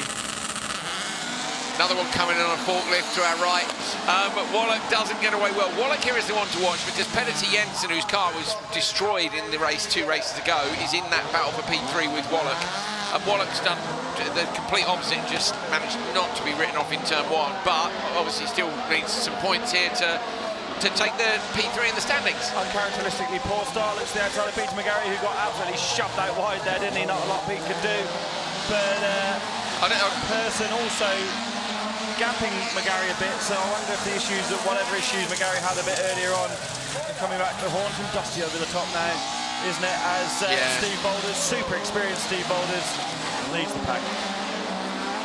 McGarry was so accurate over the top of the crest. Wallach's gone Joker. I think that's not a bad idea, to be fair. Get yourself out of trouble and give yourself some space to do some laps. So Slavomir Wallach now just can crack on. Where was he? He was P8. Petter Jensen was... Oh, wow. Petter Jensen was down in P17. So he was only just... Is it 3 semis or 2? 3. No, we know semi for Jensen. Yeah, DNF. All but confirmed Wallach as third in the championship, and I'd be delighted for Slavomir after the effort he's put in to do these special events that he's chosen to do this year in a brilliant car. Of course, I'm sure that Slavomir won't have wanted to take that position. Might get a couple now. Hal in the background. Watch for Wallach coming out of the merge on the tarmac section on the inside. Has Wallach got there or not? Boulders still leads. Boulders hanging on from Bex. I think Wallach's there. Yes, he is. Slavomir Wallach did it. Nicely done. 2 cars in 1 lap with lap times, and now he's got to get after it with Boulders and Bex. But Boulders and Bex are going pretty quickly, I think. Yeah, Bex especially is legendary rear-wheel drive expert. Boulders is super experienced. I'm sure Slavomir won't have wanted to take third in the championship by virtue of Jensen being munched into the wall on the outside of the first corner. No, but I mean, and to be fair, Hal, Wallach was P8 in both the previous sessions. Jensen was 10th and 22nd, so he'd done the hard work already. But yeah, he won't have enjoyed. Nobody enjoys seeing a car destroyed like that. So yeah, Wallach should get third, but he'll wait for the end of these standings. What does he get here? For P3 in the race, but he's hoping for P3 in the standings. If Petter Jensen doesn't make the semis, which we don't think he will, because he was 17th before. In fact, I'm sure he won't, because Tinus finished. Sicklesmith didn't, though. Ariane van Lommel got a black flag. Geenan, where's Geenan? Geenan's right up there, so I think that'll be enough. What about Verboot is in there too? Yeah, I think he's out, basically. Unfortunately for him. 2,780 people watching the stream live at the moment as we see confirmation of that result, and only 549 likes. Get liking, people. What's happened with the competition from yesterday? If you don't like it, then go away. Sling your hook. Yeah, sling your hook. I'm very British. What happened with the competition yesterday? It's launched, isn't it? It's launched, yeah, and there'll be a prize winner revealed in the next couple of days. It's a tiny team here at Rally X. When's it finished? When's it closed? I don't know. Not yet? No, not yet. Okay, so yeah. Get commenting and... we'll fill you in on that in a moment, in case you weren't watching yesterday. Gabrielsen versus Johansson in the championship fight. They're P1 and P3 on the grid, with Bell, Mainix and Stewart, who are all rapid. Great start by Bell. Victor Johansson's going to get squeezed here, but fires the big Merc out from the gap in the middle, trying to go the wrong way round Gabrielsen. Gabrielsen will keep the Starlet tight on the inside line. Victor Johansson round the outside in the Mercedes. That's a fantastic move by him. A big car like that with all that power from the rear should not be able to pull it off, and he's done it. Especially on Gabrielsen. What a move from Victor Johansson. Meanwhile, Mainix slotted that massive car up a space it was never designed for in the Volvo 242, because great awareness from the Belgian driver. Johansson, though, doing everything he needs to do to try and take this championship title this afternoon. He's really had to fight for it these last couple of weekends against Gabrielsen, who's really been strong this year, hasn't he? This is definitely going to go to the semi-finals, but Johansson is in a really comfortable place. You can see that with how he's driving the car. Gabrielsen's throwing everything at it, but I just don't think it's going to be enough this weekend. Gabrielsen's firing flames out the back. We love the fact that these two such contrasting cars, how we've had brilliant battles the last few years. Johansson and Simon Tiger. Simon, who we know will be back with us next year. Simon, we're missing you down here, mate. They've had these big old cars, you know, the big Merc and the big BMW, and the Starlet's turned up and proved for the first time that you could do it in something which actually fits in a 1970s garage. Turbocharged engine as well, as Gabrielsen goes into the Joker this time around, running ALS. You can tell that every time he's on the line. Basically pops a wheelie every time he gets on the front of Gabrielsen with the amount of grip it's got in the rear. And much like Victor Johansson, Gabrielsen spends so much of his own time perfecting his car, making little changes all the time. The car's totally different to the one he started the year with, because he just can't help himself but be making improvements all the while. Making stuff. It's like an engineering race, but the word open in open two-wheel drive is ludicrously open. You can do pretty much whatever the hell you want. So Victor Johansson out front. Gabrielsen's joking. Johansson goes in now. Locked front right. Maybe a little bit of bar on the rotation here. Get it turned in. Gabrielsen coming out from the final corner. He's not going to be close enough. Victor Johansson takes the race. Does he go quickest? He does, 2:04.1. So Johansson wins Q3 and takes the top qualifier spot from his title rival, Lucas Gabriel. Oh, will he? No, actually, will he? Yes, he will, because they were equal on points. They were indeed. So, yeah, TQ to Johansson. Look at this. I thought he'd lost it here. Watch where the big Merc is there, right around the outside. Watch the red car as well, currently 5th in the shot behind Sturr, yesterday's winner. And as Barbell gets in the rear, Gabrielsen, look at that. Goes, cheers, boys. I'll just get up the inside as Johansson's going around the outside. And had Gabrielsen been slightly less fortunate there with the contact side by side with Johansson, he might have lost a couple of places. But great racing from these open two-wheel drive drivers, and you can see the quality compared to some of the races we saw. That's what I was going on. to say off the line. Although Johansson lost the start, he was still there. He can't disappear. They didn't close the door on him. They gave him a little bit of respect, and okay, he managed to get around the outside, moved on. Very, very impressive in a rear-wheel drive car to do that. Normally get on the loose stuff and you are gone in a rear-wheel drive car, but he made it work. Perhaps where everyone else ran out so wide early. Oh no, Gabrielsen, where's that? That's after the race. That's in the first corner. He's rolled it backwards to be pointed for a toe. Manix has also stopped. Manix's door came open in the Joker section. They didn't hit each other, did they, no, after the line? No, definitely not. Gabrielsen just ran really deep. I really hope Gabrielsen's is nothing serious. It shouldn't be, I think it's in the front. He's peering into the front wheel arch. So Gabrielsen is the championship, the only championship contender with Johansson, but Johansson does have a 10-point lead, which has just gone up to 11 because they get championship points at the end of the intermediate classification, which is as follows. So down the right-hand side, those points are added up from each of the qualifying sessions, Q1, 2 and 3. So you get 50 points if you're fastest, then 45, 42, etc. So you get a bigger advantage if you're further up. So the points down the right give us our classification, but they are not for the championship. You get 16 points for being the TQ, 15, 14, 13 and so on down to P16, but actually the top 18 go through here because we have 3 semi-finals. So there is a bit of jeopardy, but not when both drivers are through and there's 10 points in it. The jeopardy will come in the semis now, because if you make it, you're going to have 6 or 5 points. If the other person doesn't, they'll only have 4, and then in the final there's 8 points available. So it's very much not over yet. And there won't be as much respect, Hal, when you're racing people from P18 as there are when you're up with the top 5. So I think they'll still be nervous going into the semis. Not nervous, but look at that. Look at the crowd. Look at the tears. Very German and organised. I'm enjoying that a lot. Look at it. It's perfect height, so you don't have to stand up. You can see over the people in front of you. I arrived at the track this morning at about 7:20 with Rainer's Nittis, and there was already people sitting in chairs on that fence at the top between the road and the track. Practice didn't start for 45 minutes. I'm it's impressed. Incredibly well received rallycross here, isn't I'm impressed. There's just shy of 3,000 people watching online. The venue's packed here. There's just something about the Estering that there is, and it's championship day. It's championship days. It's a hello to all of you who've watched online. Thank you as well to everybody who's watched this year. We do appreciate it. We appreciate your interactions. Thanks for watching, guys. Thank you. Just a couple of hours left of viewing this brilliant racing at a wonderful venue. We'll be back shortly. Stay with us. We've still got Q3 coming up. Crucial for Ulrich Linman. Can he make it through and keep his title hopes alive?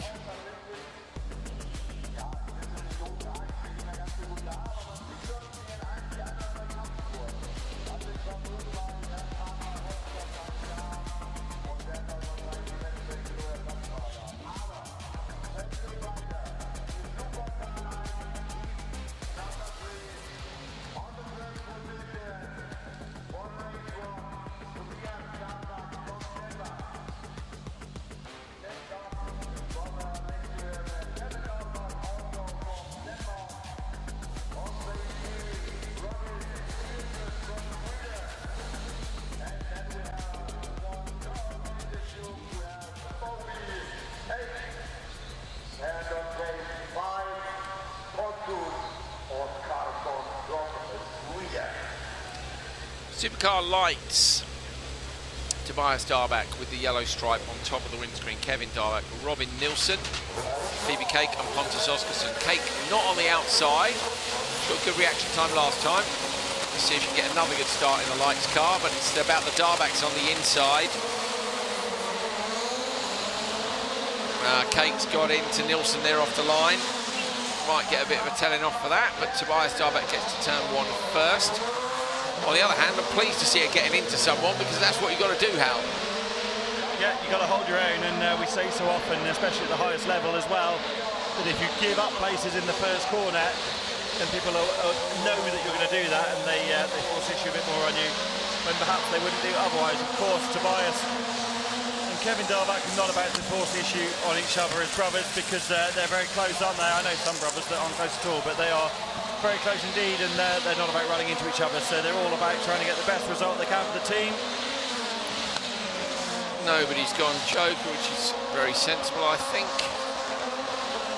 Somebody on the absolute limiter in turn 1, but with the dust we couldn't see who it was. Well, obviously one of the two Darbacks, I would suggest. Championship fight here, remember, between Mounier on 201 and Anderson on 189, but at the minute Anderson is ahead of Mounier, so that gap will come down from 12 to 11 if it stays like it does after this final session. With Anderson having won both of them, I think that's pretty likely. Kevin Darback goes Joker, super sideways in the previous downhill corner on the tarmac. Nick Cardenio asks in the comment if there is any driver, no matter what era, could join today's Supercar final open four drive, who would you choose? Martin Schanker. Oh, you've just trying to appease the No, I just fancy. I think the trouble is we've had Christopherson and Ekstrom and all the rest of it, haven't we, recently? It's going to be fun to see Schanker fire a few people off and then stand on the roof and give them the finger when they come back round on the next lap, you know. Well, that's after he got fired off. Yes. In Finland. Yeah, true. Oh, that was just my initial thought. Oh, no. Tobias Darback, too accurate on the Joker. Might lose out to his brother Kevin, does not. Holds on for the win, so it's a Darback 1-2. What about you, Hal? Who would you add here today? Trouble is... Thinking.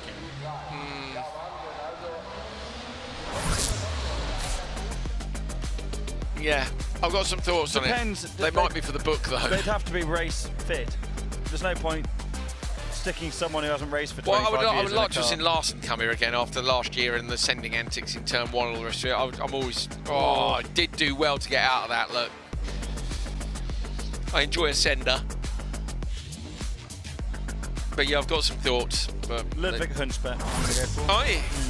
Interesting. Oh, big stretch. Right, come on, keep it going. Not too long left. Tobias Darback, Kevin Darback, Pontus Oscarsson, Robin Nilsson and Phoebe Cake. I'll be honest, I'm kind of just at the point now where I just want to see whether or not Linman makes it. Now, we don't think the title fight's over, do we, even if he doesn't make it? But it's pretty likely to be over once the semis are done at that point.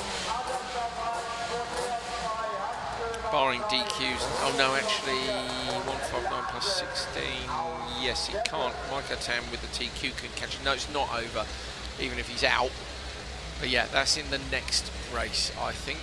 Is Linneman's car? No, Linneman's car's going to the grid now, past commentary, and he's in the. He should be on that front row behind. You can see him in the background of the shop. So yeah, you'll see him coming in any second now. He should be in the front row. Sorry, he's in the left row. They're doing him in left to right. Okay, Anderson, Mounier, Hagstrom, Vitals, and Larsen. Anderson and Mounier with a good, sensible start. Hagstrom gets squeezed from Vitals outside. Mounier just holds it on the inside line. Vitals goes for the round the outside. Larsen's gone with him. Anderson surely going to come out of this in front. He does. But Vitals gets P2 ahead of Mounier. Tidily done by the Latvian driver. Anderson very committed, but also very tidy on the inside. Mounier bailed from that, didn't he? As it all started to bunch up through the first right-hand king. Vitals was all over the back of Anderson at turn 2, through 3, over the hill, and turn 4 where that bump is. Mounier so far, Hal, is doing an Eekmerstad for me. He's just Mounier's keeping it central. Andrew gets a lot of rotation in the car, nice and safe into the Joker. Knows what he needs to do and wants to stay out of the trouble as well. Yeah, just exactly what Eekmerstad did. Joker on lap 1, get yourself out. Now he might now end up behind Larsen. Listen to Anderson's commitment as he throws the car in and jumps hard on the throttle. on the limiter in the lights car, and he's pulled lengths out of Robert Vittels through turn 1. We've seen him do that since you and me went up there yesterday and watched Q1 from the outside of the track. Anderson was sideways every lap, but in a good way. And Mounier said to us yesterday, you've got to do it if you want a quick lap. And yeah, it's just good to see him. Oh, Vittels launches the rear of the car off about 1.5 feet there. Good 30 centimetres plus off the ground over that bump. So that's going to start to hurt both them and the cars. We have got a track grooming break coming up just in a moment, so Linneman's going to have to face wet track conditions. Vittels takes 0.3 of a second out of Lucas Anderson's best lap, but they're on to the final tour, and as he gets the move done on track, it's not going to be enough. Hampus Hagström also yet to joker, running P3. Mounier, though, is 3.6 off the lead, with only half a second between Anderson and Vittels last time they crossed the line, so Mounier is unlikely to better either of these two, so this will go to the semi-finals in Supercar Lights. Into the joker lap goes Anderson, who's in the TQ spot. He won Q1 and he won Q2. If you get this one as well, it's a clean sweep of qualifying, and he's done everything he can. Over the line, Lucas Anderson, 2 minutes, 0.1. It is enough. It is enough. So Anderson takes the session from Vittels and Mounier. Mounier's 202.2, though, is fourth. Tobias Darbach beats him, and Darbach was just behind him by 4 points. So let's have a look at the intermediate standings in a moment, and then we can update you on the gap for the championship points. Anderson's done everything he can there, hasn't he? Just executed today perfectly, knowing that all he can do is get maximum points and hope that it comes to him. Look at that. That's more than a foot, isn't it? That's like a metre and a half off the ground. It was a launch, wasn't it? Low speed on the replays, you can see it more clearly. Air horns going off here at the Estering as we come to the closing stages of qualifying. Just open four-wheel drive still to come. Victor Franks is walking past our commentary position now, getting himself ready to get in the car. Lucas Anderson takes it from Vittels, Mounier, Hagström and Larsen. But with Mounier P3 in that race and P4 in the session, what does it do to the overalls? Mounier's P2. Lucas Anderson, he retains P2, so Anderson takes 1 point off the lead. The lead is down from 12 to 11 points as we go into the semi-final. So 11 points in it. If they both make it through to the final, it's game over because there's only 8 points available there. But anything can happen at the Estering. Right, watering break for the track. We're going to get some water put down on that dust. We'll be back with open four-wheel drive literally in a couple of minutes' time. Can Ulrich Linnemann make it through to the finals here at the Estering, or are his championship hopes going to be ended after the dramatic roller coaster he's had? Stay with us to find out.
like and subscribe, please.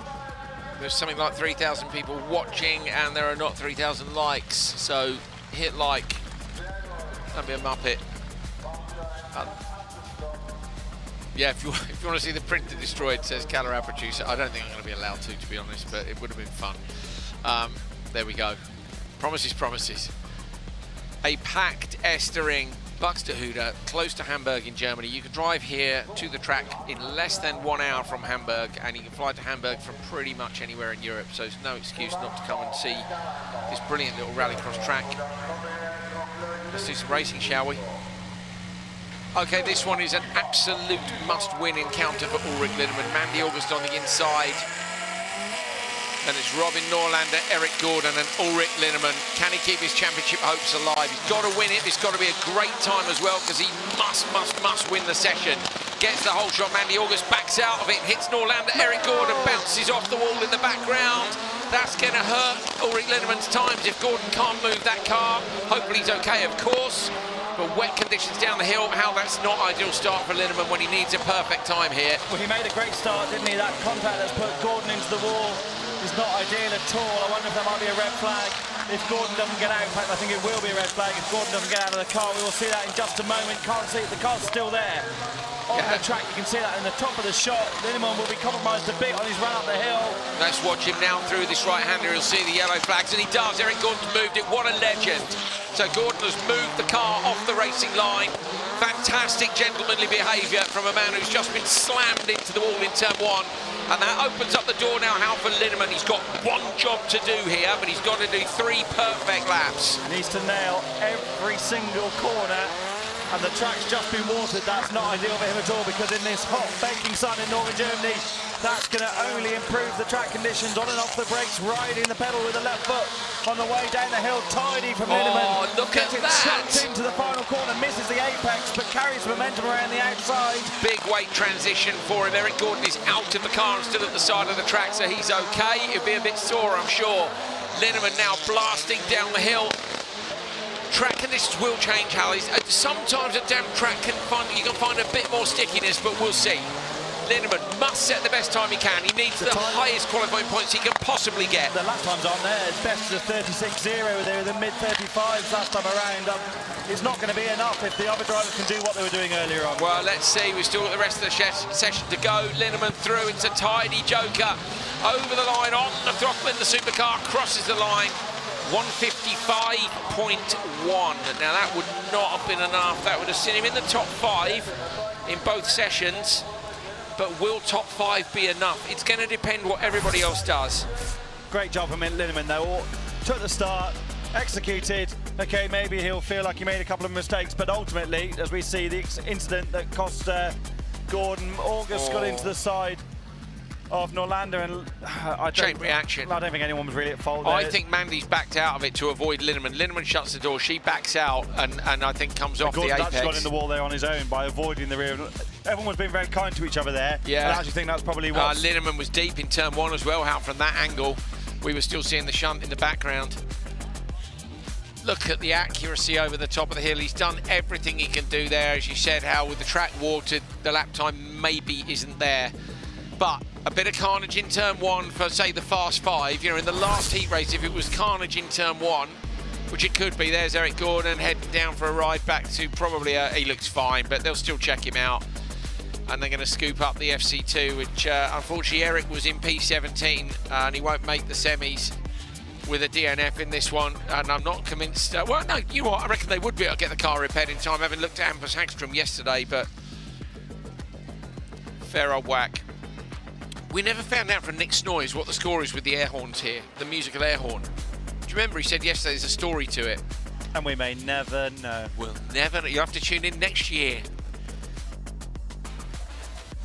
Bit clearing up to do, and we'll be back with race 2. So stay with us. It's championship showdown time. Will Linnemann make the semis, or will it just be Tam versus Franks in the next one? He's done his best. It's a 155.1. Would be good enough for 5th, but will 5th be good enough to see him inside the top 12 and make the cut for the semi-finals?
So Linman beat Mandy August by 2.7. So that would, Mandy is just in front of him. She's P15. In this one, Nathan Ottink is in here. Tommy Howman is in here. Howman's had a 13th and a 13th. Ottink a 16th and a 12th. So not good days for them. De Jong on the outside has also been struggling. De Jong is behind at the moment. Linneman we're talking about. So Van den Heuvel, Ottink, Howman, Svensson. Van den Heuvel with a bad start. Ottink gets away. Loads of room here for Howman and Svensson. Howman surely, tried to pitch it in, but he got a nudge from Ottink. Nothing untoward. Mitchell de Jong gets a big hit from behind from Van den Heuvel. He gets spun round. See ya. And drive train for Van den Heuvel, I would say. The way it rotated. Really unlucky for Tommy Howman. Just a driver of his class being bundled out the way is unnecessary, isn't it? And I think Ottink's gone in a bit too deep there. We'd have to have a look at it again afterwards. But I think. Ottink's in the wall. De Jong does well to avoid him, and so does Howman. How did they avoid that? Howman was so fortunate with where he was on the track there to get through the gap. That's unreal. Ottink continues. Now that might help Ulrich Linnemann because Ottink was ahead of him in the standings. We're just looking at the overall picture of the championship. Disappointing for Ottink. Howman's pulled up. And who's that out of the car? That's Ottink out of the car. Whereabouts has he parked it? Up on the loose section. He's up on top of the hill. Red flag. I have to say, Ottink was brilliant on his debut couple of weekends. Yeah, he was. Hasn't been quite the same here for whatever reason. Scruffy in the first corner, made a mistake there. Difficult track, isn't it? But he was amazing in Montalegre and Valkenswaard. To Hal, I'm just with my championship head on. Sure. Howman has a technical issue here, and Ottink is a DNF. Ottink won't be allowed to restart because he's caused the red flag, I think. Howman might not be able to restart.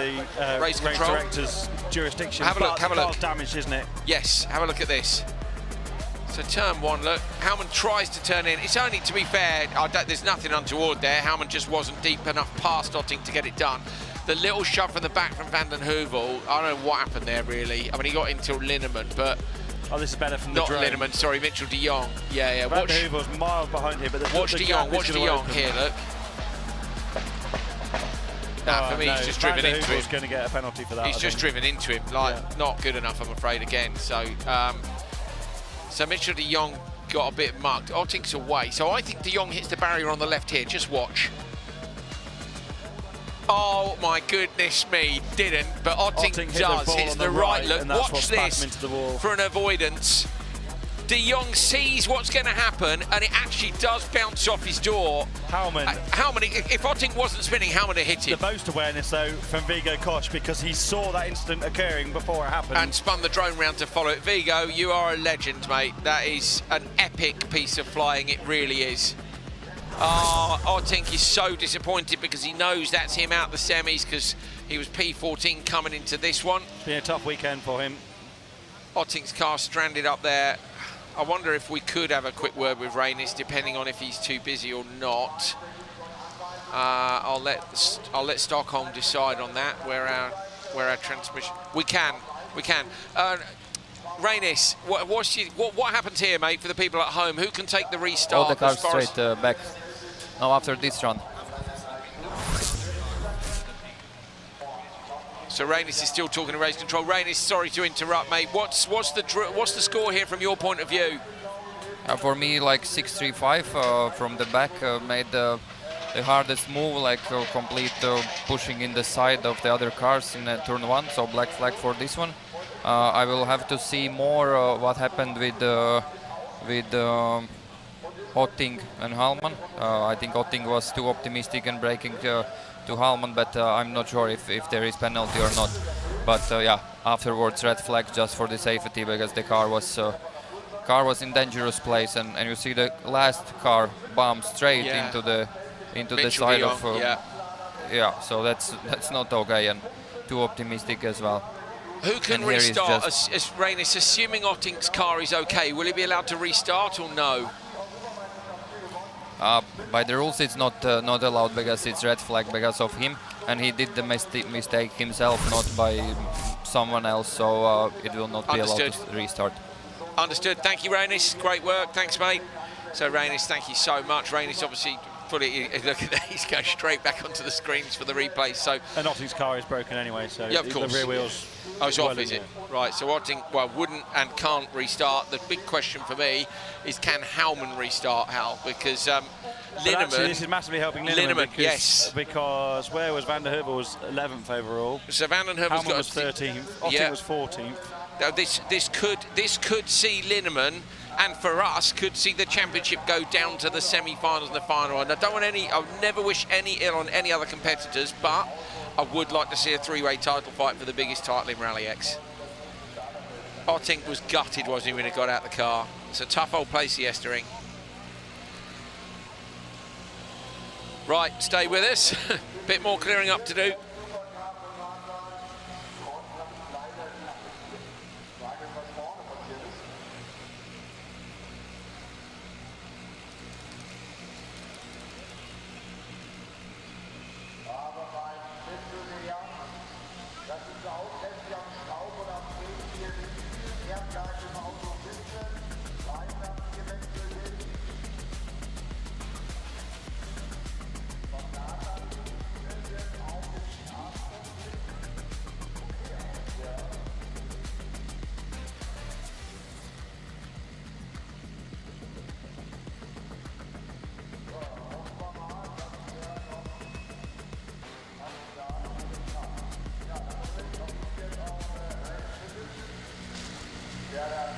So the previous race was red flagged, as you saw, but the cars are on their way back or on their way to their pit areas. With, they're in the pre-grid, aren't they? Yeah. And it's unusual actually to run the next race first, because obviously it's done in position order of the previous race, and the track condition will change. So actually, if I was on the grid now as a competitor, you'd be annoyed. I'd be giving my objections because I want the cleaner track. I get that. So we want to get the event done. Of course. Everyone's got an opinion. Yeah, of course. I think the event has to come first in situations like this. Sure, they're going to go one race. Yeah, of course. It's unfortunate. It's unfortunate. Turen, Eriksson, Ostrang, Ikonen and Martinsson. Martinsson's been going about his business. Ostrang puts a little squeeze on Ollie Eriksson. Oh, Eriksson just gets in front there. Ikonen coming round the outside. Eriksson gets a nudge from behind. Ikkonen's going to get the whole shot here, and Eriksson's going to slot into P2. Is it Martinsson that's behind him? Yes, it is. Martinsson with multiple contacts, it looked like. They were just side by side, robbing panels from what you could see, and they just couldn't release from each other. Turen was assertive there in the first corner, sticking the nose of the polo in. Look at Martinsson over lunch, and he was frustrated that he hadn't managed to get the clear air he wanted because he felt it was going better. Now he's out front. We'll see what Ikonen can do in arguably the best rallycross car ever built, apart from the Killer Polo. Yeah, it's a weapon, isn't it? It really is. Into the joke lap goes Hans-Joran Ostreng in the background. And now it's head down and get the lap times done, and we'll get an idea. What was Ulrich's lap time? Can you remember? Because you said these thought the conditions. It was a 36.0. Okay, so it was 36.2, but that's off the start with a bit of contact. So let's see how much the lap conditions have changed. And it'll also be interesting to see whether the previous race then gets quicker conditions by being moved back one. Eriksson, somebody's got to go joke here and break this deadlock. Should have gone there. Yeah, I agree, Hal. Definitely should have gone in a Cobra Powell type scenario, just carrying the momentum around the outside. Yeah, try and get the overlap at least on Eriksson. He looks like he's got pace. There's a bump now onto the loose up there. Eriksson with a tiny nudge on Ikonen on the exit, but Ikonen still leads. Martinsson is there. So Martinsson is third in the standings at the moment. No, fourth, sorry. These three are in a train, aren't they? I feel like Eriksson could probably go a bit quicker if he wasn't tucked up behind Ikonen at the moment. Well, nobody wanted to do anything different, did they? Martinsson with a bit more rotation on the way in. They're all going to follow each other through the Joker, which I never think is the greatest plan, but Ikonen over the line will take it. 154.9 is quicker than Linman. 155.171 is not. So Linman is second in the session at the moment. There's a lot more time in that track, though, I think. Oh, yes, with all respect to Mick, yes. I think there is more time out there. Yeah, I agree, Hal. It's about how many people execute it, though, isn't it, and get in front of Ulrich. And how many people that were in front of Ulrich have had issues and are gone. I mean, it's wide open whether he... I bet he's nervous as hell watching this in the tent because he can't control any of it. Well, he's left the tent. He just potted past us to head somewhere. So I wouldn't even watch if I was him. Just wait and see the results. What can you do? Well, nothing. Feel sick and worry. I've got 38.1 written down on my bit of paper here. I think it might be Cobra Pals though, so I'm not going to let that confuse me. I like that, Hal. I like that. Maybe it's time to start putting initials by the many lap times that you write down. Oh, there's a UL next to that one. KP, yeah, there is, yeah. How do you know that Cobra Pals? Well, so I can't think of anyone else. Kevin Proctor's not here. That's what you think. Could be KP How Peanuts. Do you know? Yeah, well, good point, yeah. Oh, here we go. Okay, so this is the race that was stopped earlier on. It's a DQ for Tom van den Heuvel. It's a DNF and therefore a DNS for Nathan Ottink. Howman with a brilliant position now to get a job done and try and move up the order. He's P13, he needs to be P12. Svensson is in P12 and de Jong is down in P19. Linman needs them all to have a shock up. Has anybody carried damage from the previous encounter? De Jong backs out of it and gets into the back of the queue. And that's perfect for Howman. De Jong gives a big old nudge to Svensson, but can't find a way through. So now Howman's in a perfect place to do good laps. But there you see the experience and the respect of three very good drivers. De Jong's super experienced both in real world and sim racing. Tommy Howman, one of the riding stars of Rallycross full stop, and Svensson, who's a champion in arguably the most competitive class in Rallycross anywhere in cross-car and Rally X. So gave each other just enough room in the first corner to survive. Yeah, no silliness. And now also good tactics. So De Jong goes joker on lap 1. Oh, it's a little bit deep on the apex. He'll know that, and then he glances the wall on the exit 2. They have found an issue with De Jong's car. Spin in the first corner. Howman gets two sideways. Svensson goes round. De Jong comes round the outside of both of them. Howman's parked in the wall. De Jong, is he in the wall on the outside? Yep. So De Jong, they found an issue with the car, which they fixed. This is what we're talking about with Linman. If he's watching Hal, he's going to be jumping up and down. You couldn't write that for three great rallycross drivers on their own. Especially for how often do you see Tommy Howman end up in the wall? I don't know if there was contact. I'm not sure. There was a lot of dust. I don't know whether he dropped it and then Svensson dropped it, avoiding him. I didn't see quick enough. Sorry, guys. There's a lot going on. Look at the amount of tape on the side of De Jong's car. That's the contact. Hit him as he bounced out the wall last time around.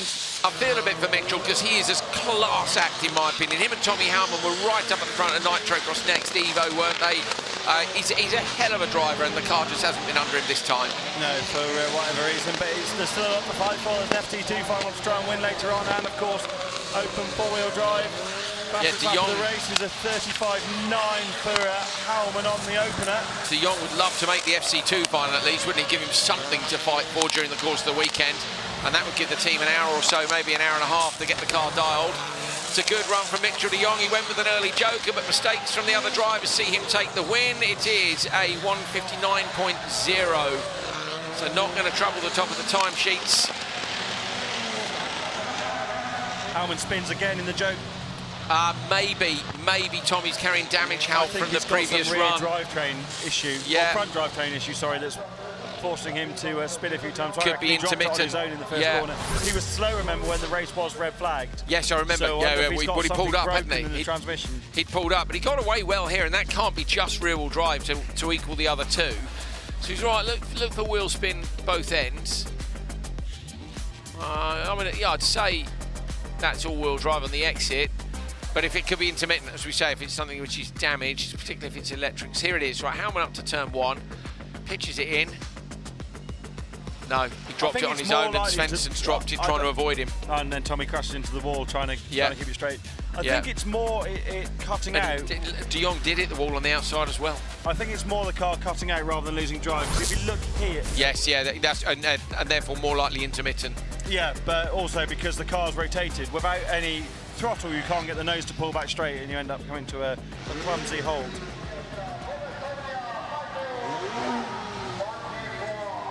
Final race of open four-wheel drive coming up. Franks, Munich, Tam, Janssen and McConnell. This will be a good one.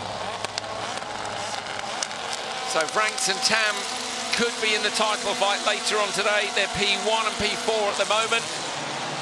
Tam's national flag floating over the start-finish line. Franks gets a great start. Tam backs out of it, but then turns in and gets in nicely in front of Rennie Munich. Fraser McConnell tries to turn in and can't. Munich and McConnell at the back of the pack, side by side. Now Casper Janssen and Victor Franks. Janssen tries round the outside of Franks down the hill, still looking for a gap. thinks better of it, tucks in behind the Peugeot. Great run from Janssen in the FC2. What a start though from Victor Franks to get ahead that little bit and avoid the carnage into turn Everyone one. was sensible, weren't they? They almost gave up too much and gave everybody a bit too much space. Franks looked like he fired out of a cannon on the inside line. It was easy. McConnell goes for a joker to get out of trouble. Maiko Tam is in there and the flag is still flying above. They're both going to make it through to the semis if we carry on like this. Tam looks to the inside. Don't do anything silly. You don't need Rainis getting involved. Maiko Tam just needs a good result here and he's going to go through. Linneman's going to lose points. Even if he scrapes it to the semis, it could be really close. Franks locks up into turn 2 on the way down the hill, trying to extract everything out of this Peugeot. 35.9 was the opening lap for Victor Franks. He's on a big charge to try and take the top qualified position and the maximum points to give him the best chance of fighting for this championship. So accurate towards the end of the lap, but Janssen's going with him.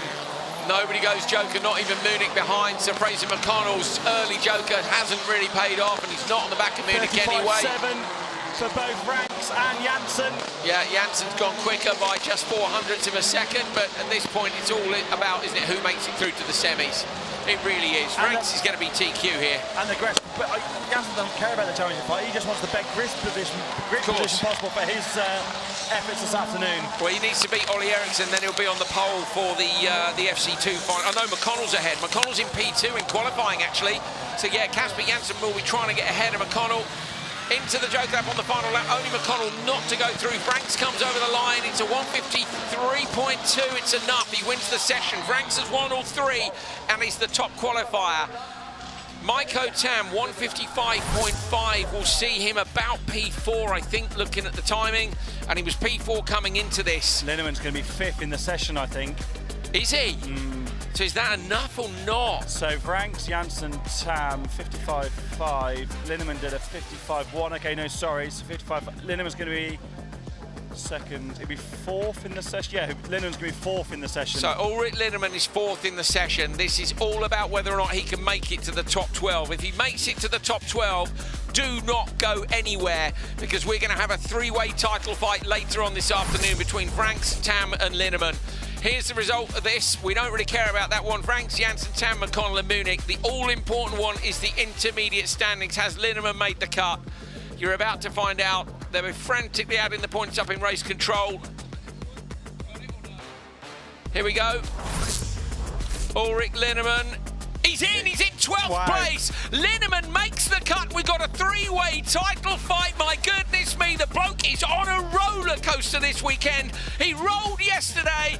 Today, unbelievable scenes as he scrapes it in P12 into the semi-finals. We got a 3-way title fight on our hands and I cannot wait. As you said, Andrew, it's all because of the carnage that unfolded. Look who hasn't qualified. Yeah, Tommy Houman, Van der Herve, who was 11th at the end of Q2. Unreal. Chaos ensued and Linneman has just scraped through by the skin of his teeth. Unbelievable. Wow.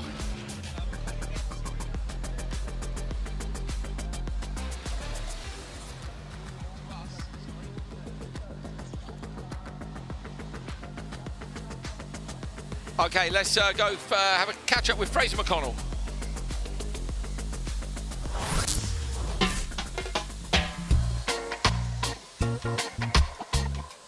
Yeah, I grew up in Jamaica, lived there my whole life. Actually went away to boarding school and university in Canada. So that's the only real time I lived away from home.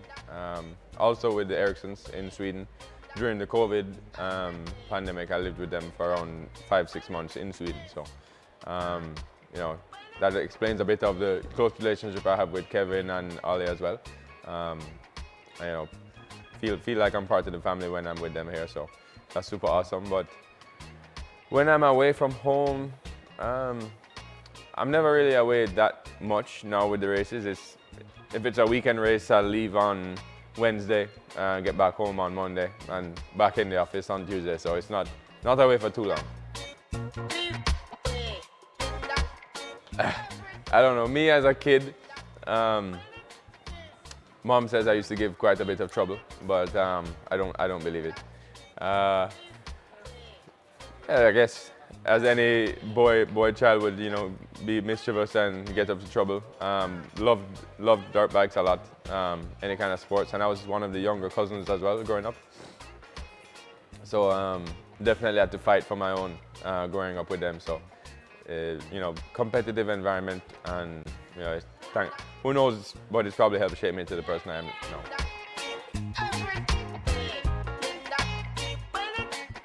Well, it's an absolute honor to represent Jamaica. You know, I've carried the flag with me everywhere I go, and I will always carry it. It's such an incredible feeling to be the first and only Jamaican racing international rallycross, and to be able to say that it's such an honor. So, you know, we're a very small island, but I'm doing everything to put us on the map. We're already on the map in so many other sports, track and field. You know, we dominate. Rallycross was a new frontier for us back in 2018 when I started, but now 2025, and been flying the flag high ever since.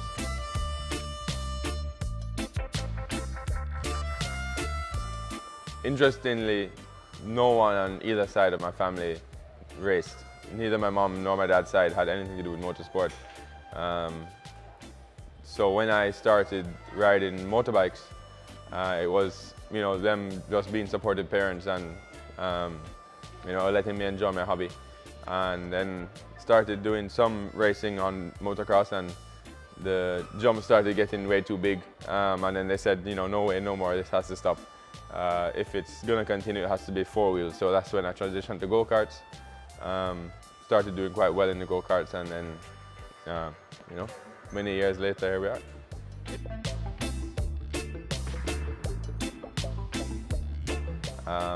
They're such supportive parents, and motorsports was something I could excel in, and, you know, as a child, focus and, you know, really be disciplined about an extracurricular activity. For some, you know, it's football or, you know, golf, swimming, tennis. For me, it was racing, and myself and my parents saw that I had what it takes to do well. And, you know, at a certain point then we said, okay, if this is going to continue, we need to know if it's going to be a hobby or a career. So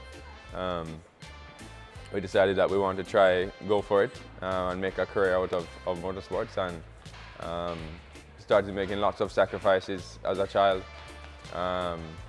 and, you know, put all the effort I have and energy to try be as best a driver as I can, and my parents have been fully supportive the entire time.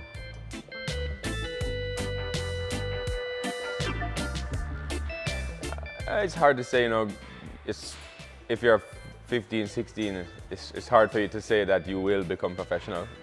You definitely want to become professional, but you never know, or you can never say that you are until you get that big deal.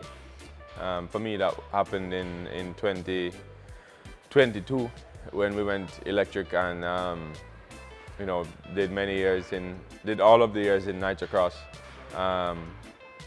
2 seasons in Extreme, and now back to where it all began for my rallycross career with RallyX. So being able to represent the sponsors that have been with me from day one, all the Jamaican brands, you know, Just Bet, Visit Jamaica, Jamaica Tourist Board, Proven Wealth.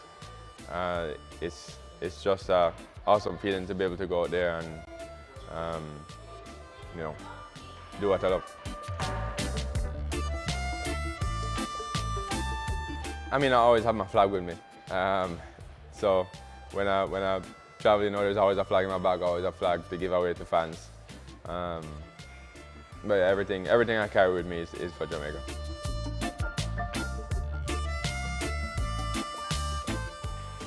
When I go back home, I try to sleep as much as I can on the flight home,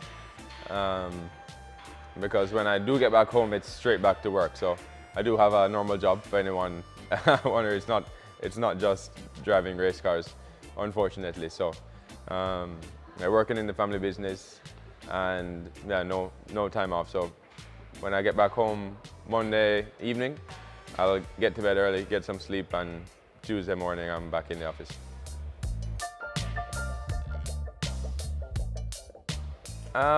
Second home is hard to say. You know, I feel like I always carry Jamaica with me anywhere I go, so I never really feel too far away from home. But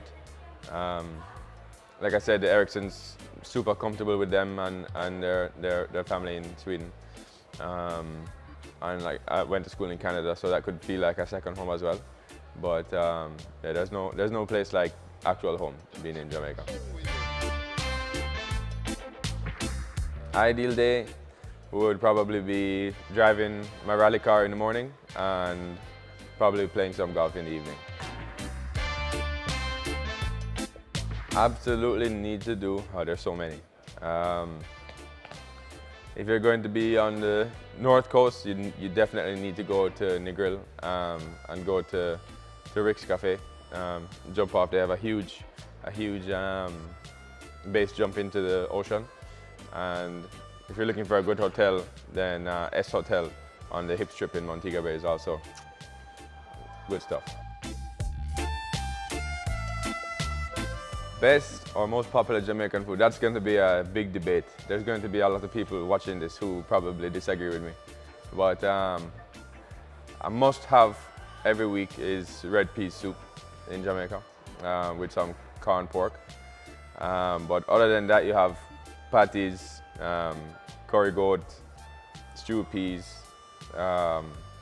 There's so many. You could go on and on and on. Brown stew chicken, fried fish. Lots of good stuff.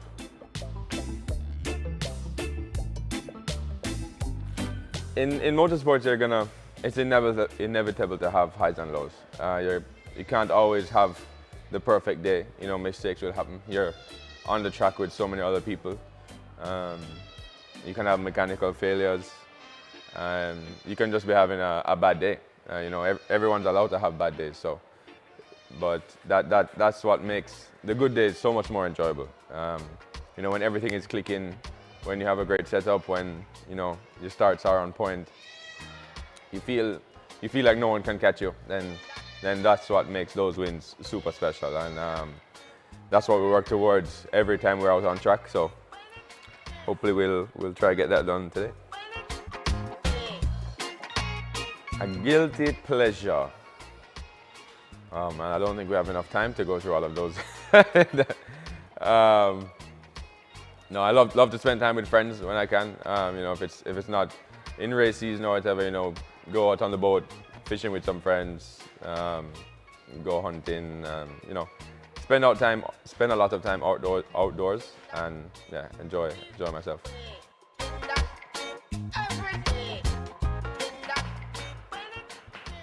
That's a tricky one. My lifestyle in one word, I would say is busy. Yeah, busy lifestyle. Habits or, I mean, superstitious. If you were to say, I wouldn't say I'm superstitious. I was when I was go-karting, like I would have to put left glove before right glove and this kind of stuff. You know, seatbelt. Started with cars, it would have to be, you know, seatbelt, this seatbelt, and that one. But I threw all that out the window and just get in the car, buckle up, go to the race. No special routine. Cool.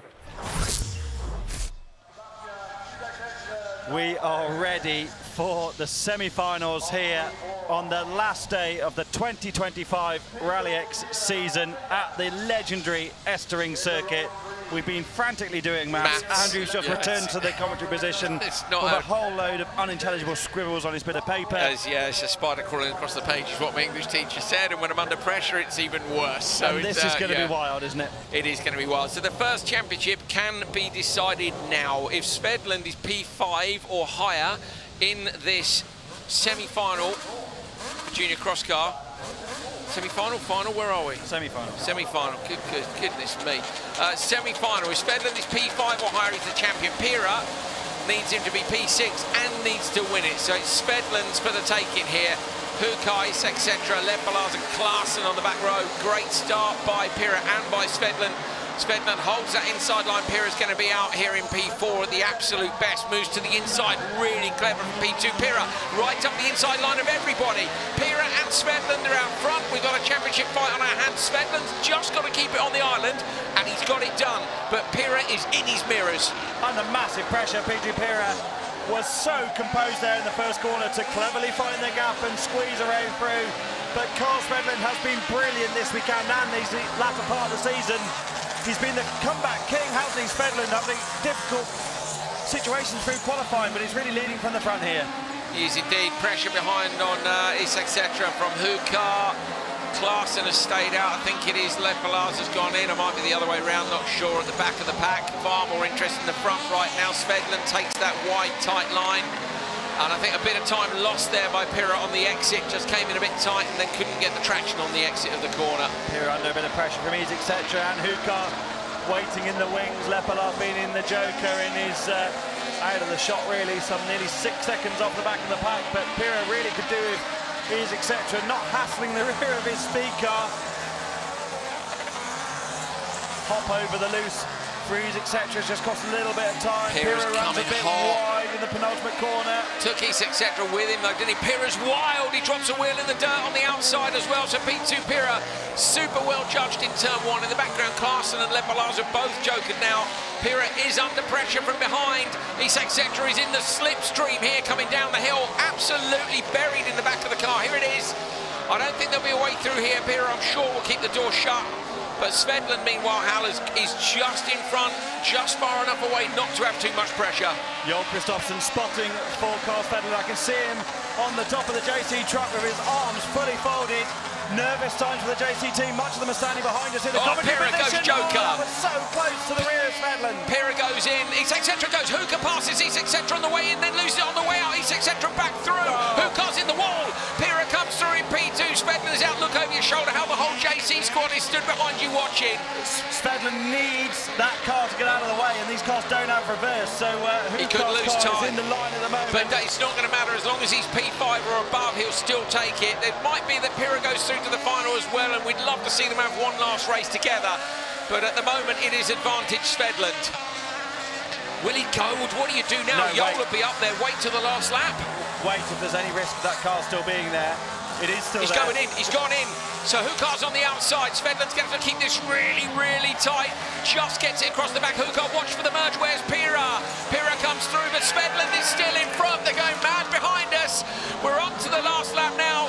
Svedlund through the right-hander, and Pirra is there. He's only got to get P5. He's just got to hang on. Under big pressure. These two have been at it all season. Brilliant job stuff from both of them. They've given so much respect to each other as well. Such nice kids as well. We've had them both in the commentary box. He's just got to keep it calm on this lap now. Pirra is right there, but P5 would be enough. And with Hukar out, it's going to be job done. Up over the top of the crest. 4 in a row for P2. Pirra was a brilliant job, but right at the end of the season, 2 wins in Denmark and a P2 here yesterday. Svedlund makes it through to the final and wins the junior cross car title in 2025 with his big rival P2 Pirra right behind him. We get to see them go at it one more time. He sends it through the first corner. What a brilliant young champion he is. Fastest lap of the race as well for P2 Pirra on that final tour. Shows what a close battle it's been all year long between these two.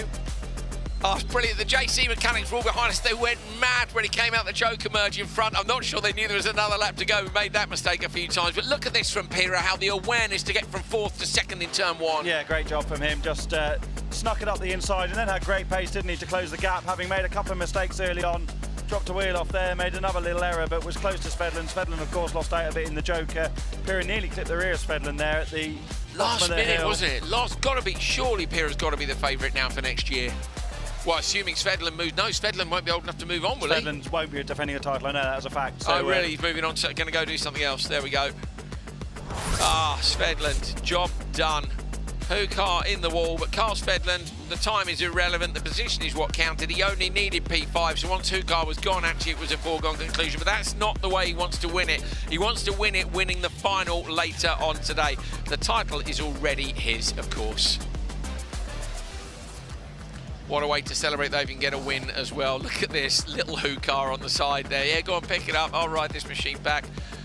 Waving to the crowd as well. Fantastic stuff from Hukar.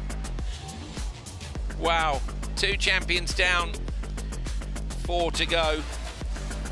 FC2, that's the one we didn't do the maths for. We'll have to get Nicholas on it.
I don't know what to say about this one, really, Hal. The second semi-final, I mean, it'll be great, I'm sure, but it's kind of not quite so crucial, is it? Or is it crucial in the battle for P3? It probably is.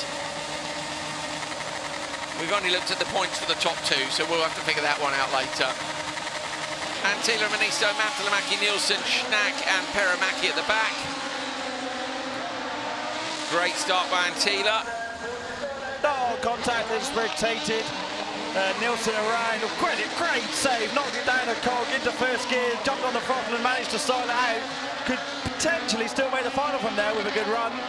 Absolutely, needs a little bit of carnage in front and some mint laps. Oh, and there's a pass in the background as well. Look like Peramaki and Manisto side by side. Who was at the span? Nielsen? Yeah. Yeah, and this is Schnack, I think.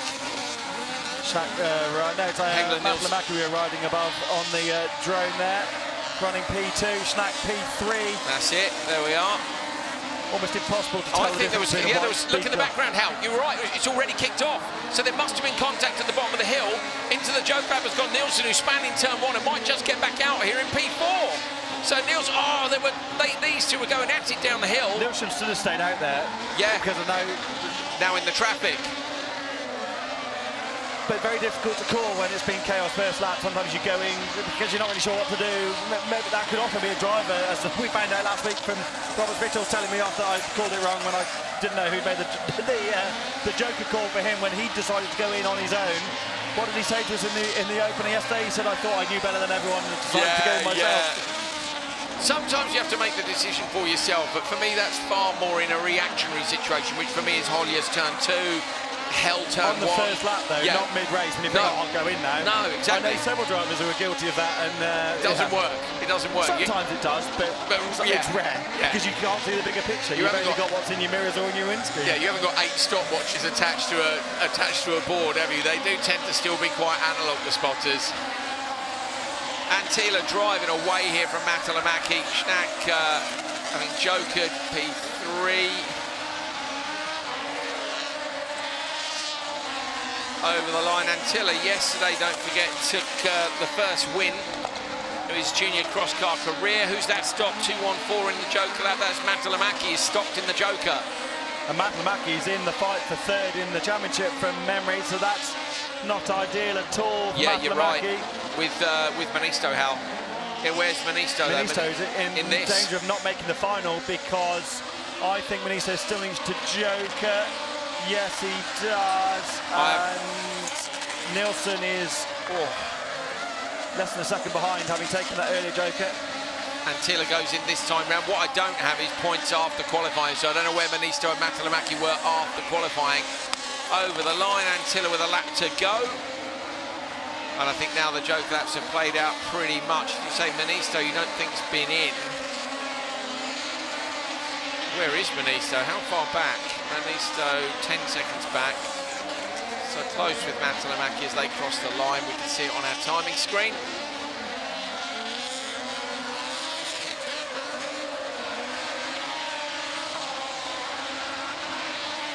Well, Antila with a demonstration drive here. Svetland is at least going to have somebody to race in the final along with P2 Pira. I'm actually looking forward to seeing these three youngsters go at it without the championship on the line. We often have brilliant finals when the job is done, and the job is done for Antila. Crosses the line, take P1. Carl Schnack goes through in P2. Nearly called him Axel. And over the line in P3. Is it Matalamaki or no? It is Matalamaki.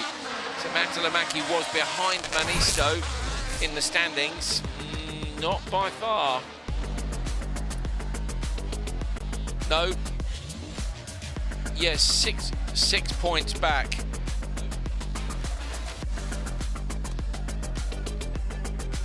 That was it's unlucky there, wasn't it, for Nielsen? You were right about the gears, Hal, and the slow-mo. You see him banging it down. Banged it down the cogs and got it away. That was the move in the background that I thought was going to cause trouble, but there it is. Yes, it did. Look, they ended up all. Oh no way! Nielsen had a second spin. That's gutting. If you just managed to avoid that, would definitely have made it through. Or certainly almost have made it through, but there's the problem. That was Matalamaki, was it? To Matalamaki, so Nielsen without that spin would have made without the Joker. Yeah. Right, Alex Antila. Yeah, carnage. Alex Antila, Karl Schnack and Matt Lamaki will go through to the final. Should be a brilliant race with Svedland and Pira in there with the championship fight over and done with. Then the champion is Karl Svedland and he's with Nicholas Duvenard. 1 year ago, you claimed your first victory here on this very same circuit of Estering, but 12 months later you are the new junior rallycross champion. I guess this is a very special moment for you as well as for the GC Race Technique team, which is supporting you since the beginning. Yeah, it's amazing. I'm very happy. It has been a huge fight with P2 Pira since Riga, but you have been able to make the difference. What was the key for during this season? Just for the championship to get as many points as possible. What's going to be for you next season? I guess you are already looking for something bigger. Yeah, I'm going rally. Thank you very much and congratulations. Thank you. On to open two-wheel drive, Svedland with big plans for the future. Good to see. Man, a few words at the moment, but that's okay. He's only a boy, really. He's normally chattier than that, isn't he, Carl? But I imagine he's quite nervous. Fairly overwhelmed by the moment, I'd say. Yeah. Right, another title could be settled here because Johansson on the front row, Victor that is, just needs P4 to be confirmed the champion. But he hasn't got a great start. Boulders is going to get to turn 1 first. Bex comes around the outside. And Johansson going up the inside of Boulders. Bex is alongside, down into Boulders. No! Not against Johansson. There is nothing Victor Johansson could have done about any of that. And he gets back into P2, Hal. Bex was way too rough there. He is one of the best two-wheel drive drivers anywhere in Europe, but he forced the issue way too hard there. He's had a tough day. Totally unnecessary contact in the first corner. Especially when it involves the guy who's in the fight for the championship. Like, come on, have a bit of space.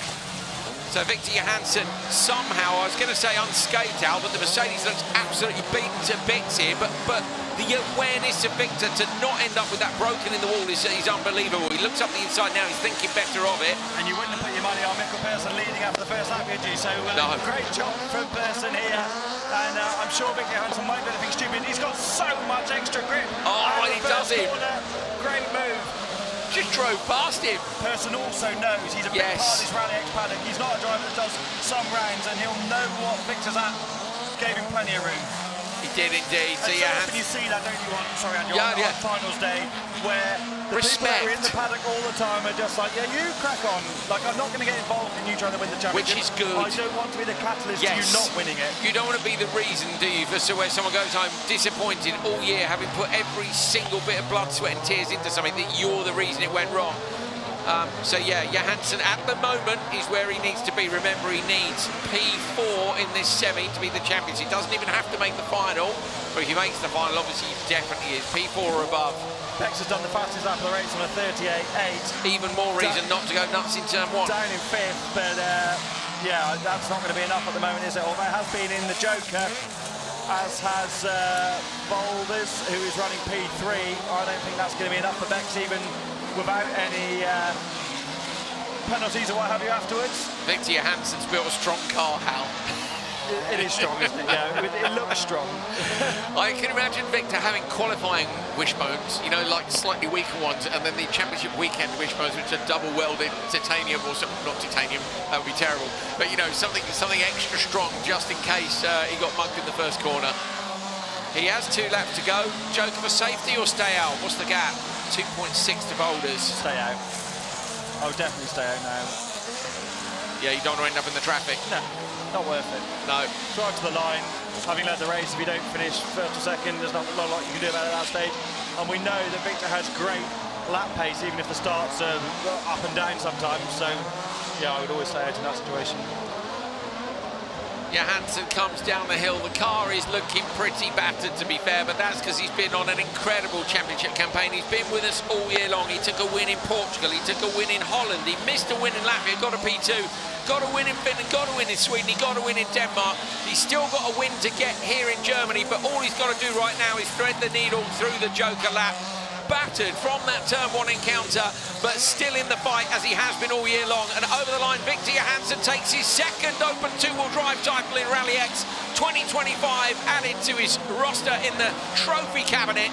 Brilliant job by Johansson. Volders P2, Michael Persson P3. They will make it through to the final. I don't even think he knows, Andrew, with trundling through the first coast. Probably a bit more aggrieved at the... Oh, and there's a bit more contact there. What was that, down in turn 1? Is it donuts or contact? No, there was some contact there, I think. I want to see that. Victor looks squeezing his way through. Do you think it was accidental contact in the middle of a celebratory donut? No, there was no donuts. No? But, there's a lot of RPM down there for no donuts. I saw a nudge front to rear. I could have misseen it. But. Well, if we can have another look at it, we'd like to. I know Rainis would like to as well. I want to see the first corner again. Classic me, I'm wondering I was a bit hard on Bex, but I want to see it again. You got to go for it sometimes, Hal. We can always apologise if we're wrong. If we frequently are. Crowd enjoying this lovely afternoon at the Estering. A few people lying down now. Look, it's been a long day. Tell us about it. Do you think we could do this from bunk beds, lying down? So this is the first corner. Volders makes a great start. So Bex is outside. Not brilliant off the line. Bex is there on the outside, gets turned in into the rear of Volders, side by side with Johansson, turns Volders round, just doesn't get out of the throttle and causes the ping pong effect. Volders gets... How did Volders save that? That's rattled off the barrier. This is from the front shot. Volders gets turned sideways into Johansson. Johansson is so good to keep the car out of the barrier. He's gone. I was going to grab the old. Side by side with Mikkel Persson. And then through the Joker for the final time of asking. Very well executed. Great job. Semi-final. Johansson. Yeah, just enough is it to get the job done. Well, just enough, easily enough. Only needed P4. Looks like Nicholas is down there to have a chat with him already. And Victor Johansson, new RallyX champion for the open two-wheel drive category. The car missing a lot of plastic behind you, but it's done. I guess you are super happy. I haven't really had my mind to it yet, but of course feels good to made it through the semi. P1 there was great. You see the car, it was tight in the first corner. I thought my race was going to be over into the wall, but luckily it just took some plastic away from the car, but we go for the final. It has been an incredible big fight with Lucas Gabrielsson. He found a way to push you to the limits. It was really an intense fight. Yeah, it's been an awesome season, you know, starting in Portugal. Managed to win in every country so far, excluding Riga this year. But, you know, it's been a fantastic season. We had great speed all year, but yeah, and the bar has been so high with all the competitors, so it's been really fun. Congratulations, and see you at the podium ceremony. Yeah, hopefully. We go for P1 in the final.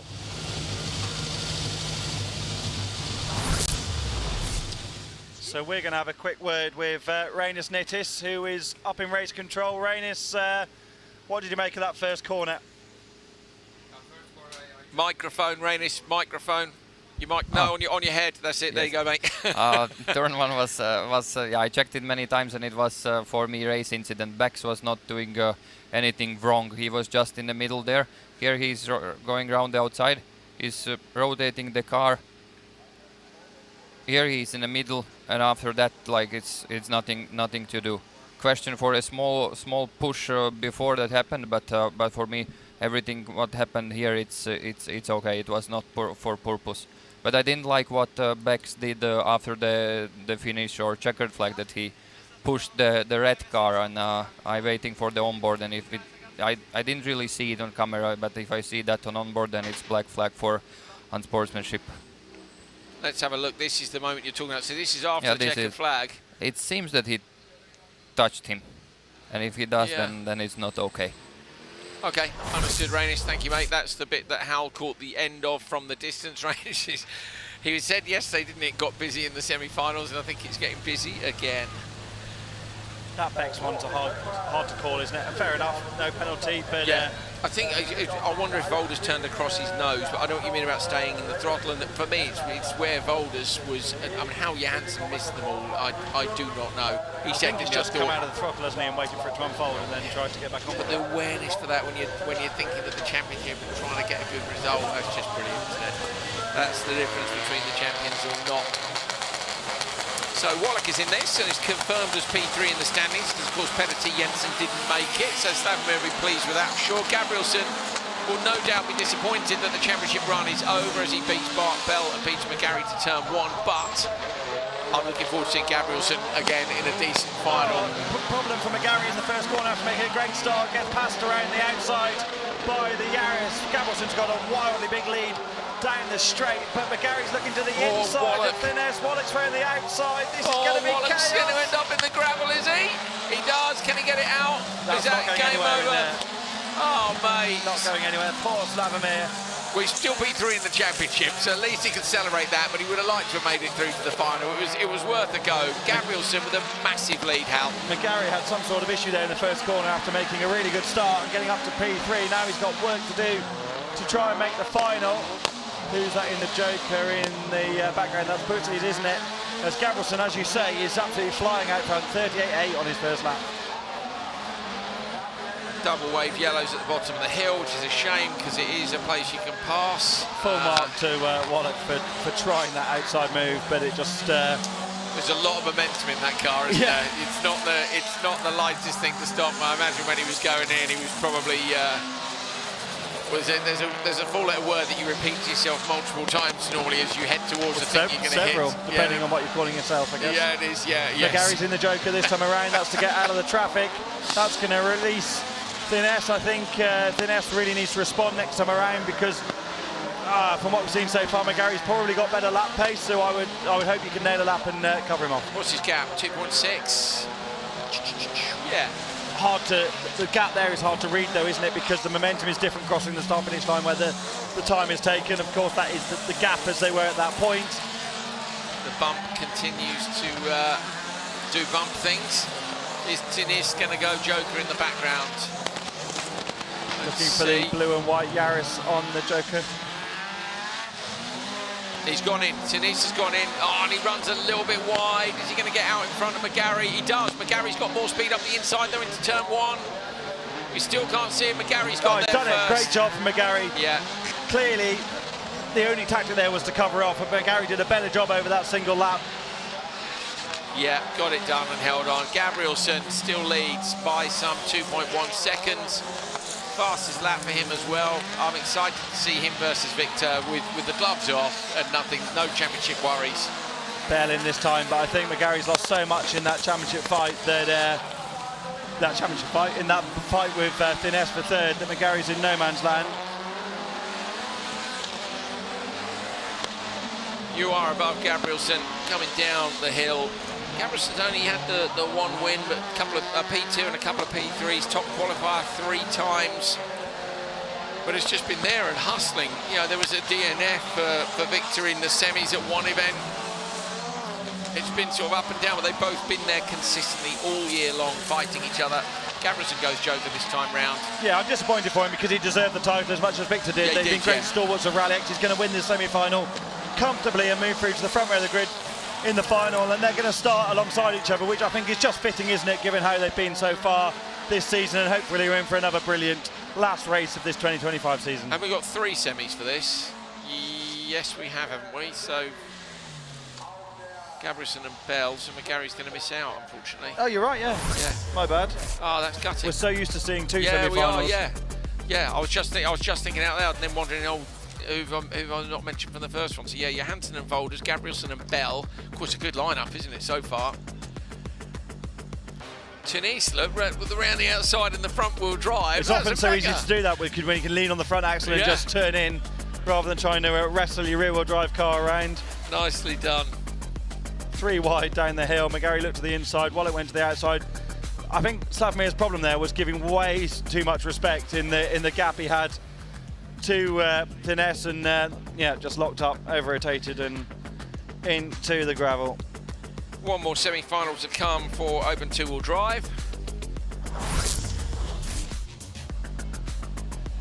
And still a packed house here at the Estering. Gabrielsen is second in the championship, that is confirmed, but he makes it through to the final against his rival, Johansson. And we're looking forward to them having a ding-dong later on this afternoon. Okay, we're going to have to get Slavomir's car out the gravel trap. It's fairly well buried, so bear with us, won't be long. 3,500 people watching the live stream, 750 odd likes on the broadcast. It does the championship a whole world of favours. If you like the broadcast, subscribe, jump in the comments and join the chat, of which there is a lot. But if everybody who's watching now went on and liked the stream, that would make a big difference to what's possible for 2026. Like.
last semi-final for Open 2-wheel drive all gridded up.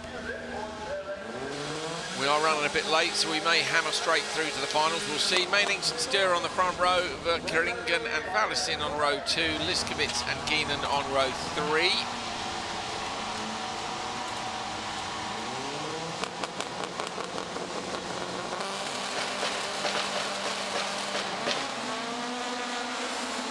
Good start by Sture on the front row, just drives away. Verkeringen comes with him, gets across the front of Mainings. Mainings is in behind and will try to keep Verkeringen back. Verkeringen gets off the throttle nicely. Verkeringen might get P2 here, he does. Great job.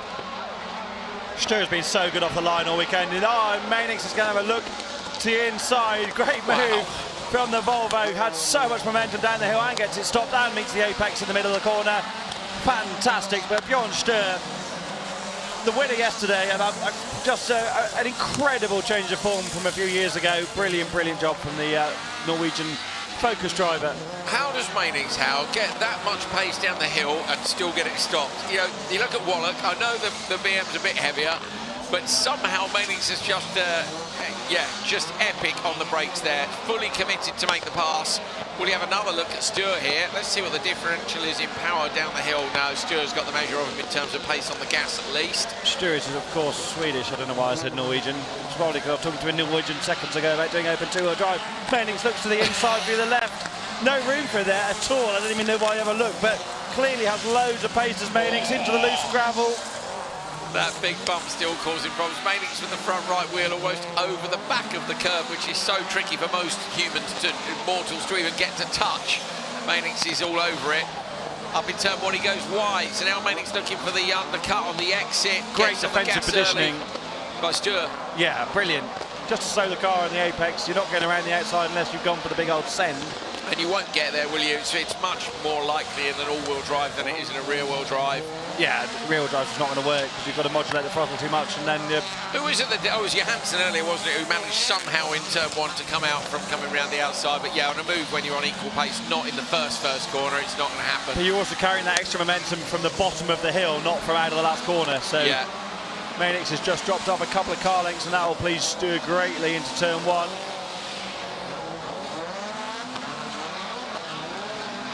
Two laps to go on this one. Top 2 go through. If you're wondering, the 3 semi-finals, we have more than 20 cars, and big entry here in Germany means that was the case.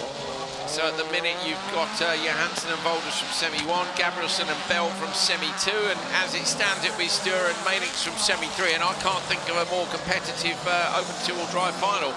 Simon Tiger would have been nice. Oh, nicely done. Sture dummies Mainings off. That might just work. Sture's a little bit tight through the Joker. Have he lost time there or not? But Sture definitely lost time Mainings definitely lost time when Sture went in a lap earlier than he thought he would. Good tactics. Yeah, great strategy. I love seeing the strategy gets mixed up, and now it's all about. But given how quick Mainings has been, you've also given him free air, so it's all about how much Sture can get closed up to the new race leader. I think he's close enough, but we're going to find out. So Sture is going to go Joker any second now. Mainings, my bad again. Come on, Andrew, concentrate. Nearly there. Mainings goes in, watch for Sture. No, Sture's gone deep on the previous corner. Mainings might get away with this. Mainings is sideways in the Joker, but I think he's got enough, and he has. Mainings gets there before Sture. I think if Sture hadn't run that bit deep in the right-hander, he could possibly have defended it. But either way, those two go through. And a half spin rather than a celebratory donut, I think, from Mainings up in turn 1. I wouldn't go through that gap. He's clearly reversing, but Johnny Verkeringen having a little look. Are they going left or right? They're going left, look. Someone asks if Tom Geenan's car is Hundspet's old Volvo supercar. No, it's not. That was in Finland and is now back in Sweden. Oh, someone else asked earlier where the C30 of Hundspet and the S40 of Hundspet have gone. The S40 was racing in Finland for a long while and is now back in Sweden, and the C30 is in the UK. Dominic Flitney has that. No, he doesn't. That's Frode Holt's car. I don't know where the C30 is. Let me think about that. Let's have a little find out. I'm sure it's from Scandinavia. Have to get onto the spider network of contacts and find out where it is. I just should know myself, shouldn't I? So I'm just disappointed. Are you? Are you very, very cross? Just disappointed. But that's what your parents say when they're really upset with you. I'm disappointed in you. You're disappointed in yourself. That's what Harry Potter thought of Lord Voldemort. Not Lord Voldemort. Albus Dumbledore. Is it? Well, he's disappointed. Just disappointment, yeah. Just disappointed. Right, we're having a bit of track water, and then we'll be back. What have we got? Supercar Lights and open four-wheel drive semi still to come.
We are about ready to go racing for Supercar Lights semi-final. Of course, cross car still to come at the end of it all because of the order here, so they can do the FC2 finals. P2 Pira's just walking past commentary. Doesn't look too disappointed. Anderson, Vitols, Hagström, Larsen and Oskarsson in this. It's kind of out of their hands because it's down to Mounier in the second semi being P4 or above. So Anderson gets a good start, gets straight into Vitols on the run to the first corner. Vitols having none of it. Will try the outside, I'm sure. Larsen 3 wide up the inside. Hagström might try and get through. Oh, hits no. Anderson. Anderson drops back. So Vitols leads from Larsen. They were literally 3, maybe 4 wide. I thought Hagström was going to get away with that, Hal. Yet again, someone who's not involved in the championship getting involved in the first corner. Anderson loses out after he's been so good so far today. Robert Vitols capitalised massively there, didn't he? Good job from the Latvian. Mats Larsen, I thought, was going to make the outside move work as well. Great start from the Dane. Anderson's joking on the first lap, runs a bit wide, but squares off the entry nicely. So Anderson goes in. I think that's okay with the pace of Hagström. Where's Oskarsson? He's missing. Oskarsson is MIA. Did make it over the start line, it seems, but he's absolutely miles off the pack. So is he in the only overtaking position at the bottom of the hill? Because that seems the traditional place to park. Retired, it says on the timing screen at the moment. Yeah, so, where? No yellow flags. Yellows, yeah. that's good. Okay, he may have made it into one of the gate entrances. There's an access road just to the right there by the Jamaican flag, so hopefully, for the sake of the race, he's in there. Yeah, no yellows up here either. So Oskarsson gone. So it's a 4-car race. Only one driver's not going to make it, and Anderson's done a good job by Joker. And Ernie Anderson's pushing hard, Hal. He's annoyed.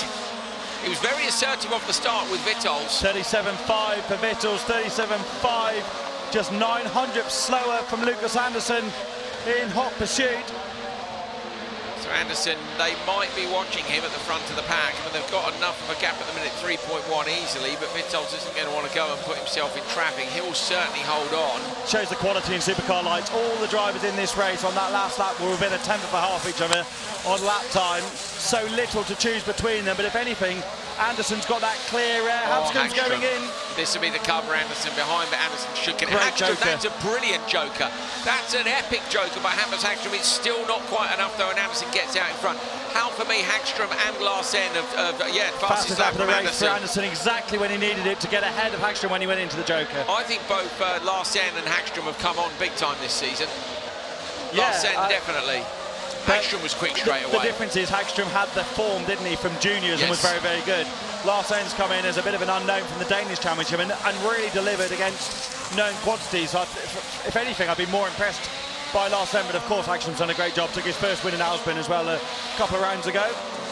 Vitols has managed to get a gap on Larsen now. Vitols at 37.2. That would have been the quickest lap were it not for that one from Anderson on the previous circulation. So Vitols here laying down to try and get out front.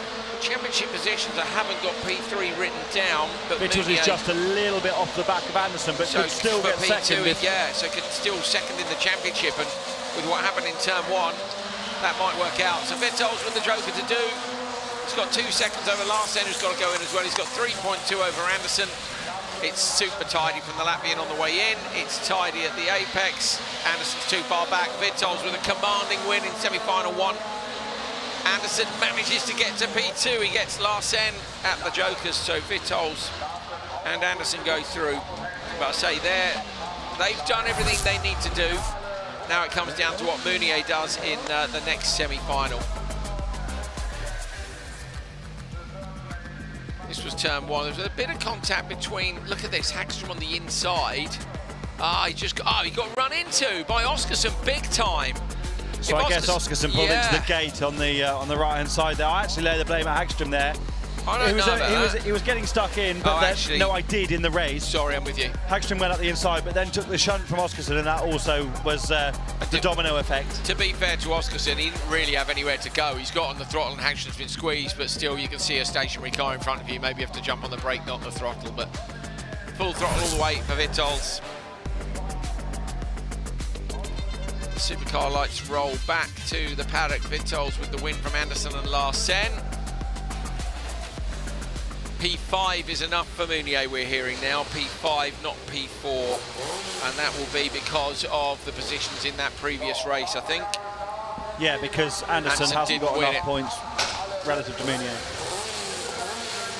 Mounier on the pole. One job to do, beat P5. There's only 5 in it, so surely it's a done deal, isn't it? All the same, he's going to want to go through to take the victory from the front if he can. He's alongside Tobias Darback, who gives him plenty of space on the run to the first corner. This is all very respectful, isn't it? Nilsson trying around the outside. Oh, in the rear of Darback. And that's just let Emilia away. Look at that. Kevin gets in front of Tobias. And Mounier's out, Hal. Out in front and away. Nilsson looks to the inside of Darback. Which one's that? Tobias running second of the two almost identical Darback cars. But Mounier needed to just avoid a black flag here, didn't he? And by getting through the first corner, it's highly unlikely that a driver of his quality would be disqualified at this point. He'd have to do something pretty special now, wouldn't he? Like turn right into the pre-grid and take out one of the FC2s or something. I mean, that'd probably do it. That'd probably do it. Reynolds would be glad of having a race he hasn't got to take a look into. Even that last one had plenty of incidents. So that's a big question, isn't it? Will Reynolds be back for another season next year? Last year he said he'd never do it again, and somehow Andreas Eriksson managed to persuade him to do it over the winter, didn't he? He's very, very good at it. Well, Andreas persuading people to do things. Both, yeah. Andreas and Reynolds both. Joker lap here for Tobias Darback. Kevin continues out the standard lap. Mounier's still out front. Nilsson's going well, really well. Okay, not jokered, but it looks on top of the car. Questionable strategy from Darback to go into that traffic, because you're sort of committing to being third there.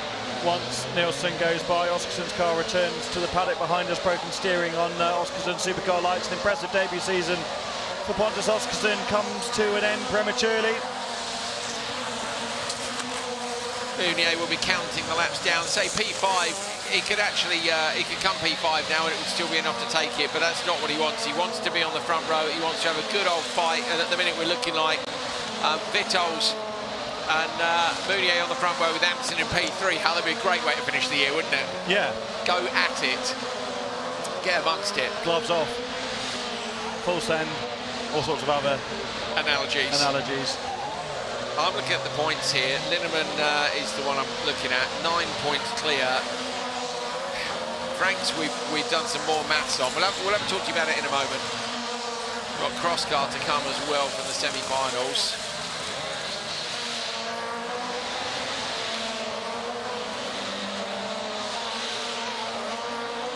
On to the last lap.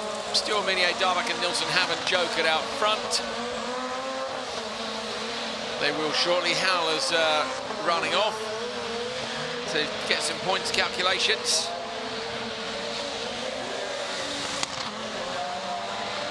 Julien Mounier, the Frenchman who came to this series looking to expand his experience, has done a fantastic job over the last couple of seasons to get himself into a position where he is regularly at the front. And that's where he's been all this year, and this performance is enough to crown the Frenchman the Supercar Lights champion of 2025.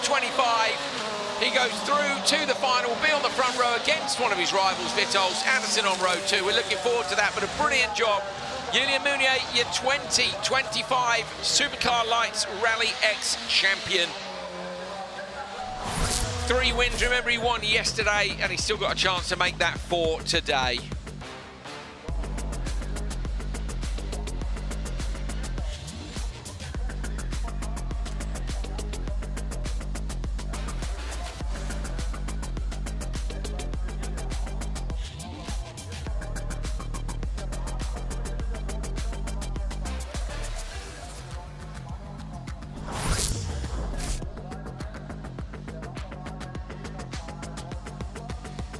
Mounier takes semi-final number 2 from Kevin Darback and Tobias Darback. And I say sets us off with a brilliant final race of the year in Supercar Lights, but in the meantime becomes the champion for 2025. Hal, he's done so well to come from the French Championship. Last year, he didn't struggle last year, but he wasn't pulling up trees, as you would say. And this year, he's pulling up loads of trees. It's been a brilliant performance.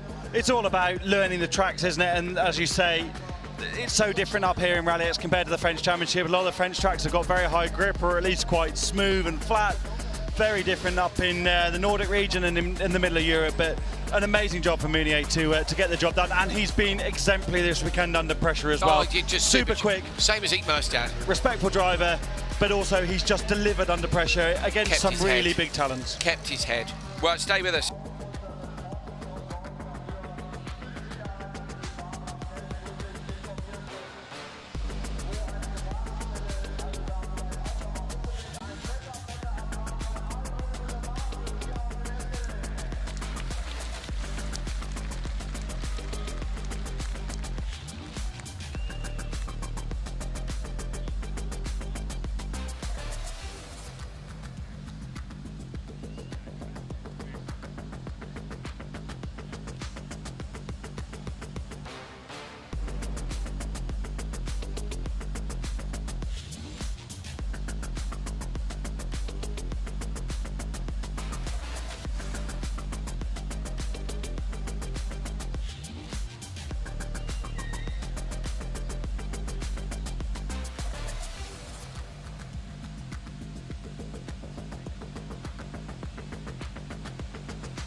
Right, you would not believe the maths that's going on here. We've had help from the JC team and the Hedstrom's team behind us. We've got help from Nicholas Dewar, me and Hal frantically treading water as we come to the end of what's been a brilliant season. We're still only in the semis.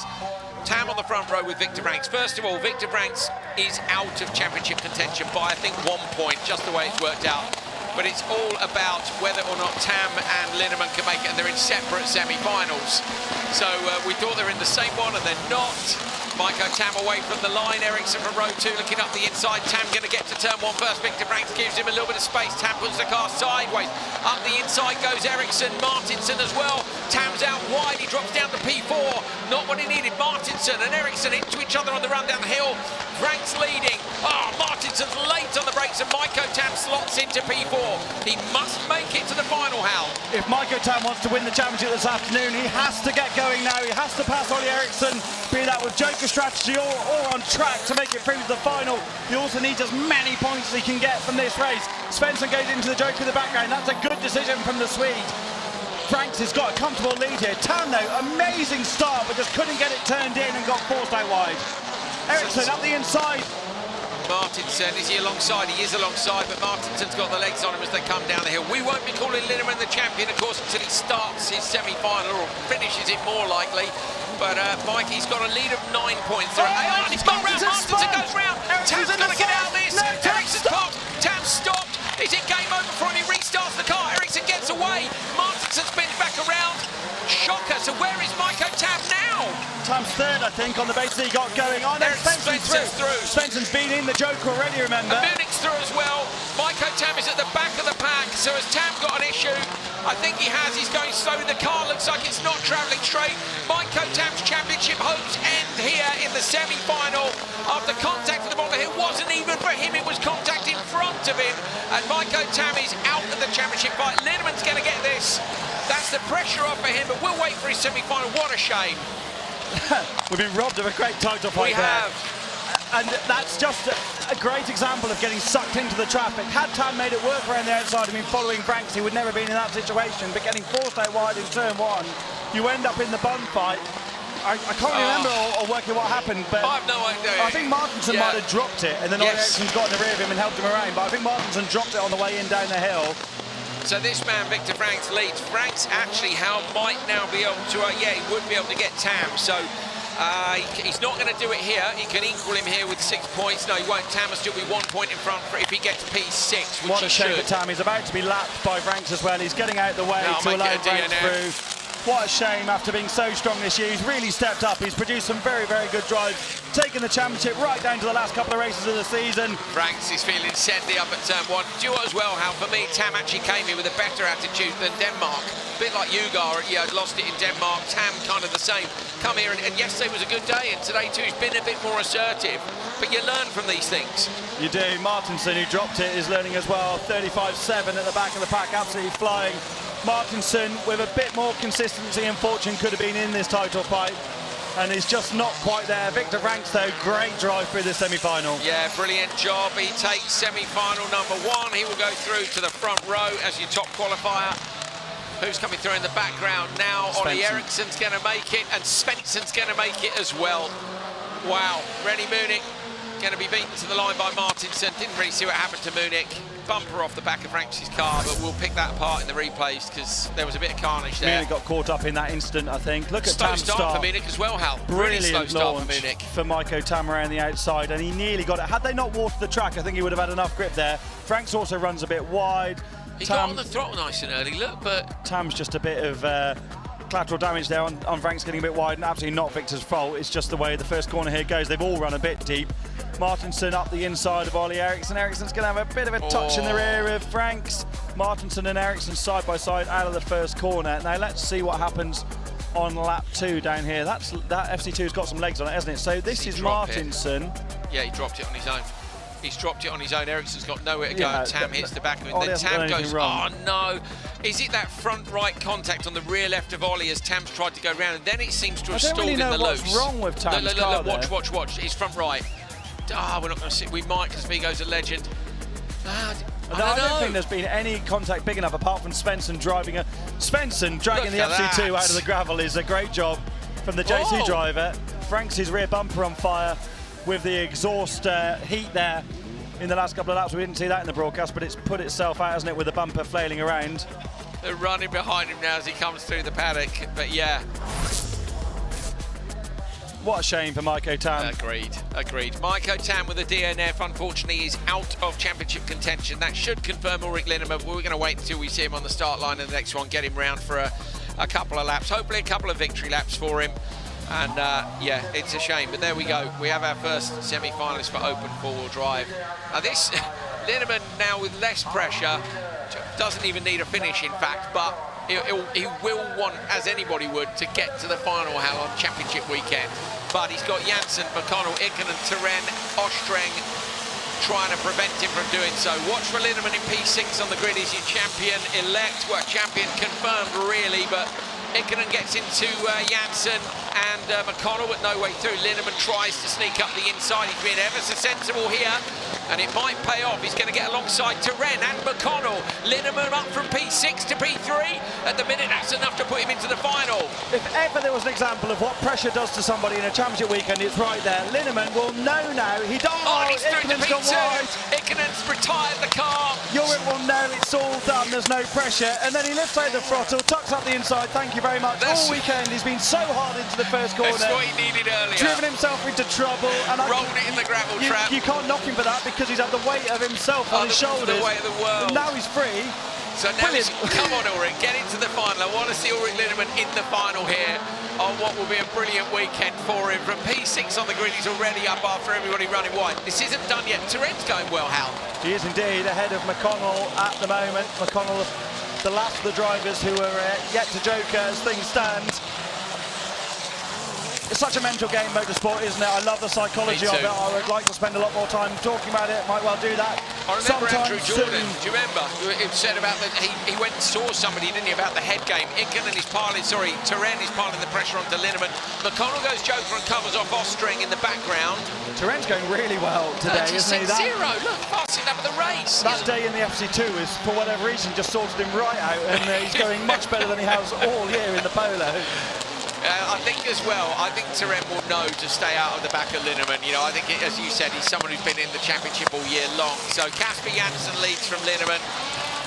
Is Janssen going to go Joker? Yes, no. Linnemann goes Joker, gets himself out of traffic. Not a bad shout, I think. It's tidy in the Joker as well. Especially with Frank's topped up behind Estering. He's doing everything right. Linnemann is doing everything right. We need that switch that we've been talking about to switch it off, don't we? It would be unfair to say about time, but he's driving like Thomas Ingmerstad has done all weekend. He's just being really calculated and doing a brilliant job.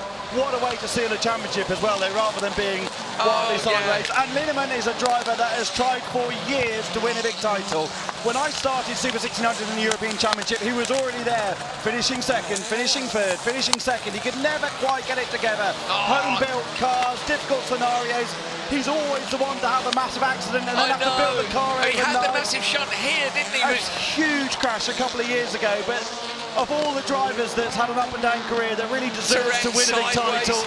He might get past him here. Turenne went sideways. Be sensible, Rick. No, there is no need to go past Turenne. Just follow him back to the line. Out front, Casper Janssen's going to get this done. He'll be into the final. I think Turenne will probably get swallowed up, but we are watching Ulrich Linnemann. He comes up over the crest. He rolled the car yesterday in the gravel truck. He got nerfed off in turn one this time round, but Linnemann coming through the left-hander, and he will be your 2025 Open Forward Drive Rally X champion. It's the biggest championship of his career, and my goodness me, as he had to work hard for it, not just this weekend, but throughout his career. I'm really pleased for him.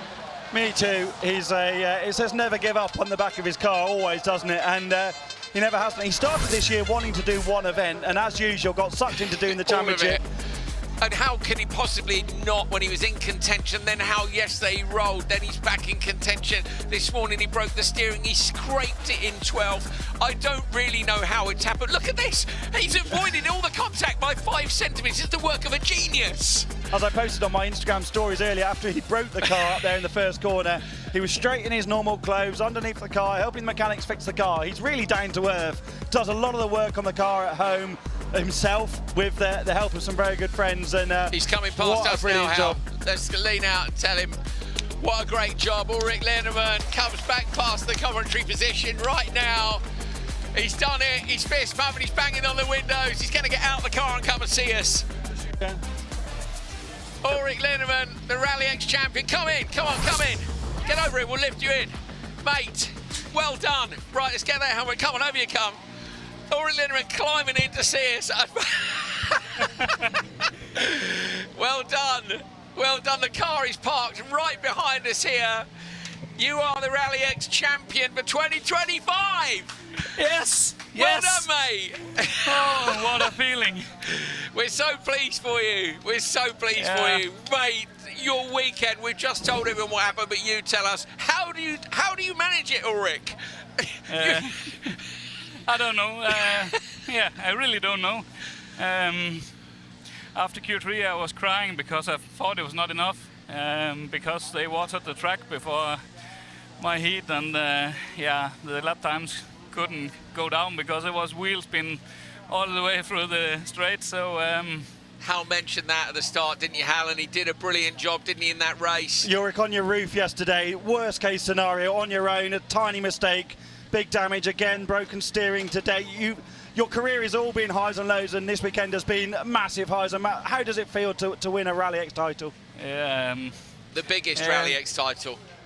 I have to say I'm sorry to Michael that he didn't make the final, because it could have been fun to stay there between all the others and fight to the end.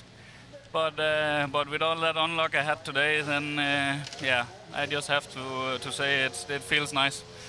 And I bet it does, mate. Fine. You get to have fun in the. It's gone. The car's been stolen.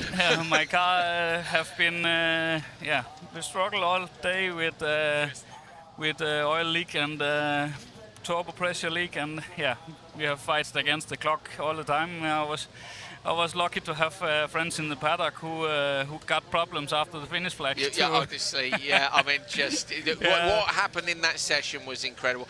We need to go racing, but Ulrich Linman. He's a champion. He's champion for 2025. What a great job, mate. See you in a bit. He's going to go and get ready for the final. Oh, wow. How fantastic to get him climbing into the commentary box. Straight fresh out of the race. Hugs all around behind us. You be careful climbing over that. We need you. Knowing Ulrich will have another jump now, trip over on the way. Is his kids, I think? His daughter, yeah. It is. How wonderful. Wow. Take a breath, people.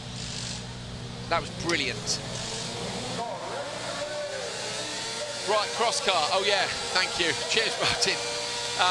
He's left his gloves, his helmet, his hands device, his balaclava here. I need those again. OK, this one's settled already, so you can just enjoy some brilliant racing. Vettel 3 gets down towards turn 1 and 3. Wide up the inside goes Cobra Powell's with a brilliant move. Oh, he gets spun round. No, Cobra. Oh, he promised us he was going to make a double pass in like the Joker lap with a long send, and unfortunately he's out of it now. What a start from Vettel 3. Brilliant, brilliant launch from the Norwegian driver who's just come of age in the last couple of rounds. Made his maiden victory in Denmark just last weekend, and he's absolutely flying out front ahead of teammate Jonathan Yullalami. Chaos in the background. That's Frederick Martin, I think, in the Pace Motorsport car. Yes, it is into the Joker for the first time. I'm asking him to look down at the entry list basically for this race, because we're still so overwhelmed by the Open 4-wheel drive championship title. But what a brilliant job that Tree is doing at the moment. Cobra Powell's has parked it. He's on the straight on the run down the hill. He looks in his mirrors. He's got any sense to keep his belts on until they're passed, and he has got a lot of sense. He will be a superstar of GT racing. I'm absolutely sure of that. Doing a brilliant job with Aston Martin this year, having taken, I think, 3 wins. He was hoping to get one here at the Estering before he goes back to the GT stuff, but not to be. Definitely Joker laps of the weekend for me from him. Sideways over that bump, and then Joker for Jensen.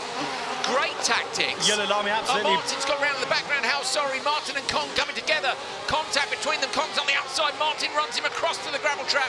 Kong gets around his outside, though. This is all playing into the hands of the 2 up front as they continue to fight into the first corner. Martin right in the side of Kong.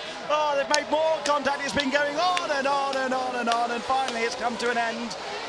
Oh, wow, sorry. That's going to seal Tree, Yellow Lamy and Jensen through to the final. Only two, three in semis. Oh, two three semis, of course, yeah. 2 semi-finals. Tree and Yellow Lamy, hopefully. Where's Jensen? Yeah, how far's Jensen off? Well, Jensen jokered. He was right on the back of Yellow Lamy, who got really out shape into the penultimate corner. He's in the mix for Yellow Lamy, Hal. He's only 1.8 off. What is he as they come back through Yellow this Lamy's time? just been into the Joker and come back out. He's come out in front. He's yeah, managed he has come back out in front, yeah. That must have been a hell of a lap by Yellow Lamy then, because he was 1.6 prior to it, and now 1.7. So Vettel Tree there with the fastest lap of the race on a 37.0. The next best of anyone is Yellow Lamy on a 37.7. So Tree is just in that lovely sweet spot now, isn't he? Going to be a title contender next year for sure if he stays in cross car. If he moves on, has got all of this experience now to compete in something else. It's just a great job from the young Norwegian. The Tree over the line, and behind him Yellow Lamy. Shout for Yellow Lamy as well. How been in that title fight after changing chassis, just got right back in the mix in cross car. We know he's a brilliant young driver, but not his year this year. I mean, you know, Nick Merstad had to wait 4 years for it. Struggled at the start of the season, Yellow Lamy. I think there's two factors, aren't there? The switch of chassis obviously worked for him, but also working with a squad, his experience of JC Racetech really helping him as well. Just as the same for Vettel Tree, who will joker from the lead this time around, keeps it nice and square on the entry. You can see a very clean line there, gets a lot of rotation done to drive back up the hill. Vettel Tree going to go through to the front row of the final. Yellow Lamy will cross the line shortly behind him to do the same thing. And Vettel, of course, Hal, is still in a fight for P2, I think, with Martin Ugar. We'll have to have a look at the points for that and see if what's going to play out in the final. That's assuming Ugar makes, oh look, broken suspension for Cobra Powell's. Through comes Patrick Kong after being mounted by Frederick Martin on the exit turn. He's not happy either. He's waving his hands around in the car. Oi, oi, oi. Vettel Tree with a wonderful start. Look at this Yellow Lamy outside. 3 cars wide, contact across them all. When does Cobra's car get broken? There, yeah, okay, the contact from Kong. So Cobra Powell's car was broken when Kong was recovering. No intent. No maliciousness. This was Kong and Martin. I think this is why Kong is feeling a little bit annoyed. Martin sort of, I don't know, it's wheel on wheel. I can understand why everyone would be annoyed. Kong is still in Robin Grana's car after his own car burnt down on the way from Portugal back at the start of the season in the back of their bus, which caught fire. There's Cobra Powell's. Oh man, a quick glance at the camera. What might have been, but 100% Joker Lap entries of the weekend for me. Cobra Powell's twice. We owe him a full cent medal for that. Vettel Tree and Yellow Lamy go through to the final.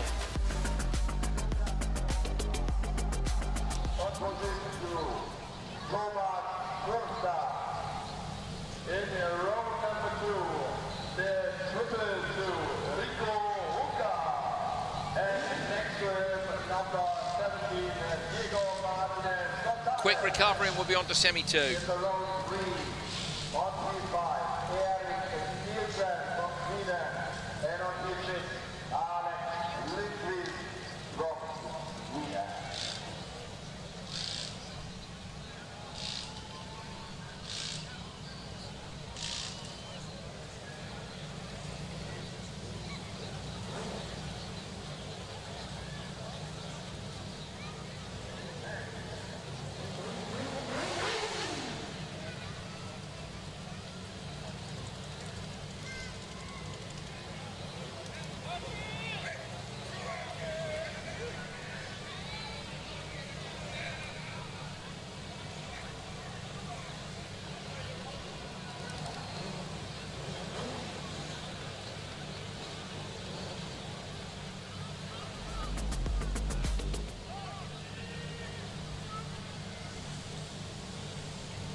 Okay, your champion on the front row, Thomas Merstad, along with Lucas Oraft and Enrico Hukar, Diego Martinez Gonzalez, Eric Nilsson and Alex Lindequist at the back.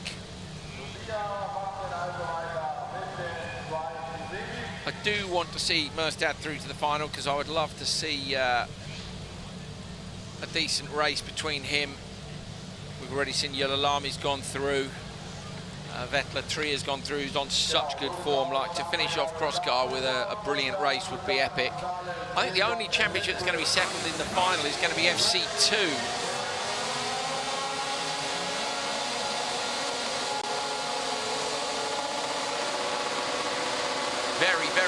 record on this one. That's about the longest of the weekend.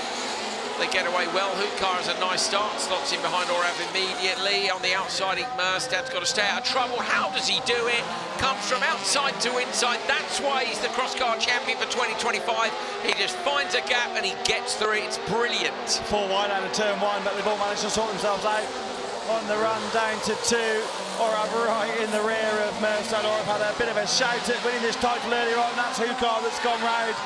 Loses out. It might not be the Finnish driver's day. Big skip up in the air for Tomasik Merstad over the loose surface section. There's going to be no time to re-prepare that before the final now, is there, with the delays we've had? But what a good job from the new champion. Yeah, amazing. Absolutely incredible stuff behind him. Is that a stream of jokers? It is at the back, yeah. Gonzalez, Nilsson and Hukar. Why Hukar went in then, I don't know. From the back, you'd have stayed out just to get some clear air, but fair enough. So easy for me to say from here. Lindqvist has got the door coming open. Hukar a bit wide down in 2. Lindqvist with the Sendy style of the Speedcar Wonder that works so well in that chassis. Bump continues to develop. I think the door might be open. Is it on Lindqvist Town? Sorry, did you say that? I was looking down again. That's the second time I've done that today, isn't it? Sorry, mate. I've got WhatsApps and all sorts coming in. Then people are asking if we're getting the break in between. It's not really much of a window. Is it a window or is it one of those mesh nets? It's the door that comes up. It's got a fiberglass cover around it. It's because they choose, don't they, between a window or a mesh? Yeah, the majority here use the window option. I think that's actually the dual option, isn't it, with the window on the front? Window with the mesh. Yeah. But then obviously if you've got the windows, I suppose the windows on the side are good for mud. But the mesh on the front's going to let it through either way. I would imagine most people have both. Oh, was that a tap on the barrier for Merstad, or was it just super accuracy? I don't think so. I think he just sent it in and was balancing it on the rear wheels. Lindqvist needs something to happen to the top 2 now to try and make it through to the final. Orav is going with Merstad here. Merstad has done the fastest lap. Who do you want to see in? I want to see Merstad in. I think it's going to be these two anyway, isn't it? Yeah, I think these two and Ugar would be good, wouldn't it? Ugar from semi-3. I would like to have seen Cobra Powell's because of his efforts this weekend, but I honestly don't care less as long as it's a good race. Yeah, Orav goes Joker this time, so this is partly to cover Lindqvist, who's been in behind already.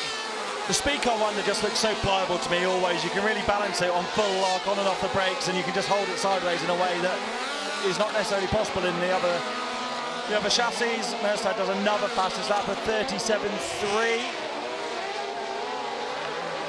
So that's a good time to be doing that, because he will now respond on this last lap to the Joker of Orav behind. Orav will have done a tidy Joker, so it's still going to need to be a good effort, and Merstad will want to be going through as high as he can. I'm trying to think if he's going to be front row or not, Hal. Where did he qualify? Not sure. Anyway, Merstad's going to take it, and actually by some margin. So what happened in the background? Where's Orav? Orav's in the P4, so Lindqvist has gone through. So I wondered why Orav wasn't within touching distance of Merstad, because he was on his rear bumper on the way through. So Merstad takes the win. Where was he in quali? Let me look it up. Try and see if Well, it also doesn't matter because he's on the outside here, so he'll definitely be behind the person who starts on pole in the next one. So if the person who starts on pole in the next one wins, then Merstad will be on row 2. Yes. Yes, unless the pole sitter doesn't win. Then I can't remember what happens. Then it'll be Merstad, I think, on the front row. But by virtue of qualifying position. Yeah. Lovely stuff. Oh, Hukar with a spin at the bottom of the hill. It's been the longest set of semi-finals ever, thanks to the various different crashes and things.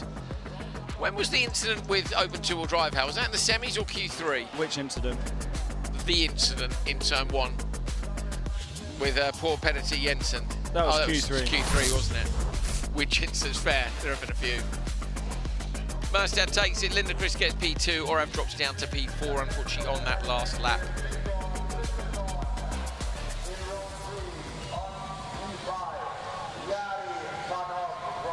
Last of the semi-finals then, it is a pace front row for Ugar and Cerner, then it's etc. and Christensen, Van Hoof and Schnack at the back. Ugar is having a great end to the season, would have liked to have been the middle bit in Sweden and Denmark. It went slightly awry. He had a P3 yesterday and just dropped him. Denmark dropped him out of contention. He didn't make the final either day in Denmark or the second day in Sweden, but he's driving brilliantly here today, and Ugar gets the whole shot, gets a big old push, meets etc. behind. Cerner gets mugged and thumped in turn 1, drops back into P4. Cerner lost out badly there in the rough and tumble of an Estering turn 1. Etcetera's done a great job to get back to fighting for a place in the final, having been not allowed to start Q2, yesterday's winner here in Germany. Look at that, you're hanging on to the car, aren't you, Hal, from that bump now. Estering, Etcetera jokers on the opening lap, and he's going to come out side by side with Cerner. Will he be able to go for the undercut into turn 1? If he can definitely be in the hunt here, but I think if Cerner's ahead, which he is, I think that's perhaps going to halt Etcetera's charge. The dust will be hard to see through up at the top there as well. And who is it? It's Van Hoof is in P2 in the white car. There's a lot of sand out on the track down at the bottom of the hill.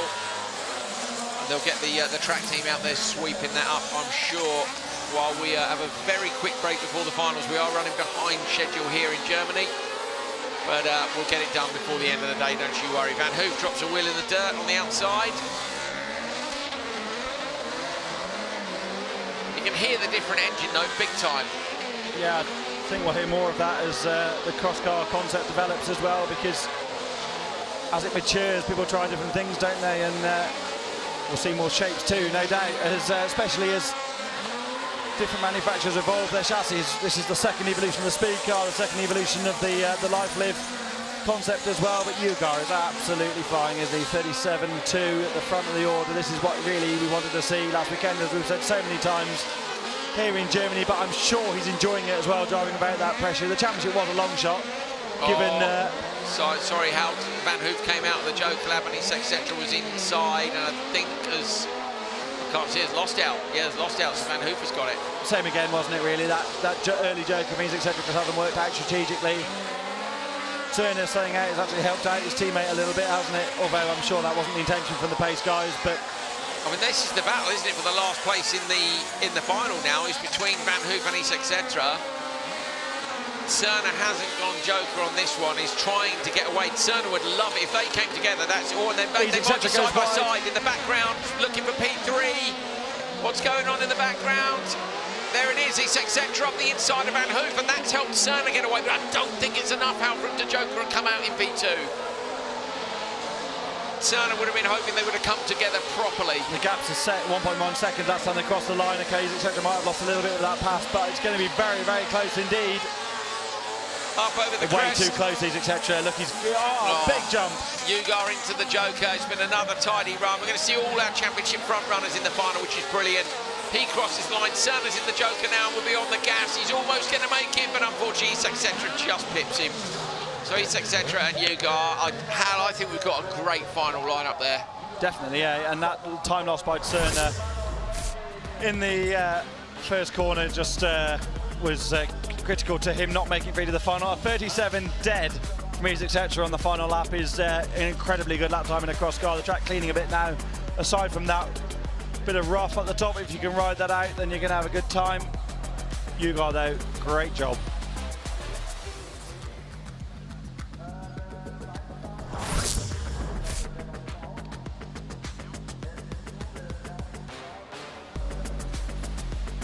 Thomas Merstad takes the win with Alex Lindquist. Those two will qualify for the final. The others are done for this season, but I'm sure we'll be seeing plenty of them next year. Right, we're going to go and have a catch-up with our Supercar Lights champion, Julian Meunier, and we'll be back, I think, in about 8 minutes' time for the final, so don't go anywhere. The tension is high here in Buxtehude, but beside me I have maybe the most relaxed man of the paddock is Julian Meunier. Julian, Supercar Lights champion from this 2025 season. I guess you must feel relieved right now. Yeah, sure. It was a very good year for me, very hard one, but we're starting well in Montalegre with P1, and then after we just give the pace. Riga was not my racer, sure about that. So when I finished the Riga, I say, fuck, I lose maybe the championship there, but we improve after in Finland, in Alsbyn, and then in Denmark and here. So we are one of the fastest guy in Supercar Lights. So the guys behind me was very fast also, and maybe for the future we can beat it again together. So yeah, sure, I am the most relaxed guy now. The championship was good, but now I have again the final, and it will be hard to win it, but I want to win it also to finish well the season.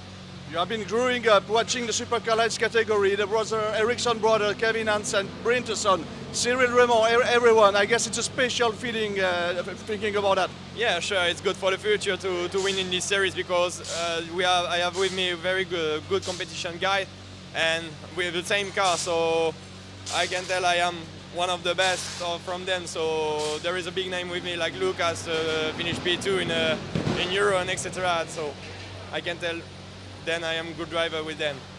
Congratulations, and see you after the final. Thank you. Thank you.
That's a good start, isn't it? Welcome back to the Estering in Germany. It's the final session of the final day of Rally X 2025. We've crowned all our champions except for FC2, which is up immediately. So we're going to get our last champion there, and then it's just about good, hard, fair racing at the Estering. My name's Andrew Coley. This legend is Hal Ridge. It's been a pleasure as always. What a season. Yeah, mental, and today's been everything you want from a season finale. There's been drama, bit of carnage, a lot of really good racing. Not too much maths. Some ups and downs in the emotions for all of us, and no more so than Open Four Drive champion Ulrich Linman, and we've still got a load of great racing to come in the finals. It's almost the perfect scenario. It is. We've had a great day, and there's still a lot more to come. Yeah, looking forward to it. Let's get to the grid for FC2. And this is our last title to be settled, and it is to be settled between 3 drivers, but really the front 2 are the most important. Casper Janssen and Fraser McConnell. Janssen is on 138, McConnell is on 133. So for Fraser to win it, he'd have to get P1, he'd need Janssen P4, then it goes to countback, and everything gets kind of complicated. Ericsson, who's on the inside of row number 2, could win it if Janssen got a black flag, but let's see.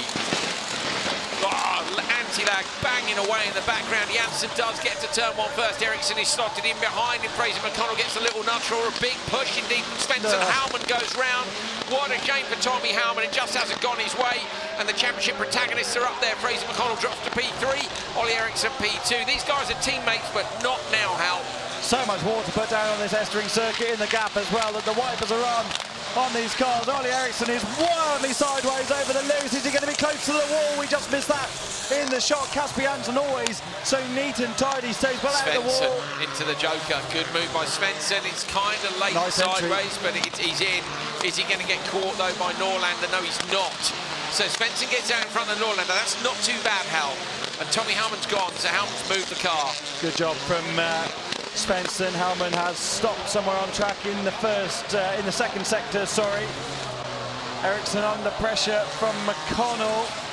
I would really like Ollie Ericsson to get a win before the end of the year, and this is the only opportunity to do that because he's been really, really quick, really sendy, but just not on the side of the luck most of the time. Janssen's been nicely and tidy. McConnell into the Joker this time around. This will be to cover Svensson, who makes a big mistake in the background, so Svensson is going to drop behind McConnell. I'm almost sure of that.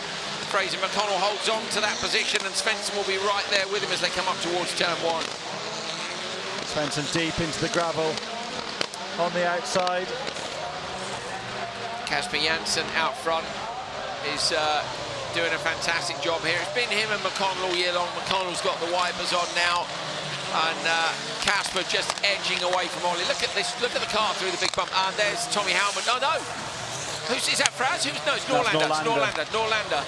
Sorry, so Norlander is parked 3 yellow and black cars in the final. Is far too much for my brain to handle at this time of the year.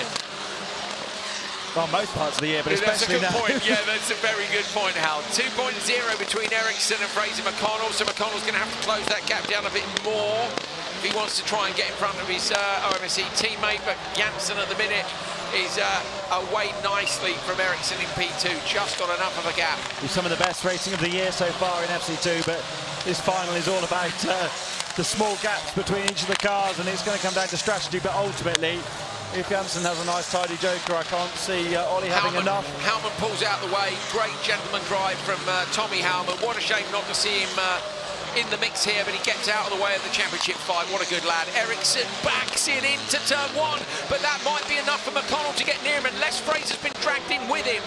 So Fraser McConnell was 1.9 back. He'd taken a 10th out of Ericsson, and I reckon Ericsson's lost a bit more time there, Hal. Struggling with the visibility, Ericsson, a little bit, looking at the windscreen on his car, but at the same time, sometimes you go for the dirty screen and not using the wipers. Sideways to the top of the hill. Janssen drops into the Joker lap. It's been a brilliant performance by him. I say a great year. He's always done so well in America, and this year he's doing brilliantly over here. Casper Janssen will take the win, and with it, the FC2 title for Rally X. Ericsson and McConnell. Ericsson just gets it. Ericsson by 1/10 of a second. Fraser McConnell P3, and the championship will finish. Casper Janssen, Fraser McConnell, and Oliver Ericsson, your 3 protagonists in that final. Janssen with a few donuts, chosen the wettest, easiest part of the circuit to do it just before he brings it back into the paddock. Great job by him. Well, he also needs the car for the open four-wheel drive final, does. doesn't he? That's a good shout, Hal. That is a good shout. Who's made it? Out of the SC2s, I can't remember. It's a big entry here, isn't it? I don't know. I don't know either. Does he need it? Is he even in it? Yeah, he had a good run, didn't he? I think so. I think he did too. Normally makes it.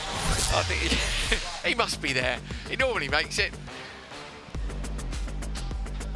Oh. Good start from McConnell from second on the grid, but got run that bit deep. Howman was... well, he had those problems earlier on, Tommy Howman, didn't he? And clearly there's just something still going on. Ollie Eriksson, we need to get him in here to give him a full Sen medal, because he's tried the Sens all weekend long, and he's basically driving like a rear-wheel drive car up here. Look at that. Look at the flick on it.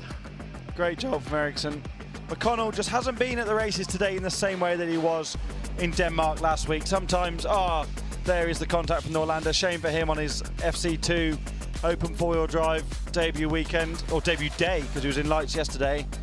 McConnell will be back though, and I think this proves the value in knowing the circuits, doesn't it? McConnell knew the track last weekend and was right on the money this weekend, especially with no practice on Friday evening. You've got to learn the track in one practice session. 4 laps to learn a circuit is absolutely nothing. But still on the podium, Kasper Janssen takes the victory. Ollie Eriksson second, Fraser McConnell in third. Svensson does make it to the finish after that brilliant early joker. Howman and Norlander fail to finish the last FC2 final of 2025. I'm trying to think if has Kasper come across Eriksson, the likes of Eriksson and McConnell in a whole championship campaign before? He did a bit in the FC1, but not a lot. Yeah, he's done well there, hasn't he? Yeah. He's done well there. Svedland, Antila, Pira, Schnack, Isak Tetra, Matalamaki. Remember, Svedland and Pira have fought tooth and nail for this championship all year long. Antila yesterday took his first victory in this category. A little bit of contact with Svedland in the run to the first corner. Pira looking to the inside, has managed to make that work. And again, Pira had the car stalled there yesterday, and the same thing's happened. Those two cars are hooked up. Isak Tetra. Isak Tetra definitely broken the suspension there. You saw the wheel twisted around in the rear of Pira. That's a real shame. Snack looks to the inside of Matalamaki. It's always the last round of the year where you're really confidently naming the cars on site in a split second, and then they'll change deliveries for next year and it'll be a total nightmare once again. Yeah, we'll struggle for 3 rounds at least. Oh, and Tila's having a look at the inside of Svedland's penultimate corner, can't quite get it done. And Tila really wants to go for this double victory this weekend. Any one of the cars there could have gone joker, in my opinion, with the gap back. Who's that? Is that Pira, or is it Isak Tetra? You think Isak Tetra's car's broken, didn't you? Or was it Pira's you thought was broken? No, I think Isak Tetra's suspension was broken in the rear of Pira. I could be wrong, but he's still going. Yeah, so he's just appeared on the timing screen. Antila looking up the inside at the bottom of the hill, looking twice, now goes to the outside line, almost touches rear of the car, moving around as he jumps on the brakes super late. Haven't seen Svedland under this kind of pressure so far today in the races we've seen in the broadcast. Antila nice and tidy over that bump in the middle of the track. Will they mix the strategy up and try and do something different? Still quite a few laps to go in this last junior cross car final of the season. Schnack tidy in the joker. That's a great joker from Schnack. Almost tapped the wall on the way out, which might cost a tiny bit of time. Antila's got to think now about mixing it up, really. When would you go? Like, what's the plan? What a shame. Sorry, Andrew. Pira's just driven past us in the paddock, back to his awning. What a shame to finish the season like that after such a strong championship campaign. Sebastian Isak Tetra setting purple laps. Not in the picture at all after that time loss in the first corner, but Alex Antila will not leave Carl Svedland alone. Svedland still now, Antila's there. Okay, there's 2 more laps they can joker on. If they don't split the strategy up a bit on the next one, they're going to be cross. They will, I'm sure of that. Antila's not following Svedland to the end, that's for sure. So Antila's going to have to put in a hell of a lap if he wants to do it, and obviously Svedland will be able to respond. If you were spotting for Svedland, Joel, I assume, or one of Joel's team, I might send him. What's your thoughts? No. You wouldn't? I wouldn't give up track position. I think Antila might have to follow him in, because Antila is going to anticipate that Svedland will go on the last lap. I might send him. But you can compromise their entry, can't you, by braking on the way in? So, yeah, Hal's right. Of course he is. Antila into the joker. Watch in the background for Schnack. It's the second of the white cars, and I think Schnack's going to get this. He is. So Schnack up the inside, and that's actually... Oh, and then Antila back up the inside again. Contact, Schnack's gone. That's a bit of a nightmare. Clumsy from those two. I thought Schnack was on for another maiden victory after Antila's yesterday. That's really played into the hands of the new champion, Carl Svedland, whose car is moving around on him under braking. It's broken, Andrew. Left rear suspension's broken on Carl Svedlin's car. That won't be so bad because he'll lean on the other side into the Joker. Will he have enough traction to get out of the extra route section? Matalamäki's going to have to go in with him, but Antila will take the standard lap. Svedlund in, watch for the rear end folding underneath him, gets the car turned into the left-hand side, then the right. Around this last corner now and up towards the line, Svedlund over it. I don't think Matalamäki's joking, he hasn't. So Svedlund takes the win from Antila. Matalamäki has missed the Joker lap. Great job from Carl Svedlund to win the race with that broken rear suspension. It really helped him that it was on the opposite side to where the big load up is in the Joker lap. Managed it well, he'll have known it's broken. What a shame for Matalamäki not to take the Joker. That'll be a 30-second penalty and drop him to fifth. Oh, sorry, finishes. But great job from Carl Svedlund, sealed the title with a victory. And if you're gonna win the championship before the end of the day, really you want to nail that with a win. His last junior cross car race, he's already told Nicholas Tubenal what his plans are for the future. And yeah, what a wonderful way for him and the JC squad to end the year. Yeah, rounds off the title with a win.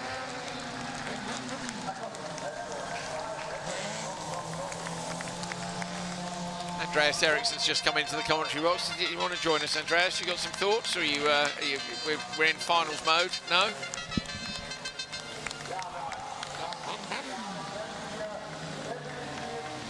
Andreas was right. We were looking for him. We were looking for him 5 minutes ago, though. He's gone now. It's okay. Everything's fine. Don't worry. We handled it. We handled it. Antila going to give it the donuts. Hope Svedlund is as well as the champion. Svedlund, can you do donuts with a broken car? You're about to find out. Go on, have a go. And Antila pitches it in, look, and manages to get some donuts underway. Svedlund, I think, will be maybe on the radio going, do I do it or just get out of the car? I don't think you can do donuts in that, Hal. What do you think? You'd give it a go, wouldn't you? Why not? I guess it's broken already, isn't it? Oh, Antila going for the donut around the champion. Very cool. Svedlund out the car and going to climb up onto the roof of it. Don't fall off it now, lad. Carl Svedlund, your 2025 Junior Cross Car Champion, seals it with a win here at the Estering. Matt Wood says in the YouTube comments, how in the world do you miss the Joker? Well, speaking as a driver, you've no idea, or at least I have no idea what lap I'm on, to be honest. After the first lap, not a clue. Very, very easily done, and we've seen that at the highest level of the sport from the Christophersons and the Solbergs and the Hansons and all sorts of people. This is the first corner of that junior cross car final. That's Isaac Schechter right into the rear of Pira, and that ended Pira's hopes of recovering a victory from losing the championship today, or not losing, but not winning at least the championship on the final day of the season. I thought Isaac Schecht's suspension was broken there because it was right in the rear of Pira's car. So Pira must have had maybe the same issue as yesterday. Ever so disappointing for him, I'm sure. But great job from Antila this weekend. Really pressured Svedlund for the victory there. Had he not got stuck up with Schnack, and it was just such a light bit of contact. I wonder if that might get looked at because it was optimistic on the way in on the brakes. But not going to affect Svedlund. How well spotted by you that it was moving around strangely, was it? A car moves differently to that when you leapt on the brakes. It was moving around, moving around, and Svedlund to hang on. That is an Andreas Baccarat-esque performance here at the Estering. Up onto the roof, and the celebrations begin.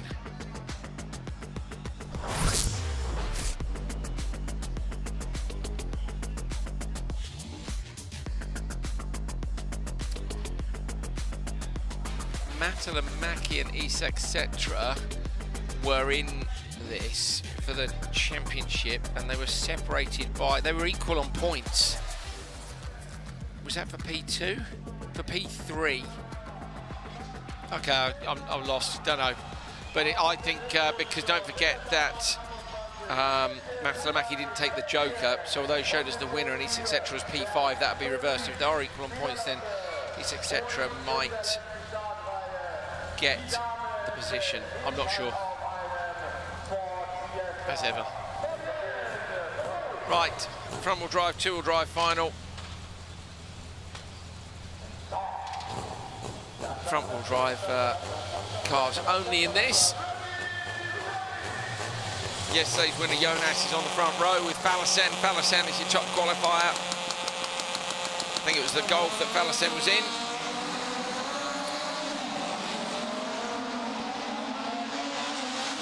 Fallesen inside Jonas on the run to the first corner. Jonas though goes deeper on the brakes, but it's too deep. Fallesen gets inside again. The Opel Corsa looking for a way through as well. That's Jente Putsis. Can't find a way through, and Fallesen finally gets the lead from Jonas. Tries making a move around the outside, can't quite get it done, has to tuck in behind. Fallesen. All over the back of the Golf though. It is a Golf, isn't it? Yes, it is. Yeah, it is. Yeah. That's, Fallesen. That's exactly what I just said at the start, Hal, trying to figure it out myself. I was like, he was in the shade on the grid. I was like, it is a Golf, isn't it? I thought I remembered from yesterday, but I didn't. Yeah. Turns out neither of us can do two things at once, can we? Or actually, even one. We've both fallen foul of that, haven't we? Don't worry, mate. Yeah. Classic me. It's all good, mate. But also, I had a message about that Golf overnight, and I'm going to find out actually during this race. Go for it. I'll crack on with it. It says pump tracks on the front. Now, pump track is like, I think it's BMX. It might be mountain bike as well. You forgive me, pump tracks are not my thing. I do enjoy BMX and mountain bike content, but pump tracks I don't know so much about. But it's like the little, normally tarmac tracks that you pump around with your legs to carry the speed around. He's sponsored by that. So I guess he makes pump tracks. So the message was from Mikkel Bertelsen, who was a big part of the event in Nice last weekend. Helped us massively. Bought us a drink at karting, actually, didn't he? Lovely bloke. The father of Morten B. Bertelsen, who we've seen in Rally X quite a lot at different points. So he gave us an update on Emil Hammer, who had that massive accident last weekend in Nice, who is now home and doing okay. So firstly, as we... Oh, look up the inside from the Corsa. This would have been a move for P2 on Mats Jonas, and the Corsa forces Jonas wide, whether he wanted to go in there or not, but should work out okay, but Putsis could put in a couple of good laps now. Go on, Hal. So Fallesen's Golf is Emil Hammer's old VW Golf. And in fact, Fallesen wasn't going to come here this weekend. So Emil broke his back in Q1 in Nice on Saturday. Massive accident, and he's... yes, that's really bad, but I think he's also quite fortunate that perhaps is all it was, and we wish him all the best, and he'll be watching from home, I've no doubt. He came home to his family, and Emil told Fallesen that he really wanted Fallesen to come down and fly the flag for Denmark. So that's wicked, isn't it? And as Fallesen's come down this weekend, Emil Hammer's now back home and on the mend, and hopefully we see Emil back in the future. We wish you all the best, mate. That was a horrible accident, and we're so pleased you're doing okay, and it's brilliant that the Danish flag is flying at the front of this race. Well said, Hal, and yeah, all the best, Emil, from the whole of the paddock and the team here at Rally X. We'll look forward to seeing you back in the car soon. Putsis is in P2 from Fallesen.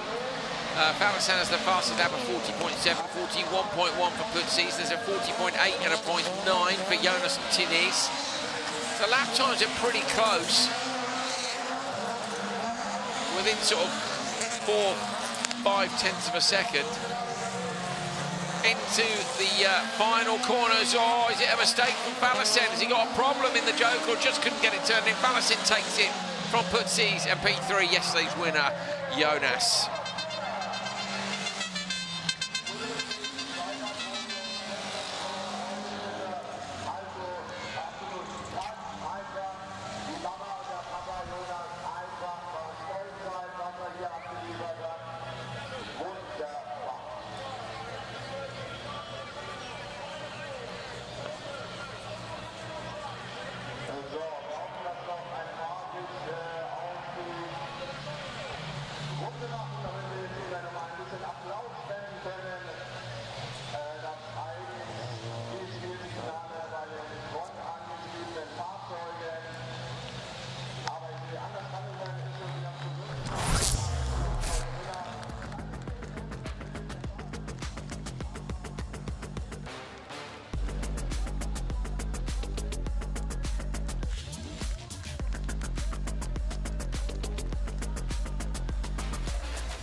Reverse donuts incoming. Let's go. Oh, now they parked it on each other for a burnout. Get in! That's a full set medal as well. Oh, it's like an opposite tug of war. I'm enjoying that very much. I wonder what you were going to say there. An opposite tug of war is... Not what you're expecting? No. There you go. I like to occasionally surprise you, Hal. Look at those lines on the grid. Everyone's going to wonder how they were made, and you'll only know if you saw a Toyota Yaris go head-to-head with a Ford Fiesta and do a burnout. Headbutting a Ford Fiesta. More burnouts like that. Denise yesterday with, look at that, they're setting off the flares here. It's like being at Bayern Munich or something. You don't know what that is, though, really. No, it's just a football club in Germany. I know, you know how much I love soccer. You're the worst kind of football fan because you England. only get involved when it's a for big the Euros deal. in the world. Only then, because you just go to the pub for a few hours each time. I do enjoy it. I love international competitions. I'd support the UK in chess. And you should support your home country, and it's a good thing, which is why we like seeing all the flags around the track. But yeah, I'm not a massive football fan. It's very good, been to a couple of matches, but it's not motorsport. Each to their own. Because it only requires one ball, isn't that the saying? Way.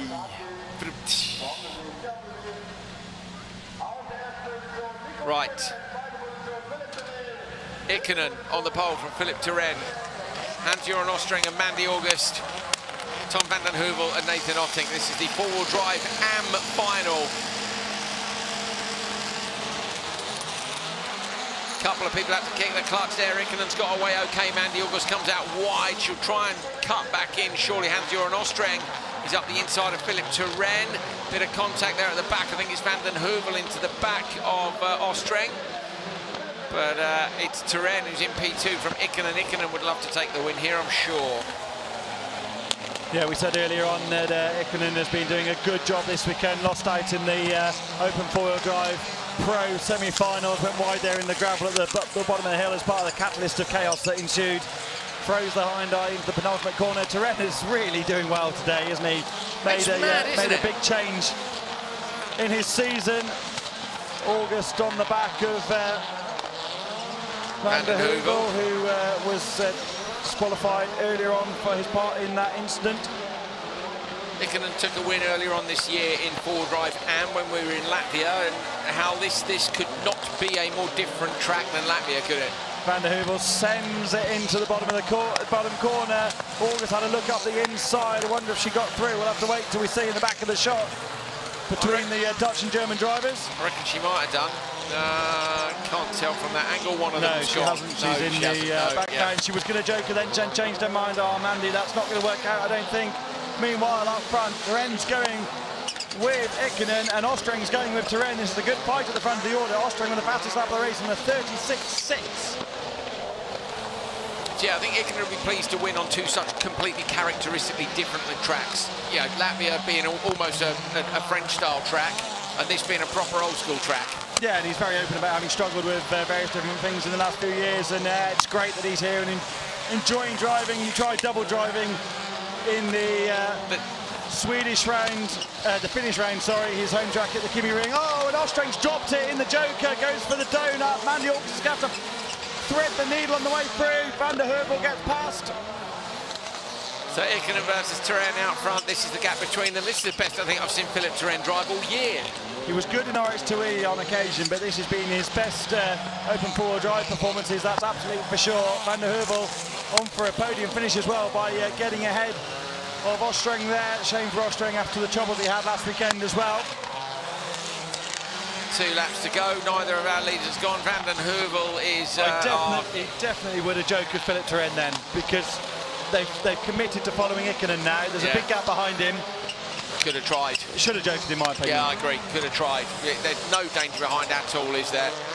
Van den Heuvel is going to get P3 here, barring anything major, and these two should just drive through the last couple of corners. So Ikonen, looking at the results, has been the faster four-wheel drive and when he's been in, but lots of people have only done the occasional event. He's just got to keep this one tidy. One victory earlier on in the year in Latvia, which was fantastic and super smooth. As we said, a very French, very FIA-style track. This one's an old-school track, and Ikonen takes a win here as well. Great drive. Turenne gets P2. Mandy August super close in behind with Van den Heuvel. Van den Heuvel's going to get there. So Van den Heuvel gets P3 and August comes across super close behind for P4. Uti Ikonen is in the YouTube comments and midway through that race just went 3 strong arm emojis. Great job from her husband Mikko to win this final. He'll be pleased with that after an up and down few Rally X events for him, and a well-controlled race that in front of Turen, who's really been quick today. Yeah, hey to Uti, who was in the commentary box with us at Kumi Ring, I think. Came and had a seat with us and had a chat. Why aren't you here? Get here in your open two-wheel drive car. Come on now. What else are you up to this weekend? I think maybe she was driving in the Finnish Championship from memory. Was contact there between August and totally lost my train of thought. Van der Heuvel. No, that's the one. I'm not sure, but I think Uti might have been driving in Kouvola yesterday. Kouvola, yeah. Kouvola. The Smurf blew up, by the way, in Kouvola. Venäläinen. I know, yeah. It's gutting. The flame-throwing Smurf, I feel. I do enjoy that car. I'd like to see that here permanently, but they won't commit to it, will they? Will Ikonen go for the donuts? He's quite mechanically synthetic. Yes, I think he will. That's a proper set of donuts from Ikonen. Very pleased with a win here in Estering. Great job.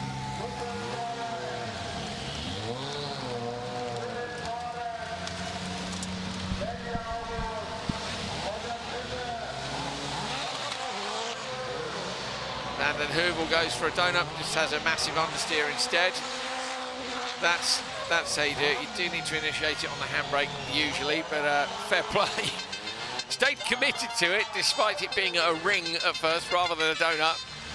And Otting came around there at the back of the pack. I think had some sort of an issue because wasn't able to keep up with everybody else. Estering is already on the forks.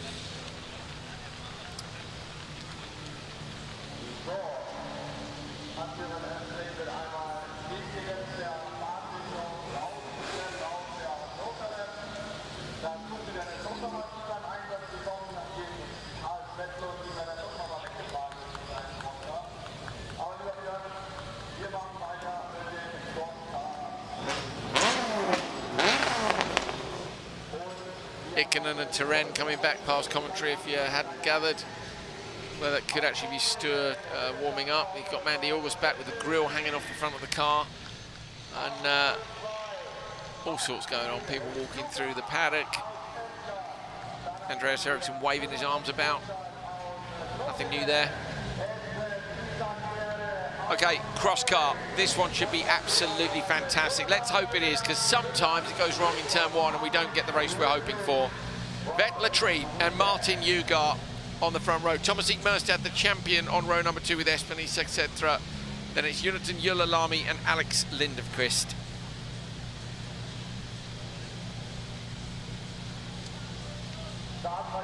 Merstad with just the one win earlier on this year in Holland, but has done a great job for the rest of the season. Would love to top off his title here with a win. Then Latrie took a win last time out, of course, in Denmark. Ugar took 3 wins in a row, Sweden and Denmark earlier on. Alex Lindqvist took one at the start of the year. Great start by Merstad, trying to find a way inside Ugar. Is there enough room? There is. Merstad manages to get up into P2, runs over the front wheel. That's fair enough. I think he's going to end up third, though. Sideways in the background, Julalami losing time. Lindqvist has come up into P2.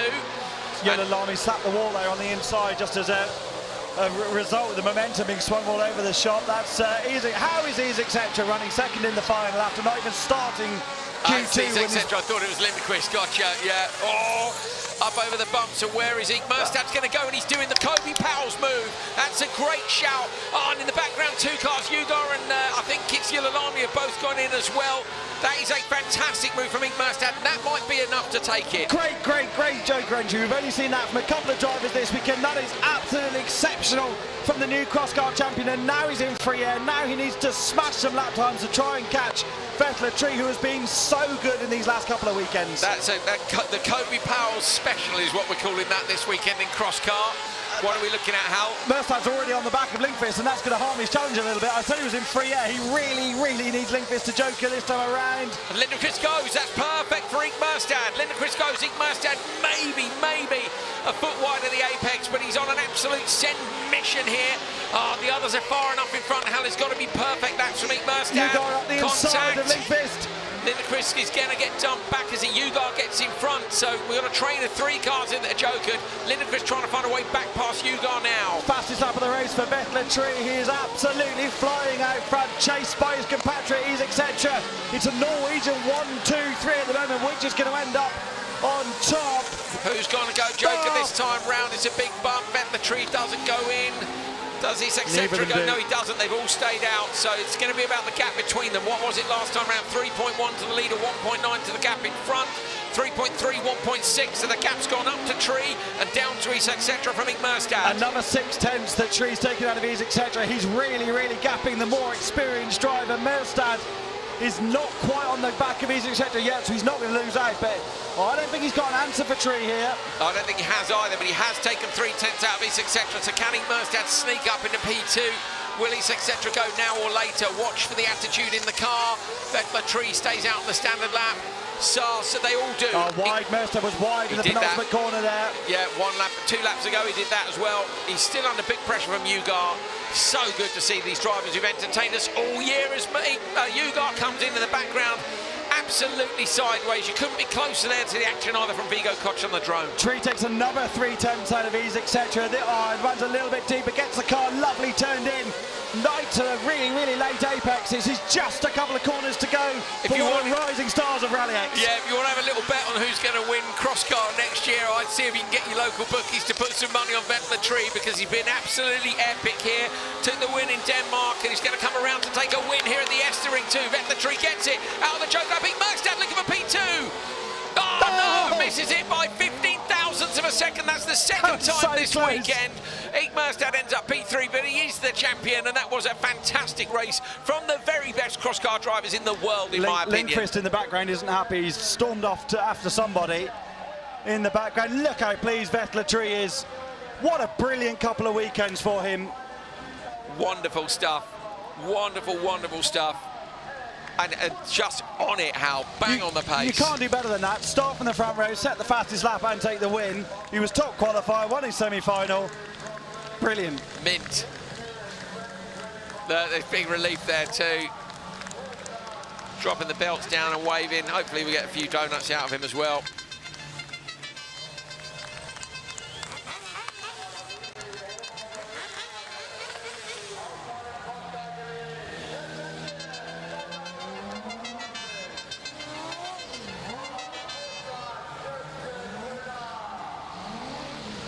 Come on, handbrake, Vettel, come on, you've got to get this done. This is a part of it. Yes, go on, commit, go on. Yes, that's how you do it. Donuts are not actually that hard to do, but if you don't do them, and lots of racing drivers don't, it's because it can damage the diffs and things. Oh, that's more like it. Ingmerstad, the champion, with some donuts as well.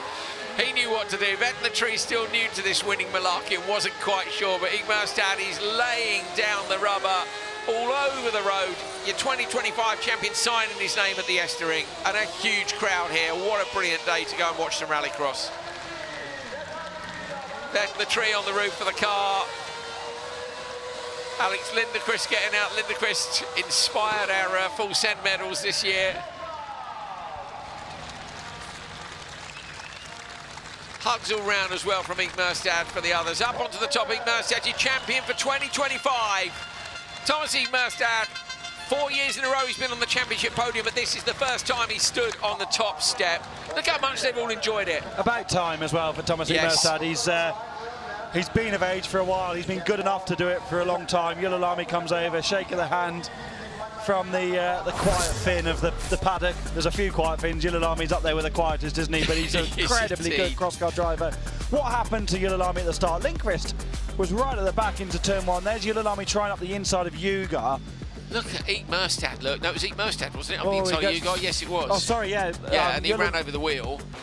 No, it is Yulilami. It is Yulilami on the inside there. That has contact with Ugar in the background. It was Ingmerstad who ran over the wheel, though. It was him who was up against... Well, they both did, because they both went up in the air.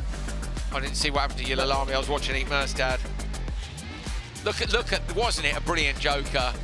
I really thought he could challenge Tree there, and then Tree was just so fast there was no chance. He's just banged in lap after lap after lap, 3/10 up. How one lap's good, but to keep smashing him in his head. Look at it, he won it by miles.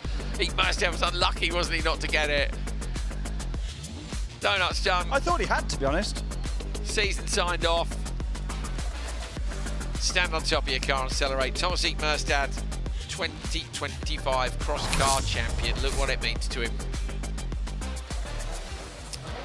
Vettel Tree takes the win from Espinise, etc. Thomas Merstad, Ugar, Lindqvist and Jonathan Jölalami. 7 seconds separating them. It could have been a lot closer than that. They are the class of this field.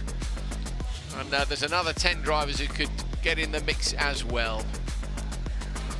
3 finals to go. Open two-wheel drive, Supercar Lights and Supercar. And first up is open two-wheel drive. And I saw this as it rolled past the paddock.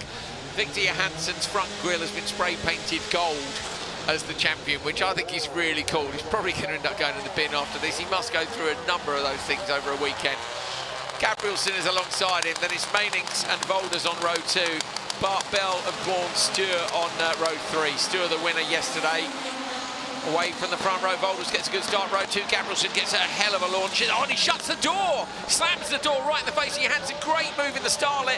Gets the door closed. Victor Johansson will be inside, but Volders has gone around the outside. Johansson gives him a little nudge. Volders holds on to P2. Johansson going to try and out-drag him down the straight in the Mercedes, and he does. Johansson back to P2 with the gold grille on the front. And that's what's going to be in the mirrors of Lucas Gabrielsen. Some proper door banging in the background between Sturm, Mainix and Bell. No. And Bell gets up the inside of Mainix. They have contact. Bell gets on 2 wheels. Are they in the gravel? We're not sure. No, I think they both get going from that. They're just reading up the bodywork of each other. This is Johansson absolutely chasing Gabrielsen as hard as he could. That was really intentful from Gabrielsen off the line, wasn't he? Where he came across, said, no, I'm going to win this afternoon. Tell you what, Volders, Volders who's getting a bit naughty with the pushing. He's got great exit from the slow speed corners. Coming out of the final corner onto the straight was amazing. Gabrielsen in the dirt and sideways. Big commitment, locked front left wheel from Victor Johansson. Watch for Volders do this next action, Hal, particularly on the tarmac. The flames are flying from the back of Gabrielsen's car all over that gold grille on Victor Johansson's Mercedes.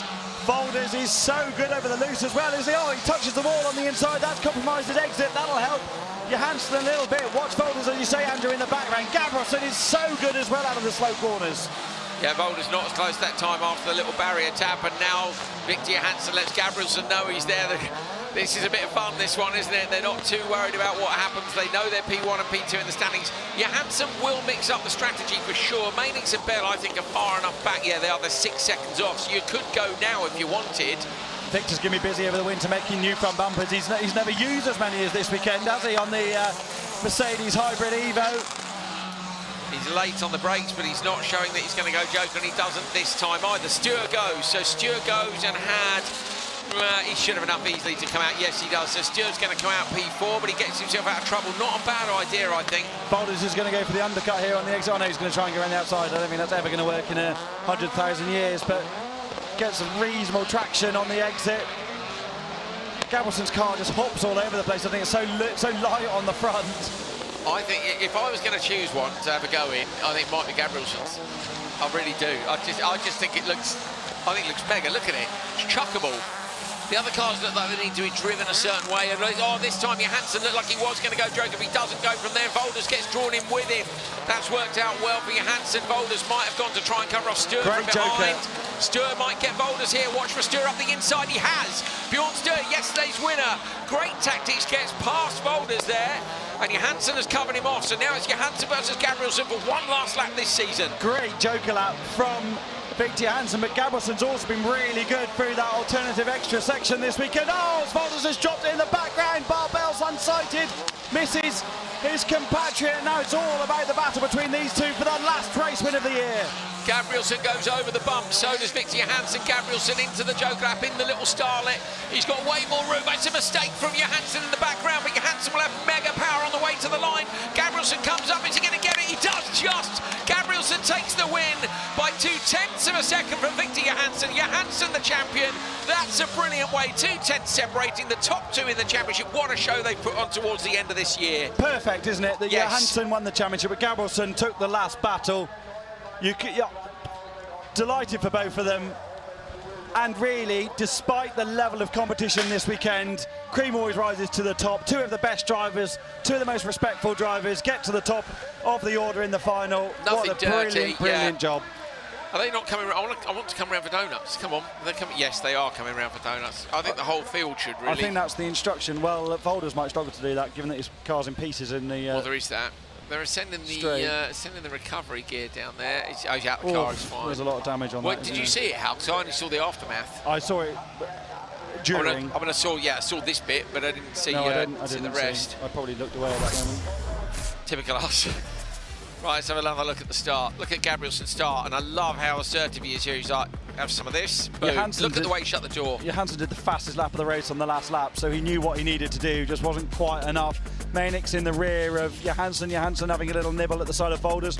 Great traction from the Merc here. He's on the clean line, isn't he? Yeah. Volders is out in the dirt. Volders is so experienced, and it's great to have him here in Rally X. Look at the space Johansson gave him as well. Then Volders here, look, was right on him. Is this the lap where he gets the better exit? Look, he's giving him a nudge. Yes, it is. Bell and Mainix having a bit of a cuddle at the bottom of the hill. That was game over for them at that point. This was the moment I thought he might have gone earlier, but it's great, isn't it? To be fair, he's judged it well. This is a great joker from Johansson. Isn't it just? Look at it again, the traction. He just gets it slowed enough, squared up, and gets great drive out. What goes on in the background here? Can we see? Oh, Volders hits the wall. Totally self-inflicted. He looked to the side of Stur, hit the wall on the left. Oh, that was a big look at the way impact. the Armco moved. Come on now. Come on, lads. Lucas. Come on, you know how to do this.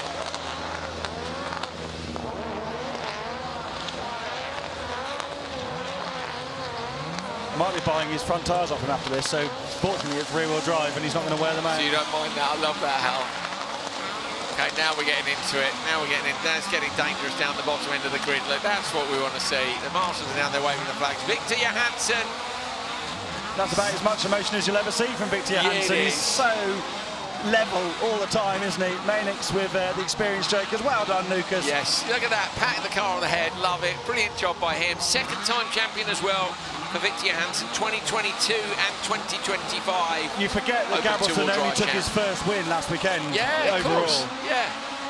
Feels like he's been at the front for a while, doesn't it? But well, I think he's there now, isn't he? That's the point. Is he's now in the mix. Stur won his first Open two-wheel drive final yesterday and is absolutely using up what's left of his Nova tyres. Of course, he doesn't need them again this season. They are massive donuts from the big Ford Focus. Well, he may have to get a full set medal for that, as we see Volders' car come back past us in commentary, and it's not looking pretty. Doesn't look as bad as I thought it may do. It's not looking so good on the other side, mate. It may fix, may nix. It may nick fix. Oh, okay. Wow. Wow, we're digging deep now, aren't we? Gabrielsen, Johansson and Stewart, your top three in open two-wheel drive. I think we've got the cars off the track, so we are getting towards Supercar Lights. I believe we're going to have a little bit of track watering. Look at that amazing crowd. That's a great shot of the Estering, isn't it, with the joke in the final corner. My voice is about to go, Andrew, so I'm going to shut up for 30 That's seconds. fine, have a little break, mate. Yeah, you killed it. Enjoy a bit of track watering. We're saving ourselves. We've got about 6 minutes more work to do.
And then there were two. Supercar Lights final, followed by open four-wheel drive. Meunier, the champion. Vitals and Anderson, who've been active with him all year. Kevin Darbach, Tobias Darbach on the back row. Mats Larsen on the outside. Here we go. Good start, Anderson row 2, but Meunier and Vitals will shut the door for sure. Meunier inside Vitals. Vitals tries to squeeze him. Anderson is there. If anything goes wrong, Vitals goes round the outside. Anderson round the inside. They're 3 wide. Anderson into the lead. So Anderson leads from Meunier. P3 is Kevin Darbach. Tobias Darbach slots in, and look at that. Vitals has been dumped to 6th. Vitals lost out terribly there. What a move from Lucas Anderson. Sank it up the inside. From the second row, the great Meunier is having a nibble on the back. The battle is not over between the two drivers that have been fighting for the championship in the last couple of rounds. What a shame for Vitals, though, out of the picture at the moment. Yeah, I think Vitals will be gone from this little fight, but let's see who goes Joker. So Tobias Darbach's gone Joker. That gives Vitals a little bit of space, but I think with those two out front, you're going to struggle to make up the time. The lap times are just so close. Anderson sends it into the first corner of lap 2 and actually gaps Meunier a little bit. The new champion in Supercar Lights, Lucas Anderson, desperately wanted to win the title this year. His 3rd season at this game after such an impressive debut at Julius as well earlier this year in the European Championship. But all Lucas can do now is try and win the last event. You're only as good as your last result, and I think winning the last round of the championship is so important to a driver's psyche. I'll be really interested to see what he does, Hal, because he was so good in Supercar that if they can get the money for that, they both barrier tap on the inside. If he can get the money to move up the Supercar, it's probably time, to be honest. You don't have to win a championship to move on, and maybe it's time to move on. But at the minute, he leads Meunier in this one from Darbach. Larsen has gone Joker as well. Really, Andy, you'd like to see Anderson, Meunier and Vitals all in FC2s next year. Absolutely. Because the level in FC2 is so high here with the likes of McConnell, Ericsson, Casper Janssen, and they're all of that similar ilk, aren't they? The next rising stars of the series. They'd be a great fit for that. I think I imagine Casper Janssen has enjoyed measuring himself against the likes of Ericsson and McConnell, who he knows has won at the highest level of nitro. Yeah, Meunier goes in. Watch in the background, easily going to cover off. So Meunier, that's a perfect Joker. The Frenchman has absolutely nailed it on in the Joker. He comes out having jokered in P2. Now he's got to just get it done on Anderson. Anderson's going to be trying really hard. Vitals does the fastest lap of the race, 37.290, 37.339 for Anderson at the front of the order. I think they might respond with Anderson here to not give Meunier that free air, even though they know Lucas has got great pace. Let's see then, Anderson coming up over the crest. Is he going to split to the left? Watch the car in front. No. He does not. Anderson stays out. The gap last time after the Jokers was 1.5, which is not enough. So what is it this time round? Has it gone up or down as they come over the line? It is 1.7, so the gap's gone up. Anderson's done a great one there, but Meunier's chucked it into turn 1 beautifully. Anderson took 2 tenths out of Meunier on that tour. Of course, Meunier had the slower momentum up the hill, having taken the Joker. This is all about these next few corners. I think he's close. Meunier I think he's close enough. Here. I think he's close enough. So Meunier threatening Anderson. Can Meunier take a win with the title over the top here? In comes Anderson now. This has got to be perfect because Meunier's Joker was perfect. He puts it in towards the right, now towards the left. Anderson's Joker is good as well. This is onto the line. Meunier versus Anderson. Anderson gets there first. What a great Joker lap from Lucas Anderson. Meunier P2. That was 2 perfect Joker laps and a fantastic fight. Fastest lap for Meunier on the last one as well. 36.9. Wow. Shows what a great job that Anderson did in the Joker section. Doesn't it just?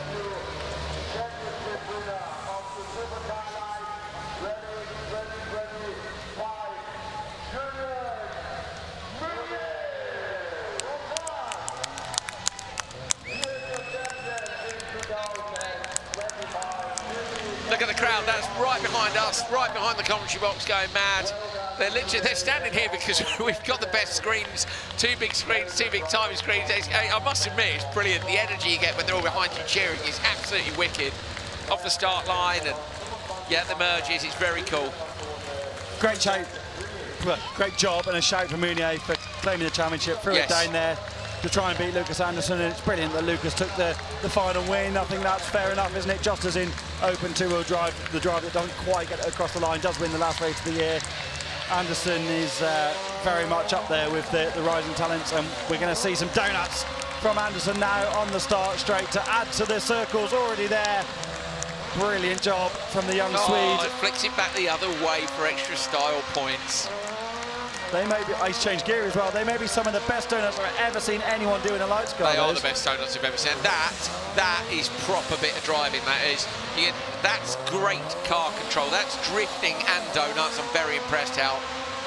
Okay, now Mounier joins in. He sees the game. The Frenchman's got the door open. Yes, style it out. Lovely job. That's all fine and dandy till the door comes flying back at you with mid-momentum and banked your ankle. Whacked your arm. Yeah. Oh, Mounier, get it in gear, mate. Get it in gear. Anderson on top of his car. Very happy indeed. Mounier pulls across, and this time will kill the engine so he can climb on the roof as well. Tarmac comes in a bit hot, nearly had the door off. Just don't take the driver out for us. Great respect from Lucas Mounier, Anderson. the champion, flies the French flag here in Germany, and rightly so, the tricolour above his head. Champion 2025 in Supercar Lights, over the moon with it. It's been a brilliant development phase as he gets used to the different tracks compared to the French tracks at home. And he's going to jump back in the car now and stop it from rolling away. Amazing. So this was the start up towards turn one. Look, Mounier inside Vitals. Vitals tried so hard, but with Anderson inside, I mean, Vitals would feel a bit aggrieved there, but he won't know that Anderson's leaning on Mounier. There's nothing he can do to avoid that being pushed wide. And then a four-car train behind, so Vitals was unable to feature in it. It was half a second across the top two and then 3.6 seconds back. Look at Anderson's style up in turn one. Wonderful stuff, and the exit just perfectly lined up. Get the tyres straight, get the diffs locked up, get cracking down the straight.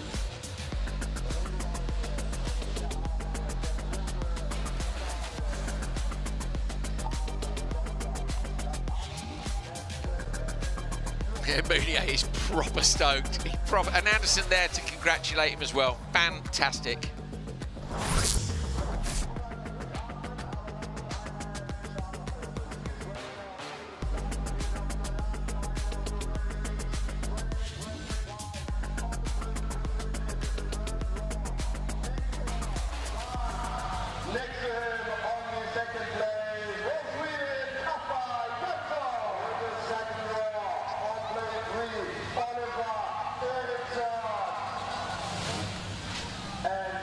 This is it then, the last dance for 2025. A proper open four-wheel drive supercar final. Victor Brandt and Kasper Janssen, Oliver Eriksson, Ulrich Linman, the champion, Philip Turenne and Elias Svensson at the back. Let's go, let's go. Eriksson gets a good launch from the second row. Everybody gets good starts. Never, there's no way through. Brandt nails up on the inside. Janssen goes for the backwards entry. Kasper Janssen sideways gets a little tap on the exit. I think Brandt will have beaten him to it. He has 10 out of 10 for effort from Kasper Janssen. Eriksson in there with him. Philip Turenne dropped into P4. Linneman's in fifth at the minute. If anyone was ever going to try the Andy outside move, it's someone from the OMC team, from the drivers that have done it before. He really laid that down, just couldn't quite make it work on the exit. Ollie Eriksson's all over the back of teammate Kasper Janssen, but Victor Brandt is out front where he has been for so much of the weekend. Turenne goes Joker in the background. Brandt though has got that little lead. Kasper Janssen literally went into turn one backwards. It was such a good effort, but a little nudge and it didn't happen. Eriksson spins Janssen too. Four cars wide. Five cars involved in turn one. Turenne reverses out. Yes, Linneman into reverse and back out again into P3. What a wicked move by him. Who's coming out of the hill? It's Linneman. He's broken the car, Andrew. The car's got front right suspension's broken on Linneman's car, but he's so far ahead. This is going to be a proper hold on like Carl Svetland or Andreas Backward before. No such problems though for Victor Brandt, who is absolutely sailing away with this out front. Unreal. Are they still in turn one? Janssen's broken as well. Janssen's got issues too. He's slow in the background. Janssen can't get through the Joker, so he gets on the handbrake and gets it through. Linneman comes through, somehow is continuing. Victor Brandt leads from Ulrich Linneman after four cars were parked in turn one. Before the semi-finals, or before Q3, Linneman was out of this. He was out of the title fight. He had absolutely no hope of being in the final, and now he's running second with the car broken. Incredible Incredible stuff. Franks, they'll be on the radio to him and tell him he's got 9.6 seconds out up the road. It's ridiculous. He's literally in a different who's race. still in the first corner? Svensson's definitely up there. There's someone on the inside. Oh, that's still Svensson. I think Svensson's moved from the entry to the exit, Ericsson's basically. gone, and Terren's gone as well. Double wave yellows. Who's parked down the bottom of the hill? That's Ericsson. So Ericsson's out as well. So Terren's now marked as a DNF as well. They're popping up one by one on the timing screen. DNF, DNF, DNF. Linneman's guaranteed a podium even if he doesn't make it to the end. What's happened to Janssen though? Because I don't think Janssen was involved in that scrum. We are going to need to see a lot of replays. So here is Victor Franks. Let's take a look back because there's 2 laps to go. Let's see if we can find where Casper Janssen and Ulrich Linneman are on track. Franks has got another lap to go. He's jokered. Where's Linneman? Linneman goes joker now. So Linneman's in the joker lap right now. He's getting his turn through there. Yeah, look at the front right. The car's crippled. It's been broken like that since the moment in the first corner. This is a champion's drive, getting around a wrecked Polo is into the finish. It's not the way we wanted to see the season finish. Where's Casper? He's been lapped there by Linneman. Linneman's gone past Casper Janssen. The wheels are hanging off it. Ulrich, please don't have a big shunt right now. There's no need. We're on the final lap. And towards the end of that final lap will be Victor Franks. Takes a win here again. Brilliant job by Franks over the line. Fantastic performance. Double win at the Estering. And with a crippled car, your champion is going to come through any minute. For the first time. Here he is, the champion coming through the final corners. He's going to get P2 with a wrecked car, but it's indicative of his entire weekend. The champion crosses the line with barely 4 wheels on it. Well done, Linneman. What a show to take the gold trophy. Absolutely brilliant. Oh, look at this. Oh, my goodness me. It's like some sort of crazy race going on in the background. Casper Jansson's show, well, he's a DNF, but him and Ericsson crawling round. Wow. Not the way I wanted to finish, but I'll take it. It was wild. Linneman choosing not to do the extra lap because the car probably not going to last that long. I reckon he'll go for some donuts. So do I, 100%. Hilarious given how limited he is on budget, but at this stage you're like, oh, they know, well, never mind. Go on, Ulrich. Go on. Or is he just going to get out? I'll take it if he gets out and stands on the roof. That would be fair. That would be fair. Your champion, ladies and gentlemen, 2025 of open four-wheel drive. Ulrich Linneman gets out. He has entertained this crowd here many a time. He's had massive crashes here. He's had wins. He's stamping up and down on the roof. It is the biggest title of Ulrich Linneman's career, and he's had to ride a hell of a roller coaster to get it. He's on top of a broken car at the finish line of the Estering, and he's your 2025 champ. Donuts for Franks with the double win. Can't take away that from him. He's been brilliant, Hal. He's been great this weekend. Such a torrid year for Victor Franks. Ulrich Linneman, so often the bridesmaid in so many different championships. So much hassle he has trying to run his own cars. He's been trying to sell that Polo for ages. Maybe he can sell it now. Well, or sell it as a championship-winning car. Oh, the photographers are there waiting for Linneman. Wonderful, wonderful donuts from Victor Franks. Congratulations to him. You've got to enjoy these moments because they're not guaranteed, are they? And Linneman knows that more than anybody. Never give up on the back of the car. Never has that ever been more true than this weekend. He rolled yesterday. He rolled his car. And I was he the broke first the steering to call him out today. for it. Yeah, we did. We've called him out frequently for it. And he made some wonderful, sensible decisions. Then he got a little nudge in turn one. Look, he's crying, I think, down there on the start line. He doesn't want to get back in the car, and I don't think I would either. Stay there, mate. Enjoy every second. You want to soak it up, don't you? Because the moment he gets back in the car and drives back to Park Ferme. Come on, Ulrich Linneman. Brilliant from Vigo with the drone for the close-up as well. Every year he's like, I don't know if I'm going to continue anymore. it's too much. But the question now is now he's done it, does he carry on or does he stop? Well, it's a horrible addiction, isn't it? It is. Where's your T-shirt? Oh, wow. Victor Franks with the double win. I'm absolutely knackered. You, mate? Yeah, exactly that. It's the longest set of semi-finals and finals I can ever remember, thanks to all the various bits that have gone on. Who needs a full send medal? Ericsson. Linneman for rolling. Oh, Linneman while fighting for the championship. I think, don't we owe him one anyway? Has he already got one? I can't remember. Who else do we owe one to? Confirmation of the result in a chaos open four-wheel drive final. Franks and Linneman, the only finishers. Dude, the DNFs kept popping up at the bottom of the screen. It was just mad. Like, they were having to do them manually because they weren't coming over the start-finish line. Victor Franks there with the hugs for the team. All we really need to see is turn one of lap 2. I'll be happy with that in the replays. Franks is absolutely delighted. There's embracing his father, Bert. Linneman's left the car. Let's have a look back at the replays of that race then. Janssen went for the outside move, Ericsson style, sent it in maybe a little bit too late. So fine margins up there, ran P2. I think if he got it turned in a little bit earlier, he might have got that done. It's the second nudge that got him, isn't it, on the I exit? don't think he was far enough ahead anyway, Andrew. Svensson was too wide there. And then what on earth goes on up here? Right.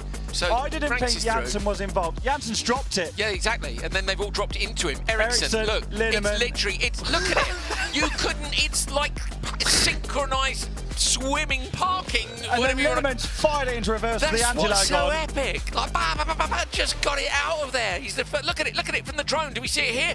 Yes, because Vigo is a legend.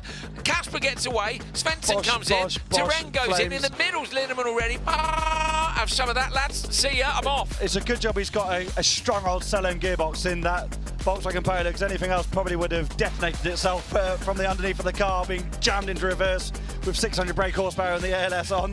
What do you lot think at home? Please let us know. If you enjoyed it, please like the broadcast. They work so hard, these guys. Wow.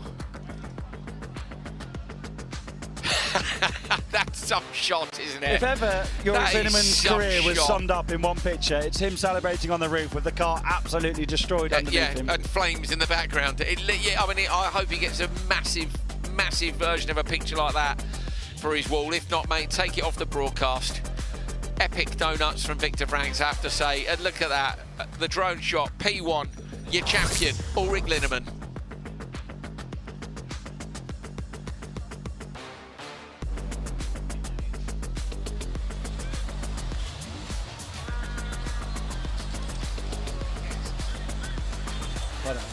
Beth Latria is coming to join us now. Let's get this on you, mate. Chuck that on the head. They're not going to lie, mate. We're exhausted. you must be shattered. Congratulations, a second win at a different track. What a great job. Yeah, thank you. It's been amazing this weekend. Your lap times. I mean, what was it? You were looking at the times. I've forgotten. 0.3 quicker, 0.3 quicker. You just kept going. I'm going to move that in just a little bit. You just kept going and going. Yeah. I can't describe it. You know what? We have an amazing team around us. That's the whole point of it. And if we didn't have the team, we would never be in this situation right now. What are you going to do next year?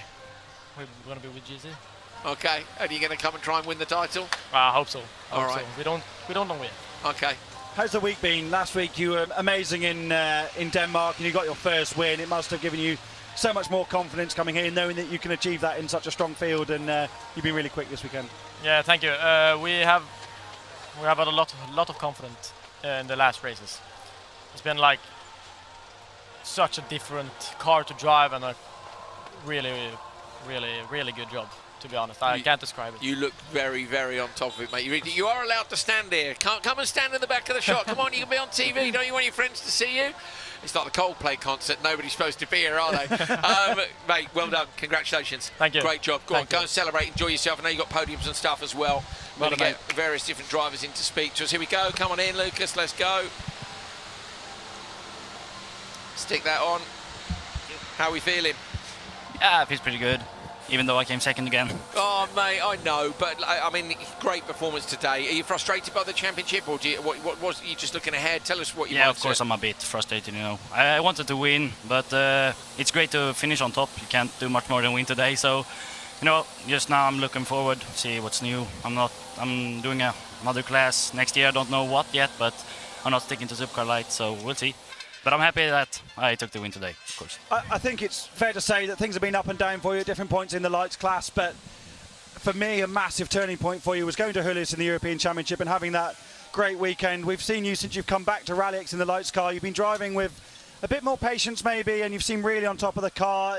Do you feel that that's made a big difference? Yeah, of course. Hullis was the biggest moment in my racing career. It was brilliant. It's bigger than winning this for me. It's a bigger step for me winning, being second in Hullis in my debut than winning Supercar Lights here, I would say. And after I did the Supercar in Hullis, you know, you get so much more.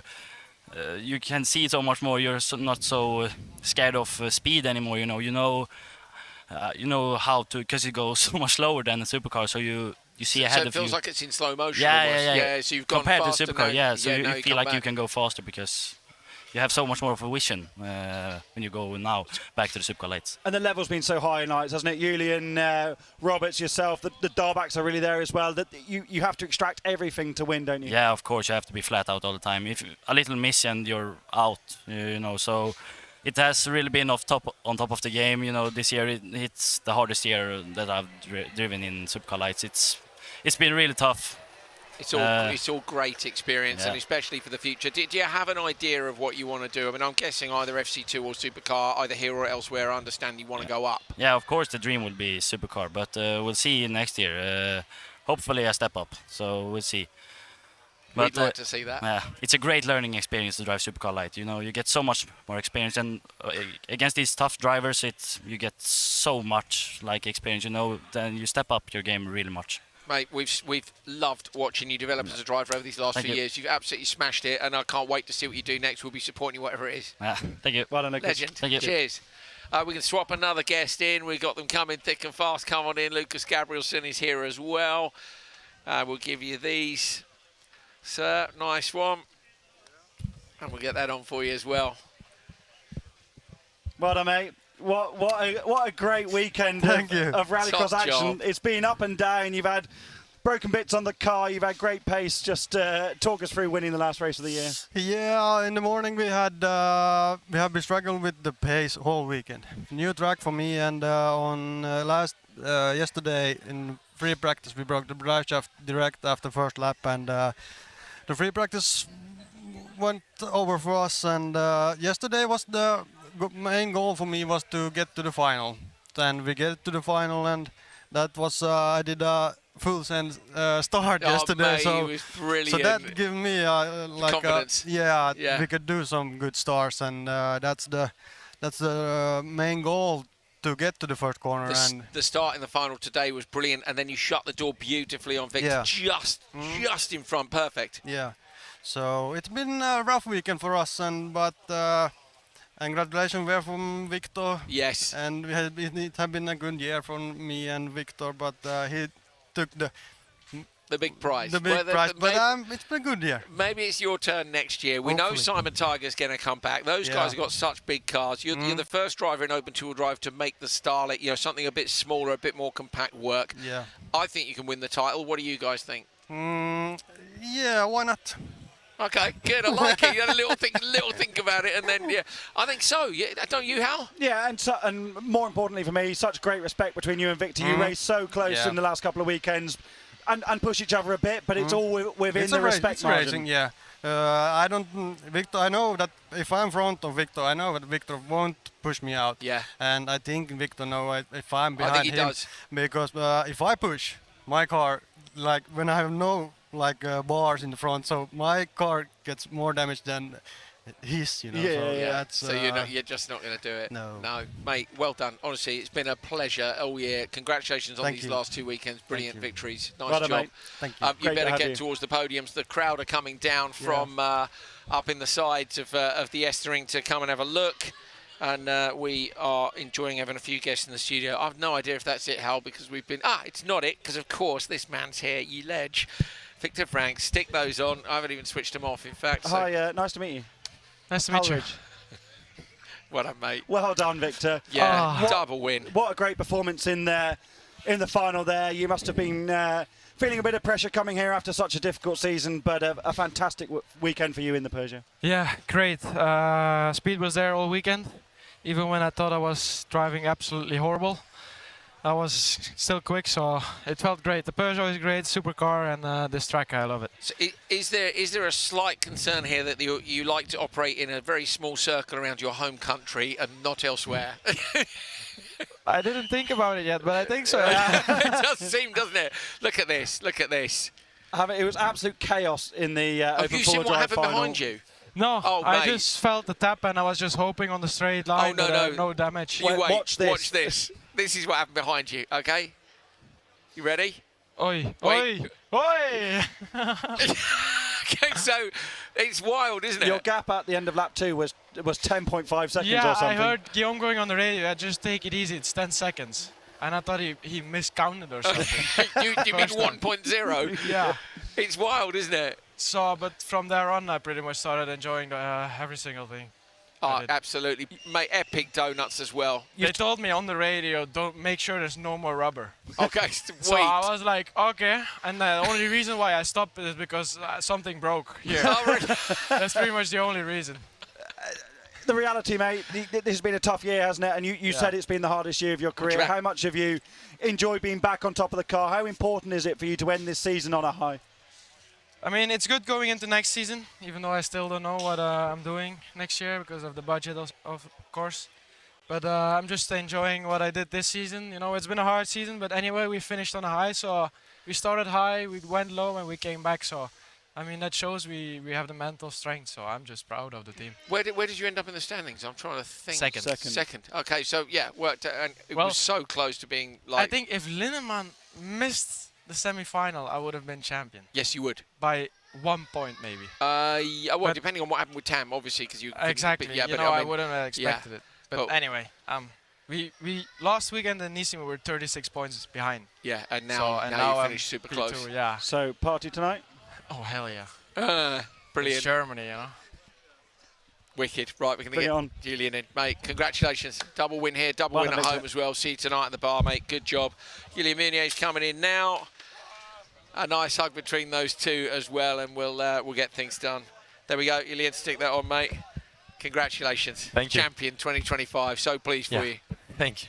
Thanks a lot. Well done, Julian. Yeah, wow, what a year. Yeah, what a year. What a weekend as well. I mean, so much pressure on you, but you, like Thomas Merstad, have just looked chill to us. You need to be.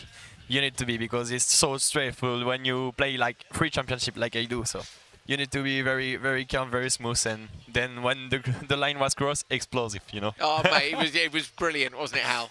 Absolutely fantastic. I think last year was a learning year. You came into the Lights class with a lot to learn on these very different circuits. Obviously a double champion in Super 600 in France, but this is very different, isn't it? And you've learned quickly. How much have you enjoyed racing at this level in Supercar Lights? The Supercar Lights is one of the hardest category in rallycross, because the car was very hard, so it's very great for learn. The best car for learn. And when you need to beat Lucas and Roberts and Tobias, the two Darbach, it's too hard, the guys were too fast, so it was very complex. But you have to bring your A game, don't you, for every single lap, I think is the thing. We were looking at lap times earlier, you know, someone loses a second, they're out of it. It's just that close. Yeah, it's so close. When the guys exit in front, normally you will win it, so you need to push every time on the first corner to win it. But sometimes, you know, you can do a bit the difference, and then you can tell, okay, I'm a good driver, I make the difference. Brilliant, mate. What's next for you? I mean, I know obviously you're doing stuff in the French Championship, but have you got a plan internationally or no? I don't know, maybe next year in RallyX. I don't know, FC2 or something like that. I think so. It's one of the best car I drove I've tested before, so maybe I can go there. All right, sweet. We'd like that, wouldn't we, Hal? Very much. Yeah. Well done, Thank you, mate. guys. Congratulations. Cheers, mate. Well done. See you tonight. Yeah, see you tonight. Well done. He doesn't like to party, so we won't see. I've never I'm seen sure. him, mate. Yeah, I'm sure he won't. He'll keep it super professional. He will keep it super professional. Right. Nicholas Stuyvenant is ripping up the paper in the background. He's throwing the notes in the air. What did we get to? Not enough. Only a K. So we're not going to smash the printer up. We might need it next year, because there will be a next year, and we're very much looking forward to that. Hal, cheers, mate. What an absolute pleasure. Yeah, thank you. Yeah, and you. A pleasure. Great mate, great friend, and a great commentator as well. And we hope. Thank you to you guys at home. Thank you to every single interaction you've given us for this wonderful series. The crowd are down there at the podiums now. We've thoroughly enjoyed bringing the whole of RallyX 2025 to you. Hal, I mean, highlights for you?